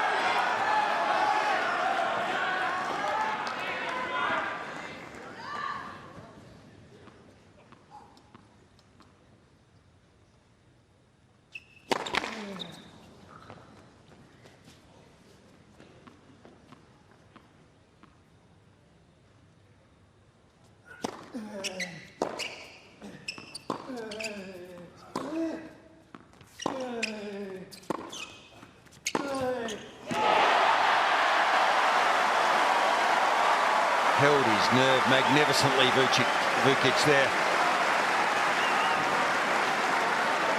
Bit of desperation there coming in on that.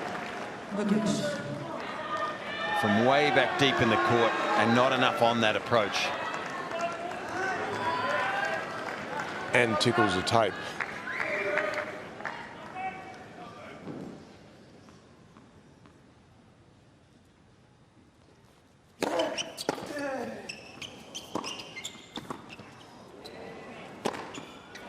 Too good. Yeah, well, one thing he's good at, and that's overhead, that's for sure.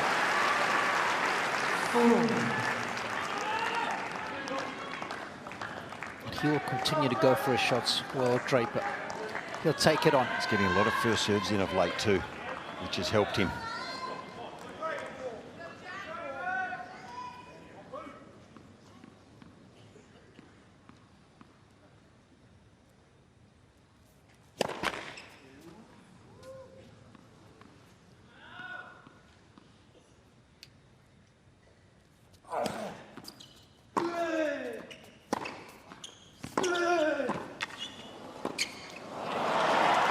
He's coming in on every ball, isn't he? A little short on the return. That only just made it over the net. And again, it's Draper who's being more offensively minded, who's going after his shots, who's coming in. Yeah, the return there. Just too short.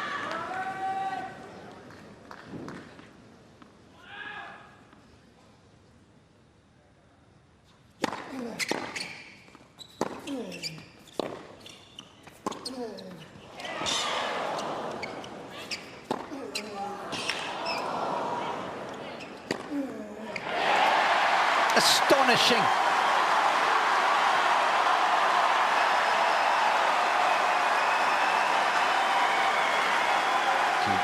Jack Draper made him play 4 or 5 difficult balls there. Under pressure, kept scrambling.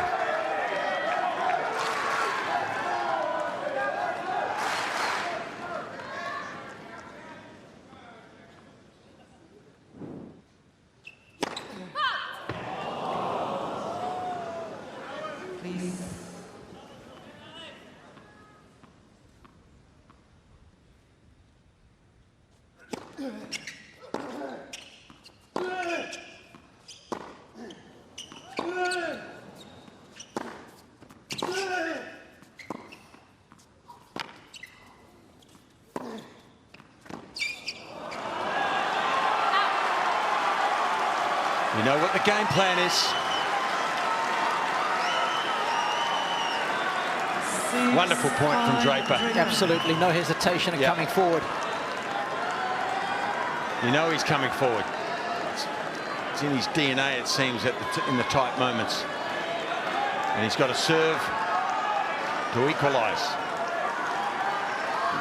And spare a thought for Vekic. That first serve missed by about 2 millimeters. Ladies and gentlemen, players are ready.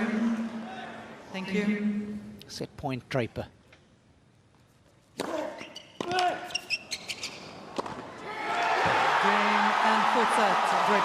Draper and Vekic will take us the distance. And it'll be the 3rd consecutive match for both of them that they have to go 5.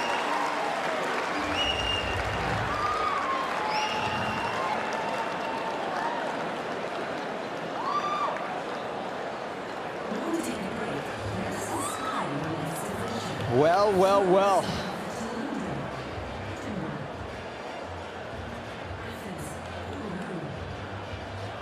Carlos Alcaraz will be watching this one, thinking, keep going at it, gentlemen.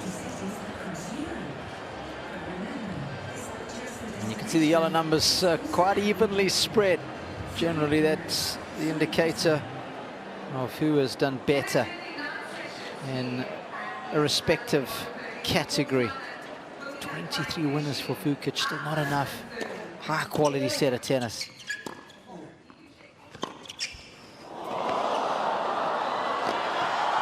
Oh, what a shot that was.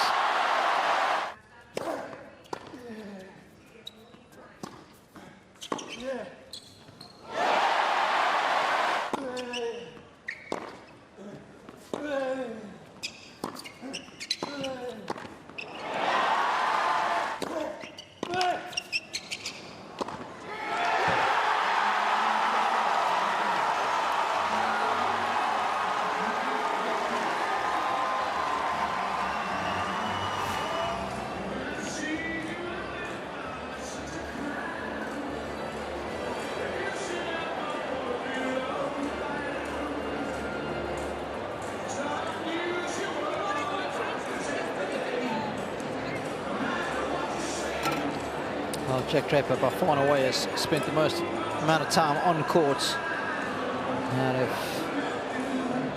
everybody who's played in this tournament thus far.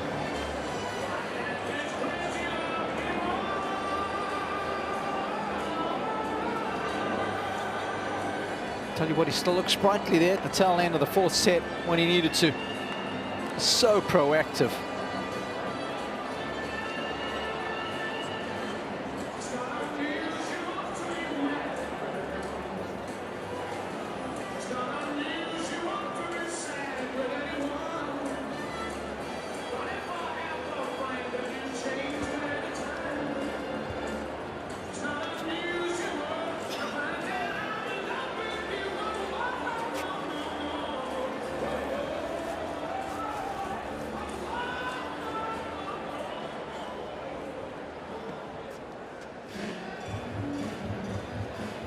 There's not an ounce of fat on him.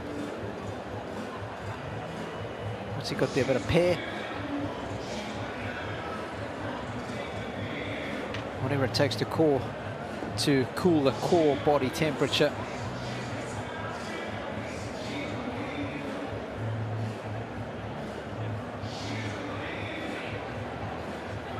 So little to choose between these two guys.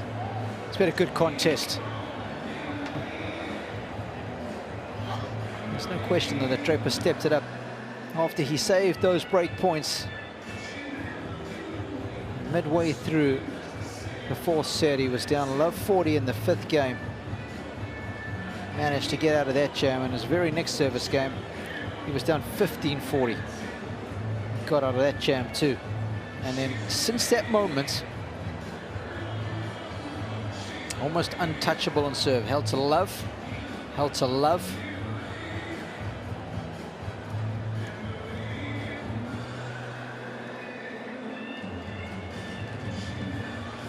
Actually hasn't lost a point on serve since then. That's how good he's been.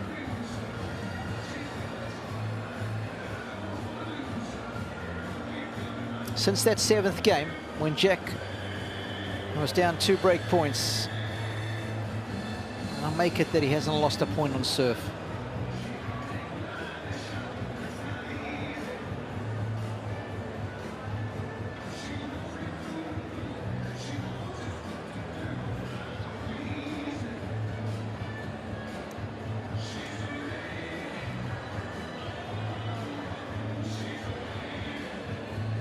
It's one heck of a contest, isn't it, Robbie? Certainly is. Back-to-back nights on this court.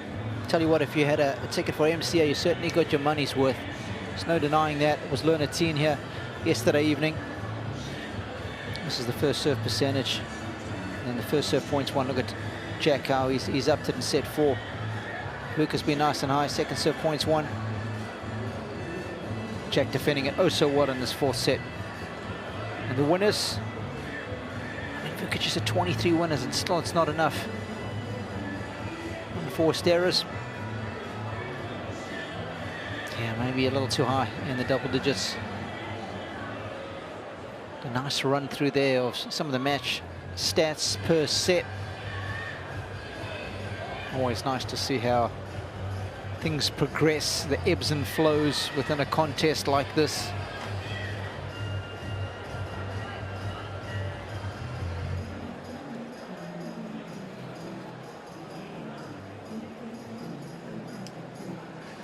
"14 straight points he's won on serve.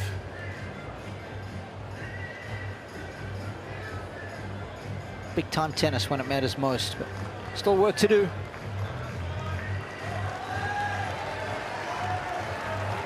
Full change of kit.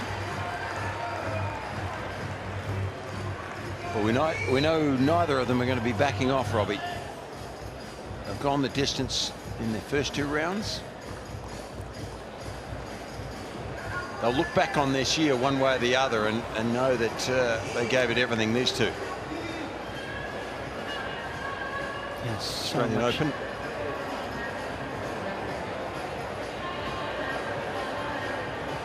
Time.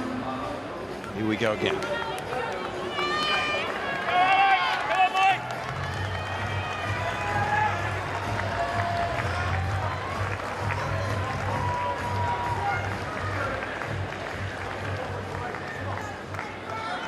Final set.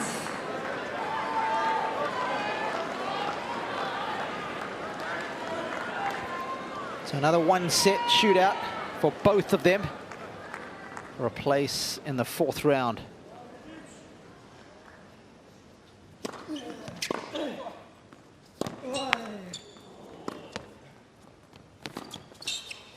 That is just magnificent.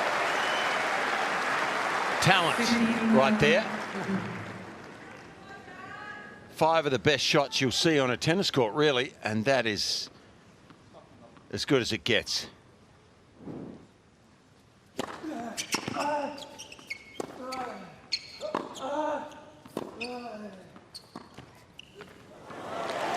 One thing Vekic has to be ready for now is that on the big points, Draper is going to come forward. You have to be ready. You either keep the ball super deep or you go in first. Or be ready to hit a very good passing shot. But the other guy's coming in if you're Vekic.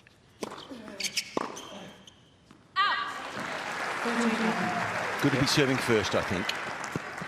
I'm sure Jack would have liked that as well.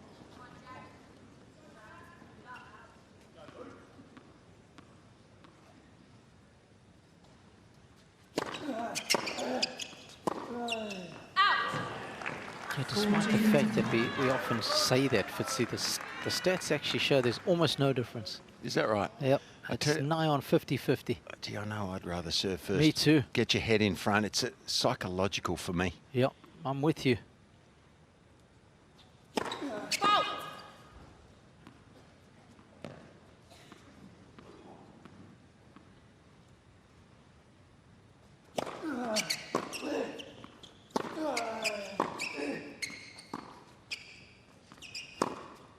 I reckon Rashid would want to throw the first punch too, Robbie.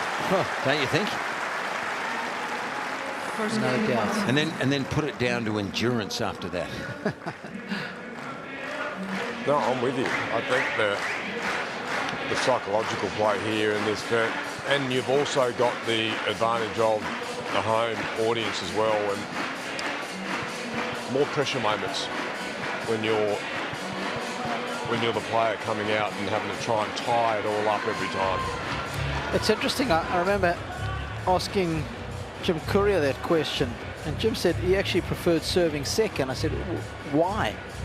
And he said he always enjoyed serving second in a fifth set because he would serve out of the break and he would have had a rest before he served.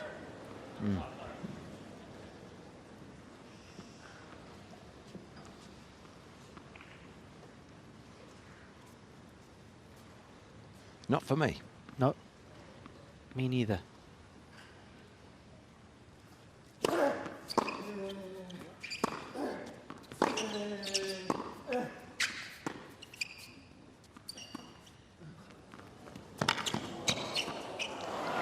So he's got to stand up on the baseline more. Vekic. 15. Because Draper's either going to drop shot or hit and charge more often. One or the other.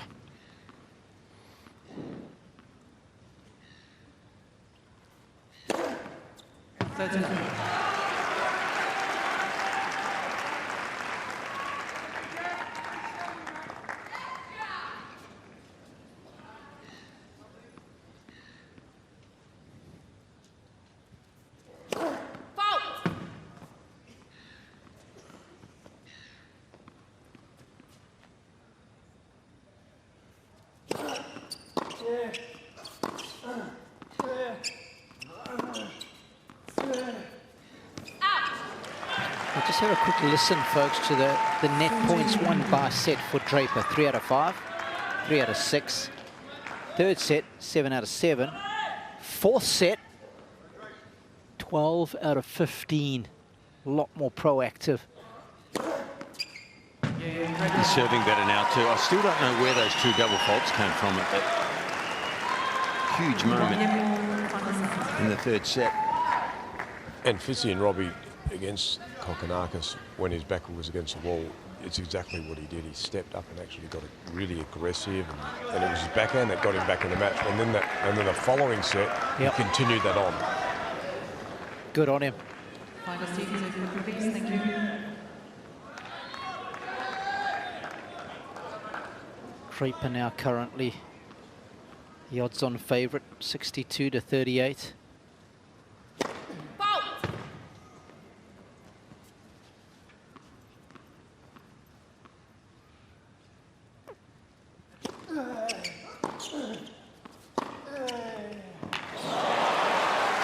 Wow, he's hit that shot well. Because it's against the spin, so the ball is naturally going to slide off your strings, so it's always going to go away from the lefty's forehand.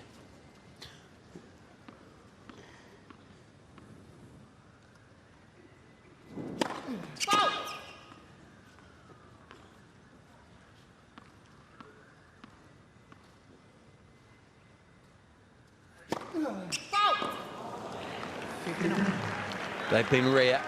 I think the forehand has got him into this position. He's got to continue to use it like he used it on that first point in this game. Yep, be brave. And that stops Draper rushing him or coming to the net or drop shotting during a rally. Lands for serve.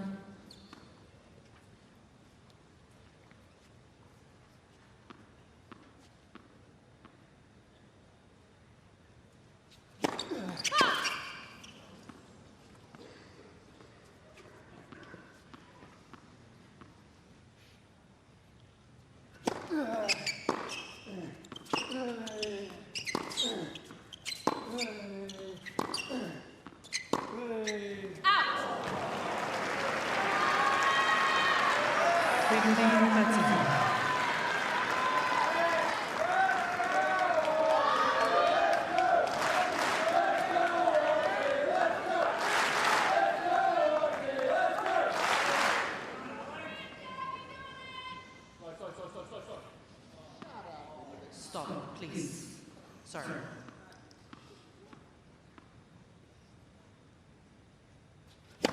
Lands for serve.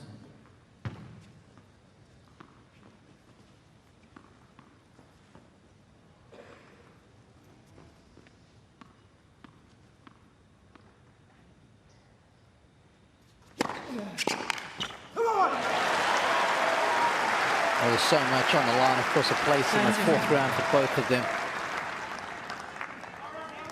This is a one-set shootout that's worth $130,000 as well. Valuable ATP points.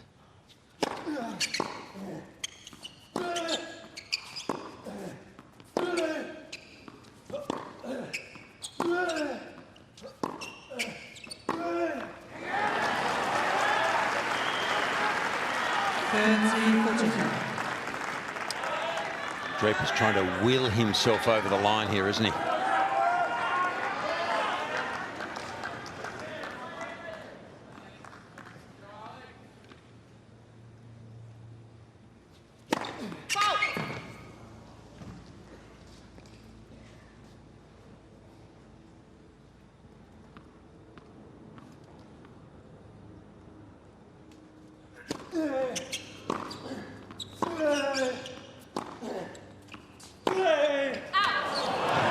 Desperate. And that's going to cost Vekic. Not sure that shot was on. Draper with the early break in the fifth.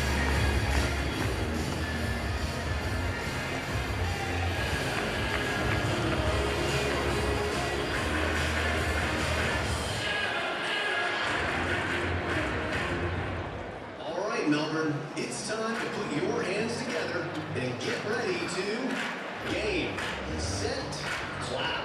Let's go. Oh, this is too easy. Let's go faster. Oh, we need more energy than this. Faster again. Now louder. Keep going. Go, go, go. Nice, Melbourne. Give yourselves a round of applause. That was priceless.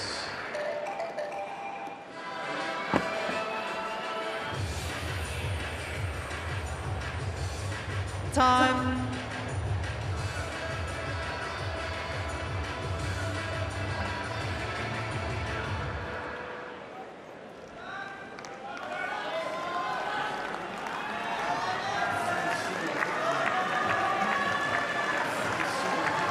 A somewhat questionable shot selection costing Vekic in that third game.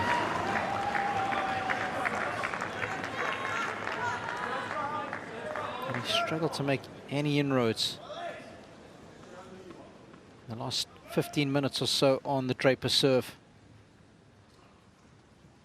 I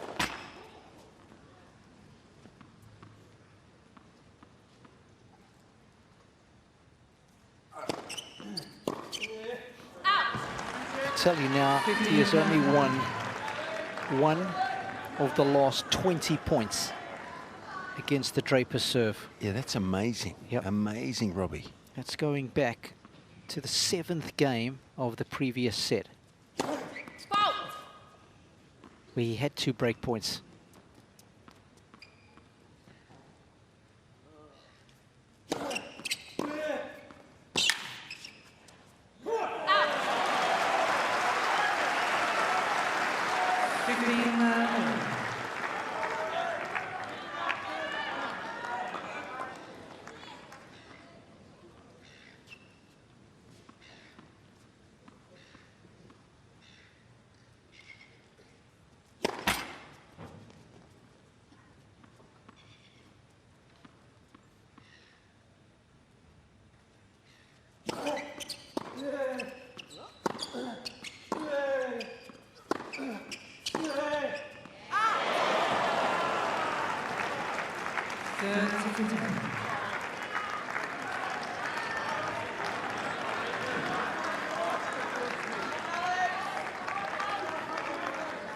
got a little tired look on his face, and these last few games his court position's changed, hasn't it?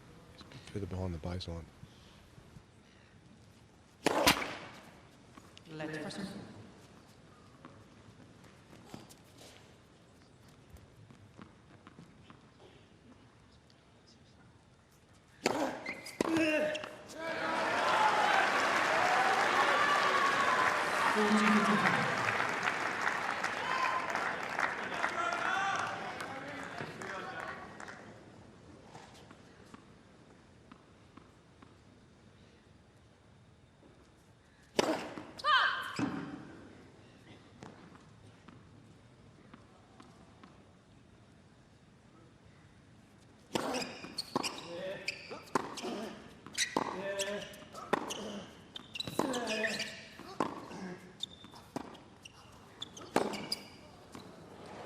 Called good. Called good. He's really attacking, isn't he, Draper? He's trying to wheel himself over the line. You've got to hand it to him.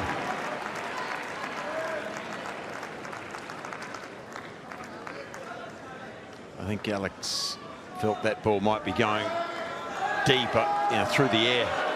Was surprised when it landed on the line. So 3-1 to Draper. He's got the break early. He's got the better body language right now. Not that Alex is bad, but there's more energy up the other end.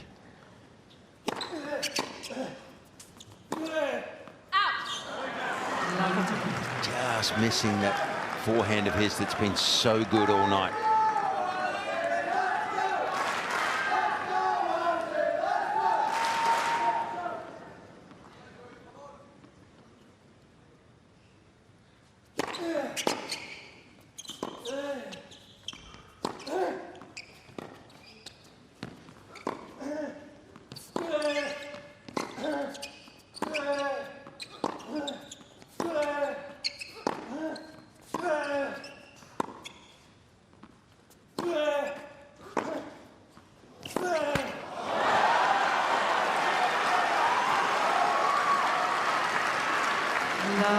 Do you think Draper looks better physically right now?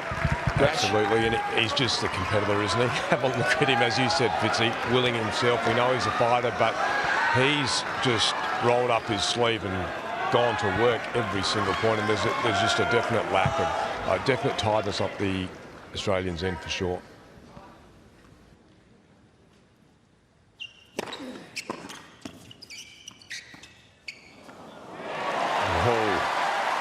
What feel there out of nowhere.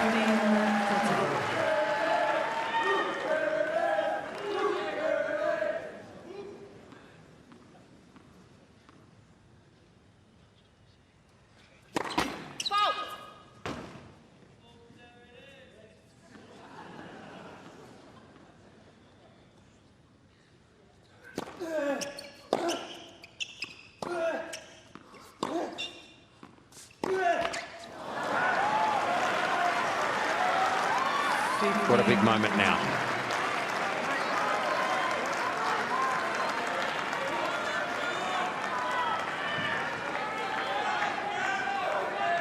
It's a cruel old game, isn't it, for one of these competitors here? Yep.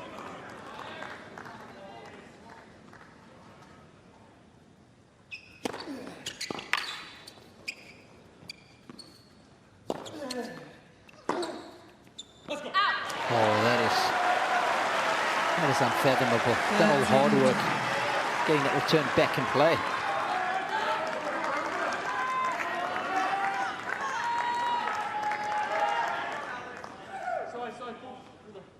Take the ball, please.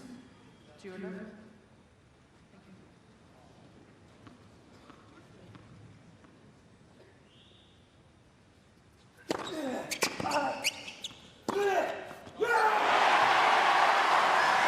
Will we remember those 2 points?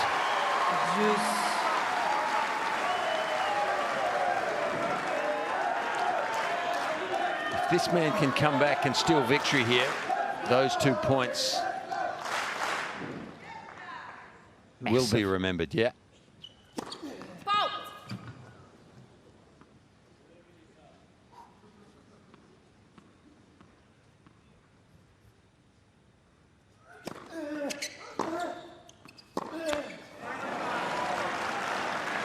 Advantage, Draper.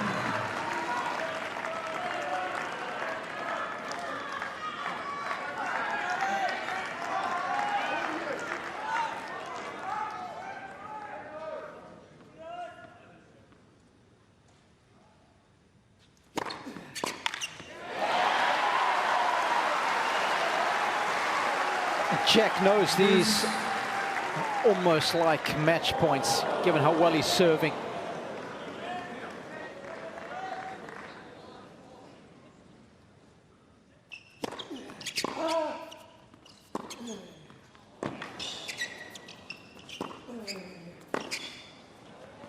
It's in. It is very much in. Advantage, Draper.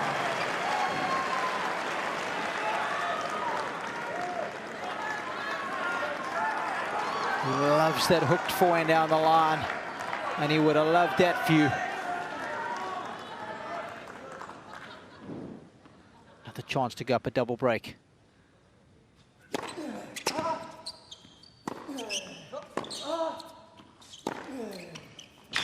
It ain't happening yet. Not on Vukic's watch. And maybe this situation with his back to the wall is making him just throw a little bit more caution to the wind and go for his natural game again. For his sake, let's hope so.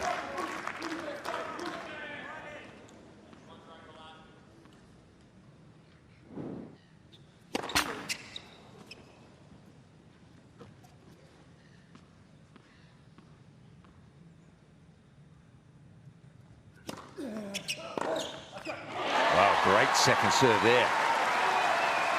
Advantage, Vekic. I feel like he's loosened up a bit again.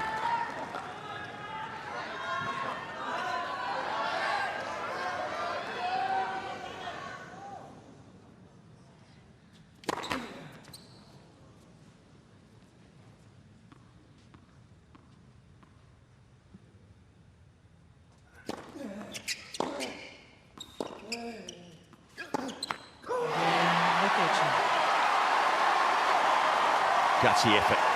It's a massive hold, isn't it? Big difference between 3-2 and 4-1. Oh, it's just a single break. He'll harbour ambitions of getting back into this one.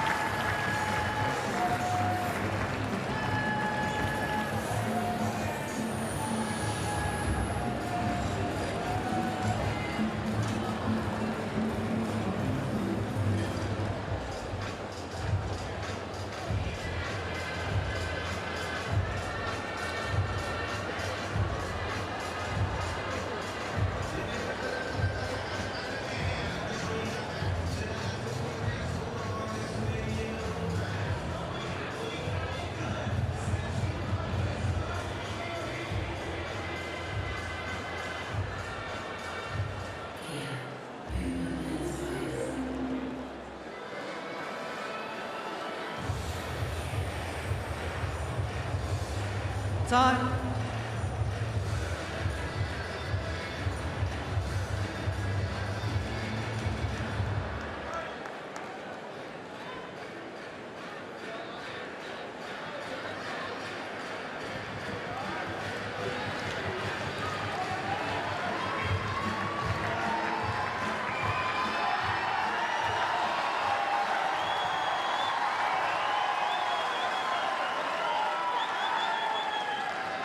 It's just the one break, 3-2. I can tell you that since he faced 2 break points in that 7th game of the 4th set, Draper has won 24 of the last 25 points on serve.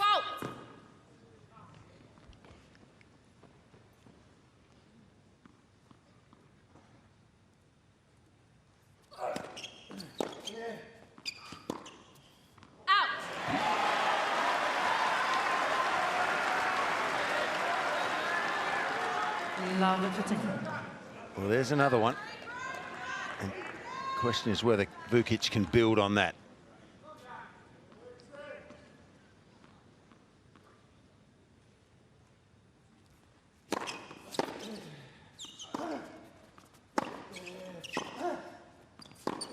Oh, he stepped it up again. This is what he was doing in the first few sets, wasn't it? That forehand, throwing some caution to the wind.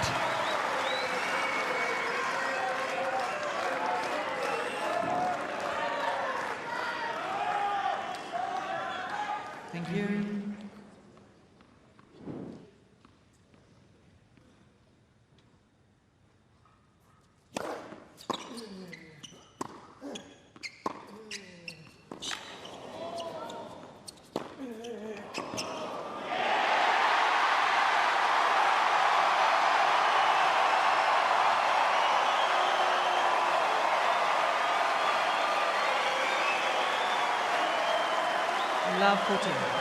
You've got to love one-on-one sport. Got to love it. Please. Thank you.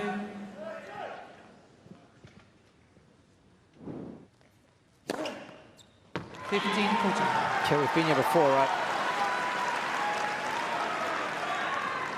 Fifth game of the fourth set.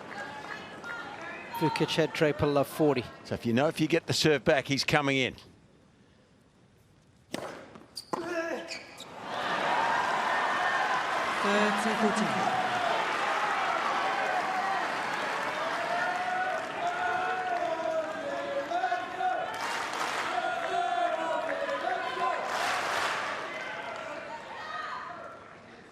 Two saved. Please.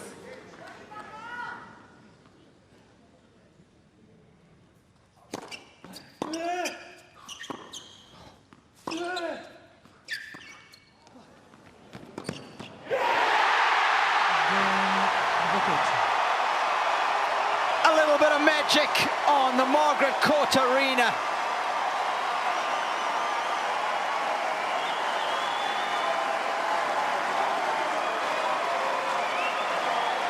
On the brink of going down a double break.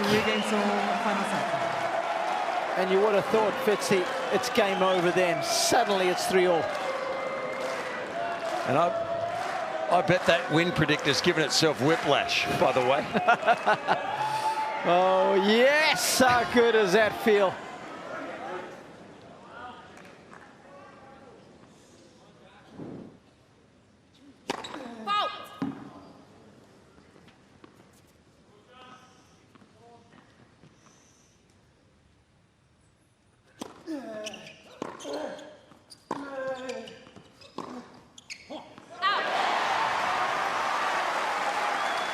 Well, the forehand now has Draper worried. Because he's locked in now, Vekic, making most of them and causing Draper some pain.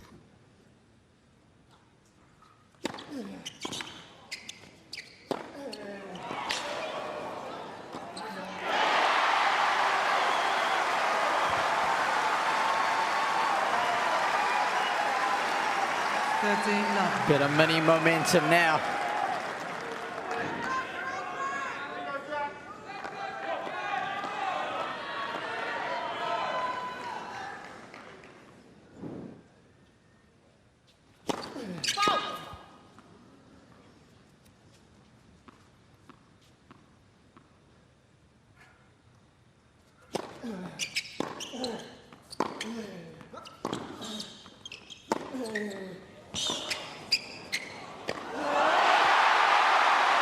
Some elevation sensation.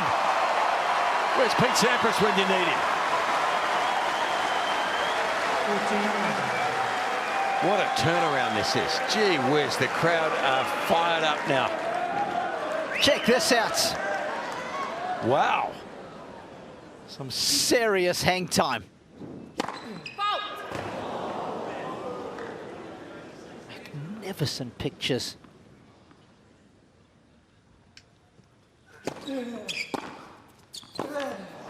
Yeah, and that's the retaliation from Draper that's needed. He has to also step up with aggression now.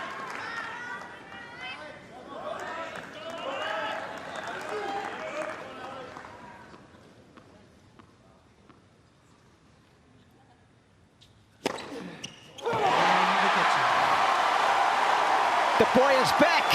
He is back in a big way. Vekic takes the lead in the fifth.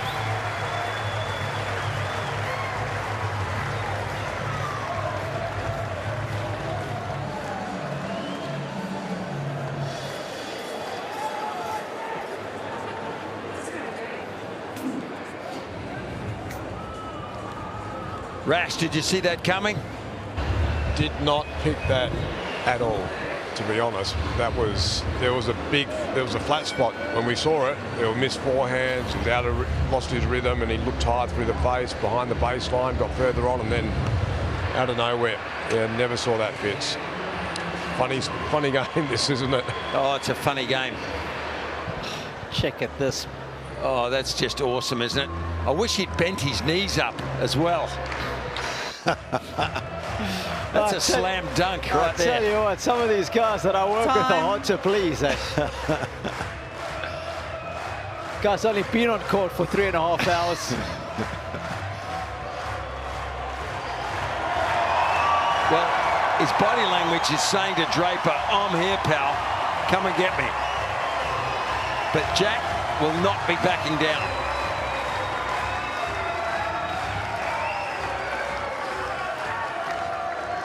This may well be worth a Davis Cup spot for this young man. I hope so.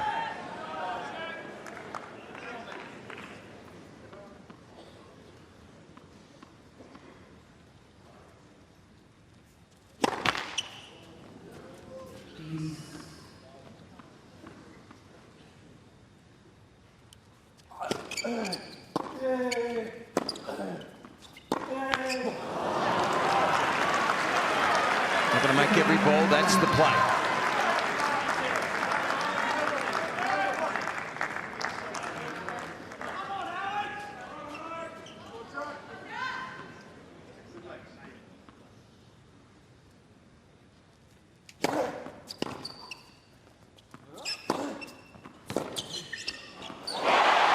Just enough on it.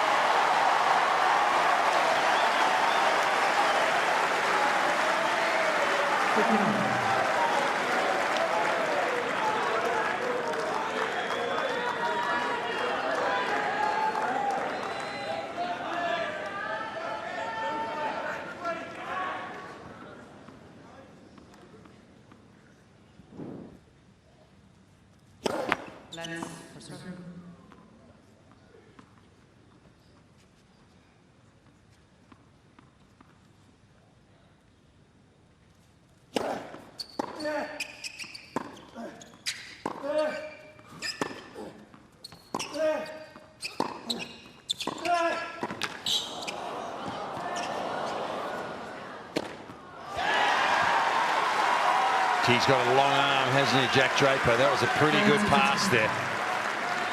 Pretty darn good pass, and he anticipated, covered the net like a blanket. Got this long left arm on that volley. Look how dynamic the movement is. You've got to remember, these guys are playing their third straight 5-setter. And lest we forget, last year it was Daniil Medvedev who played 3 straight 5-setters as well, quarters, semis and final.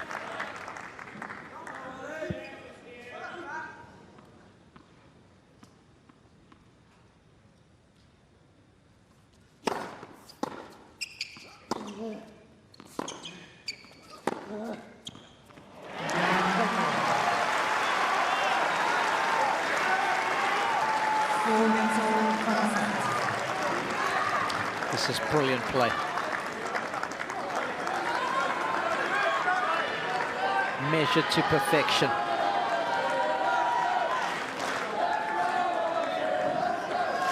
Jack Draper, a very healthy record in 5 sets here at the Australian Open. He's 3-0, 4-1 in his career.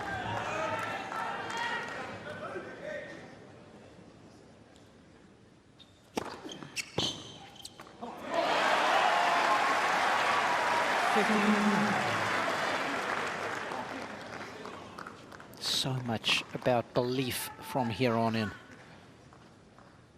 Remember, there's a 10-point tiebreaker if it gets to 6-all in the 5th set. We saw one on this court about 24 hours ago. Maybe 23.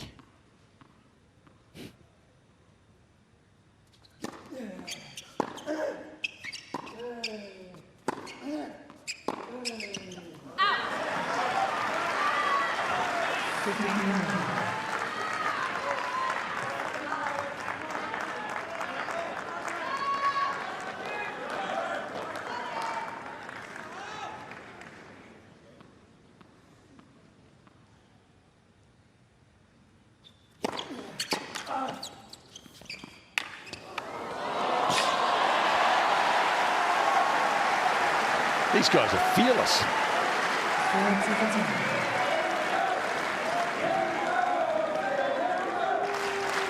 And the grip change is so late. No chance you can see that coming.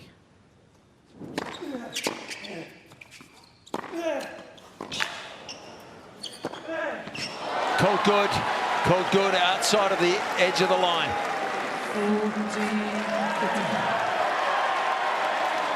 You cannot argue with that technology.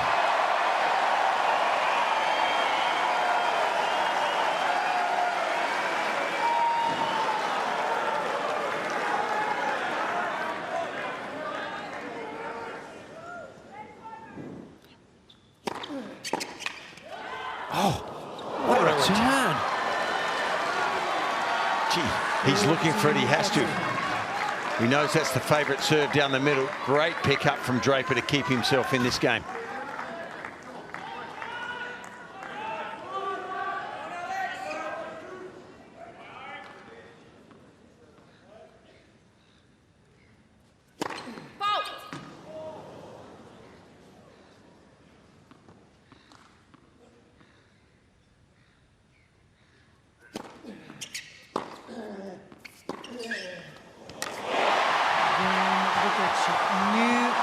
It's beyond special. What an evening this is turning out to be for Alexander Vekic.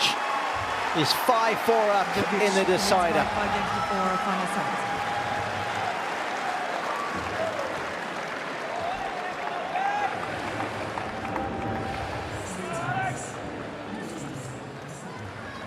I mean, you have to think that this shot of Vekic is going to go cross court. He's got other ideas.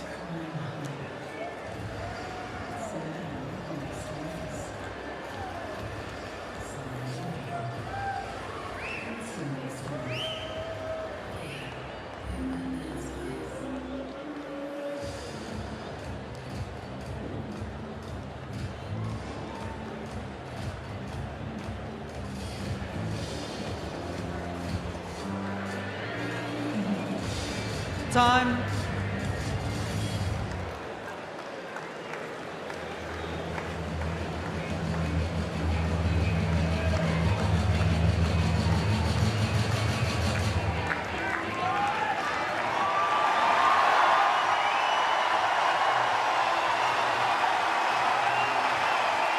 Well, the Aussies and Alex Vekic would love for this to be his final game, but I'm sure the British fans in here and Jack Draper will want this one to continue on.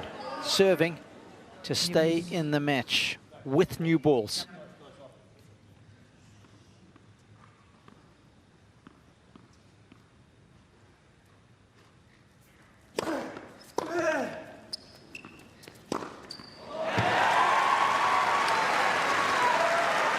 Got to keep covering that serve, don't you? That's his stock standard.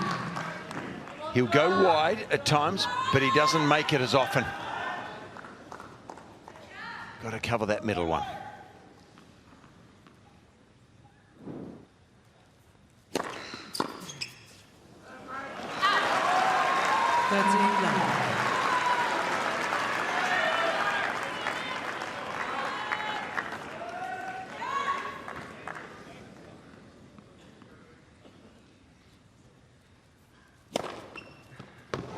Too good. When he gets ahead, he's a good front-running server, isn't he? Certainly is.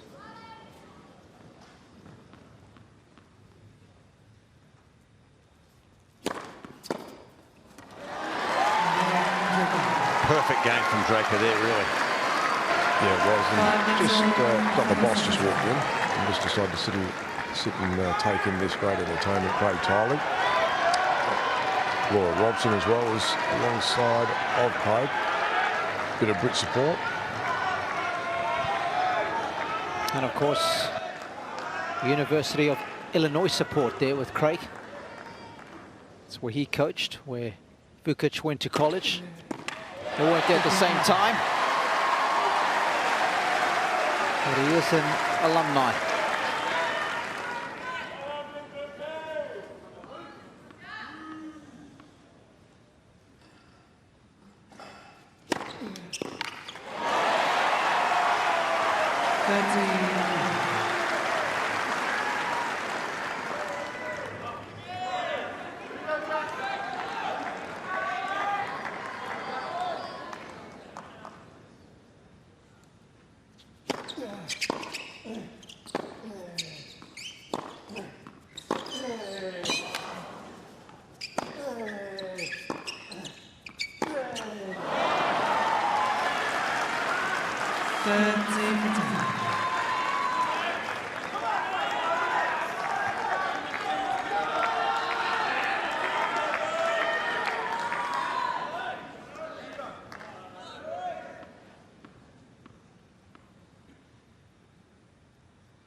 Gee, that was brave from Vekic. He went so close to the line and he left his court open. It was there for Jack Draper to take. Couple of calls, couple of close ones going against the Brit.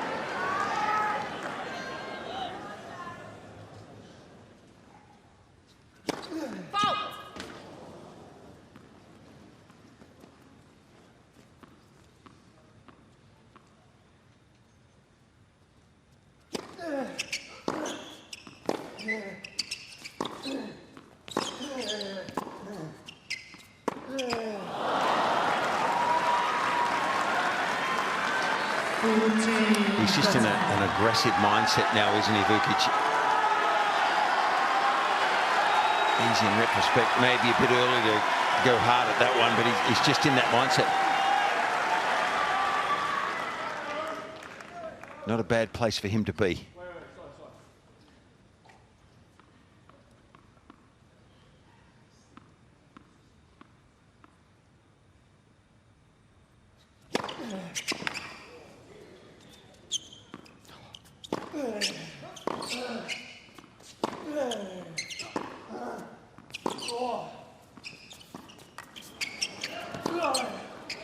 Well,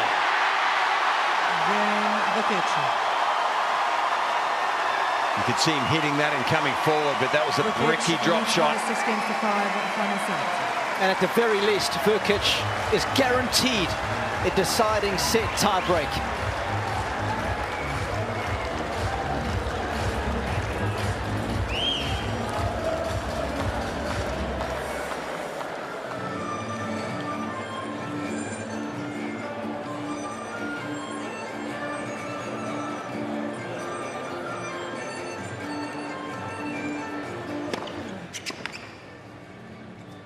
What a get that was again from Jack. And his defensive skills, just so impressive. Turned the point around there, but the drop shot just lacked the necessary feel. This one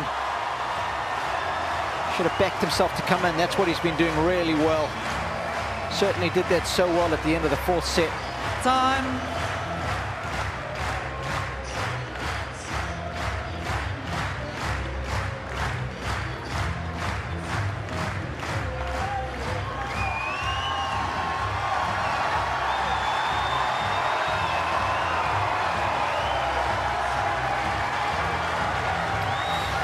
Well, this is why sport is the best form of reality TV, folks, because there are no scripts here.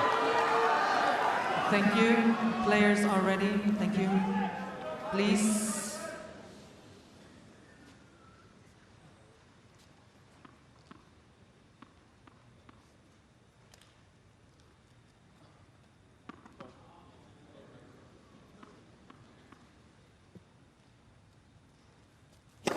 Let's proceed. He's got to look for that one, hasn't he, Fitzy? Absolutely. He won't go there every time, but most Can we times. please stop this? And he's so accurate, close to Please, that can middle we line to respect get any the players? purchase We've at been all. playing 3 hours and 42 minutes. Umpire laying the law down. Good for her. Good job, Louise, reminding everybody how hard they're working.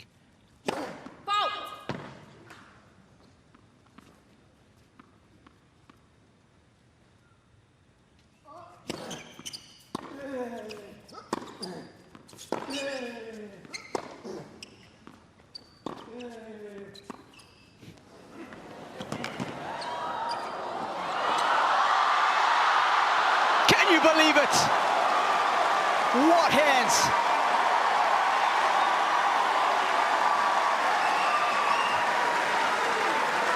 Desperation.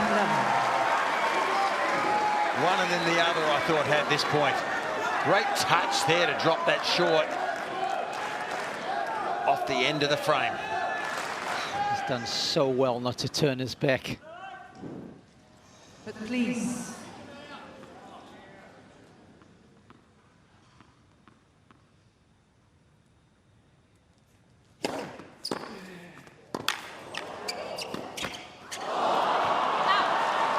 Tennis again. Gee, it's impressive at the end of 3 hours and 43 minutes, isn't it? Once again, please, ladies and gentlemen, cheer Great for your reactions. player, but be quiet when the players are ready to serve. Thank you. Just that ability to put that extra ball in play.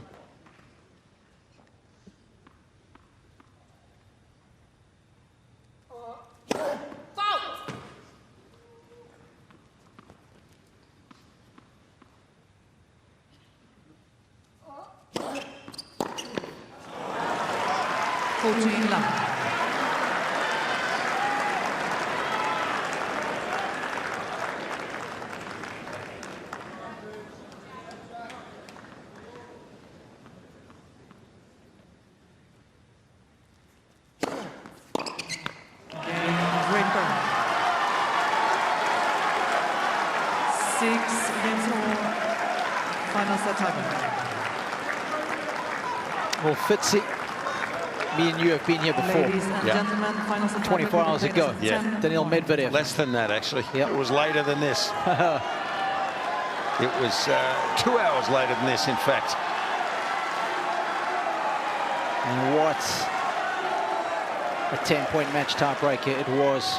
I'll learn at 10. They both deserve to win this, these two boys. Good luck.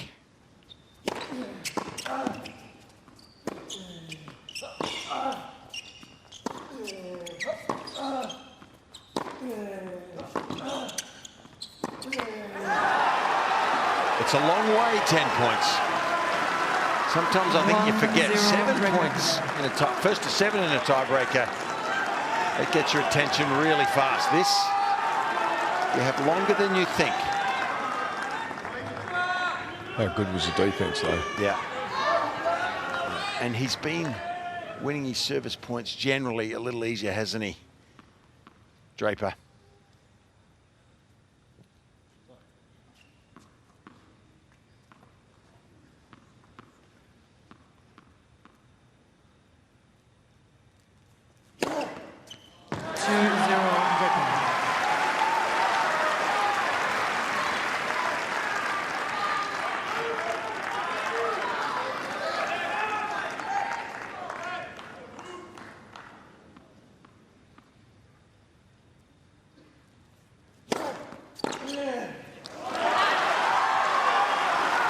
Great start for the Brit.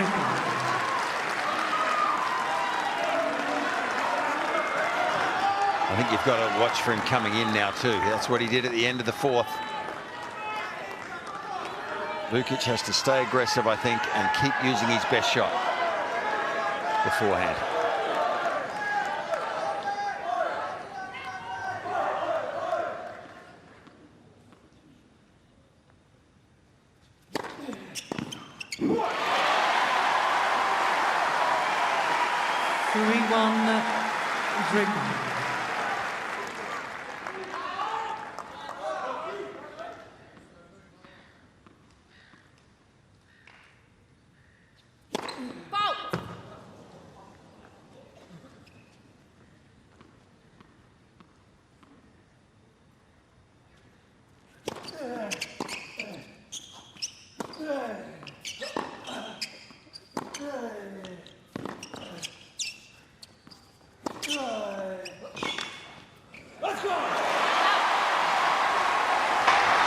Robbie and Fitzy, when was the last time that Draper came in and chipped a return off his forehand? Don't think I've seen one. That was a different shift, wasn't it? It certainly was, Rash. I thought he was going to have a big cut at it. He has got the mini break.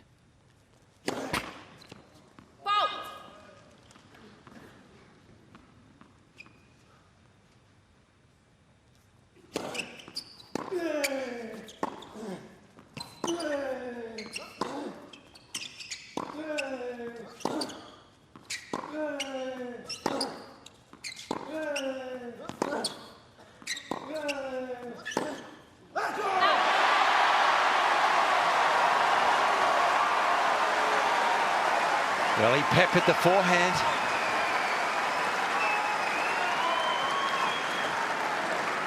3-all. Remember, first to 10 by a margin of 2.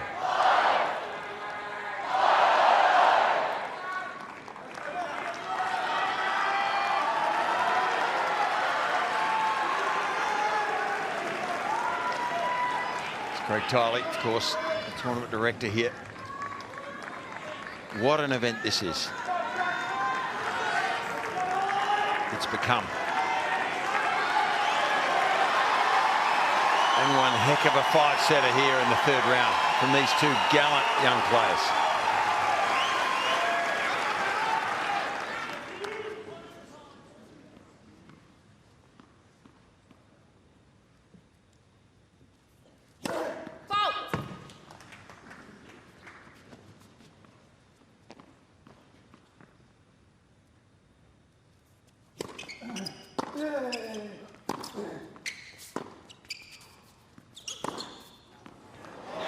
That is brilliant. Yeah, gutsy from Draper.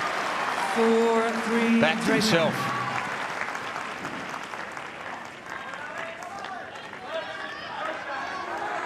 That slice needs a little bit more heaviness, doesn't it? It just allowed Draper to get into position and dictate terms. On serve.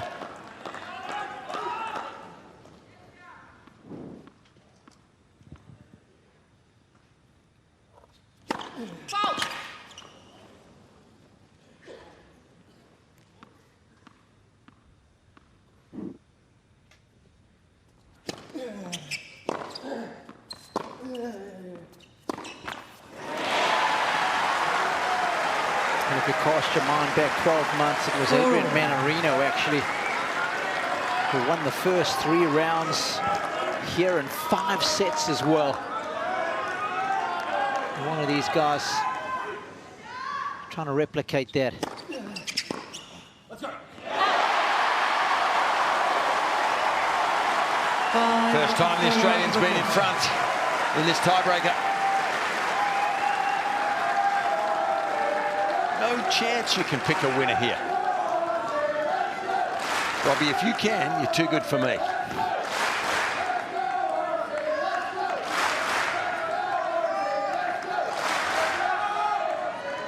Enjoy the spectacle.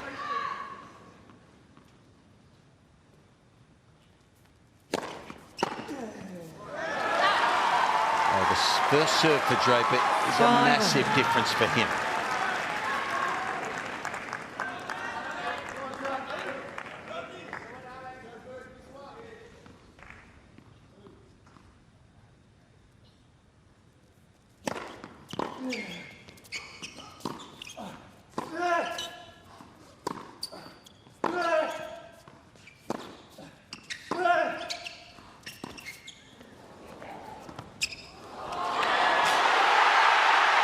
My goodness. What feel under pressure with your heart rate coming through the top of your head and you pull that off. He's got nerves of steel. Oh, this was sumptuous. And this is not easy to execute.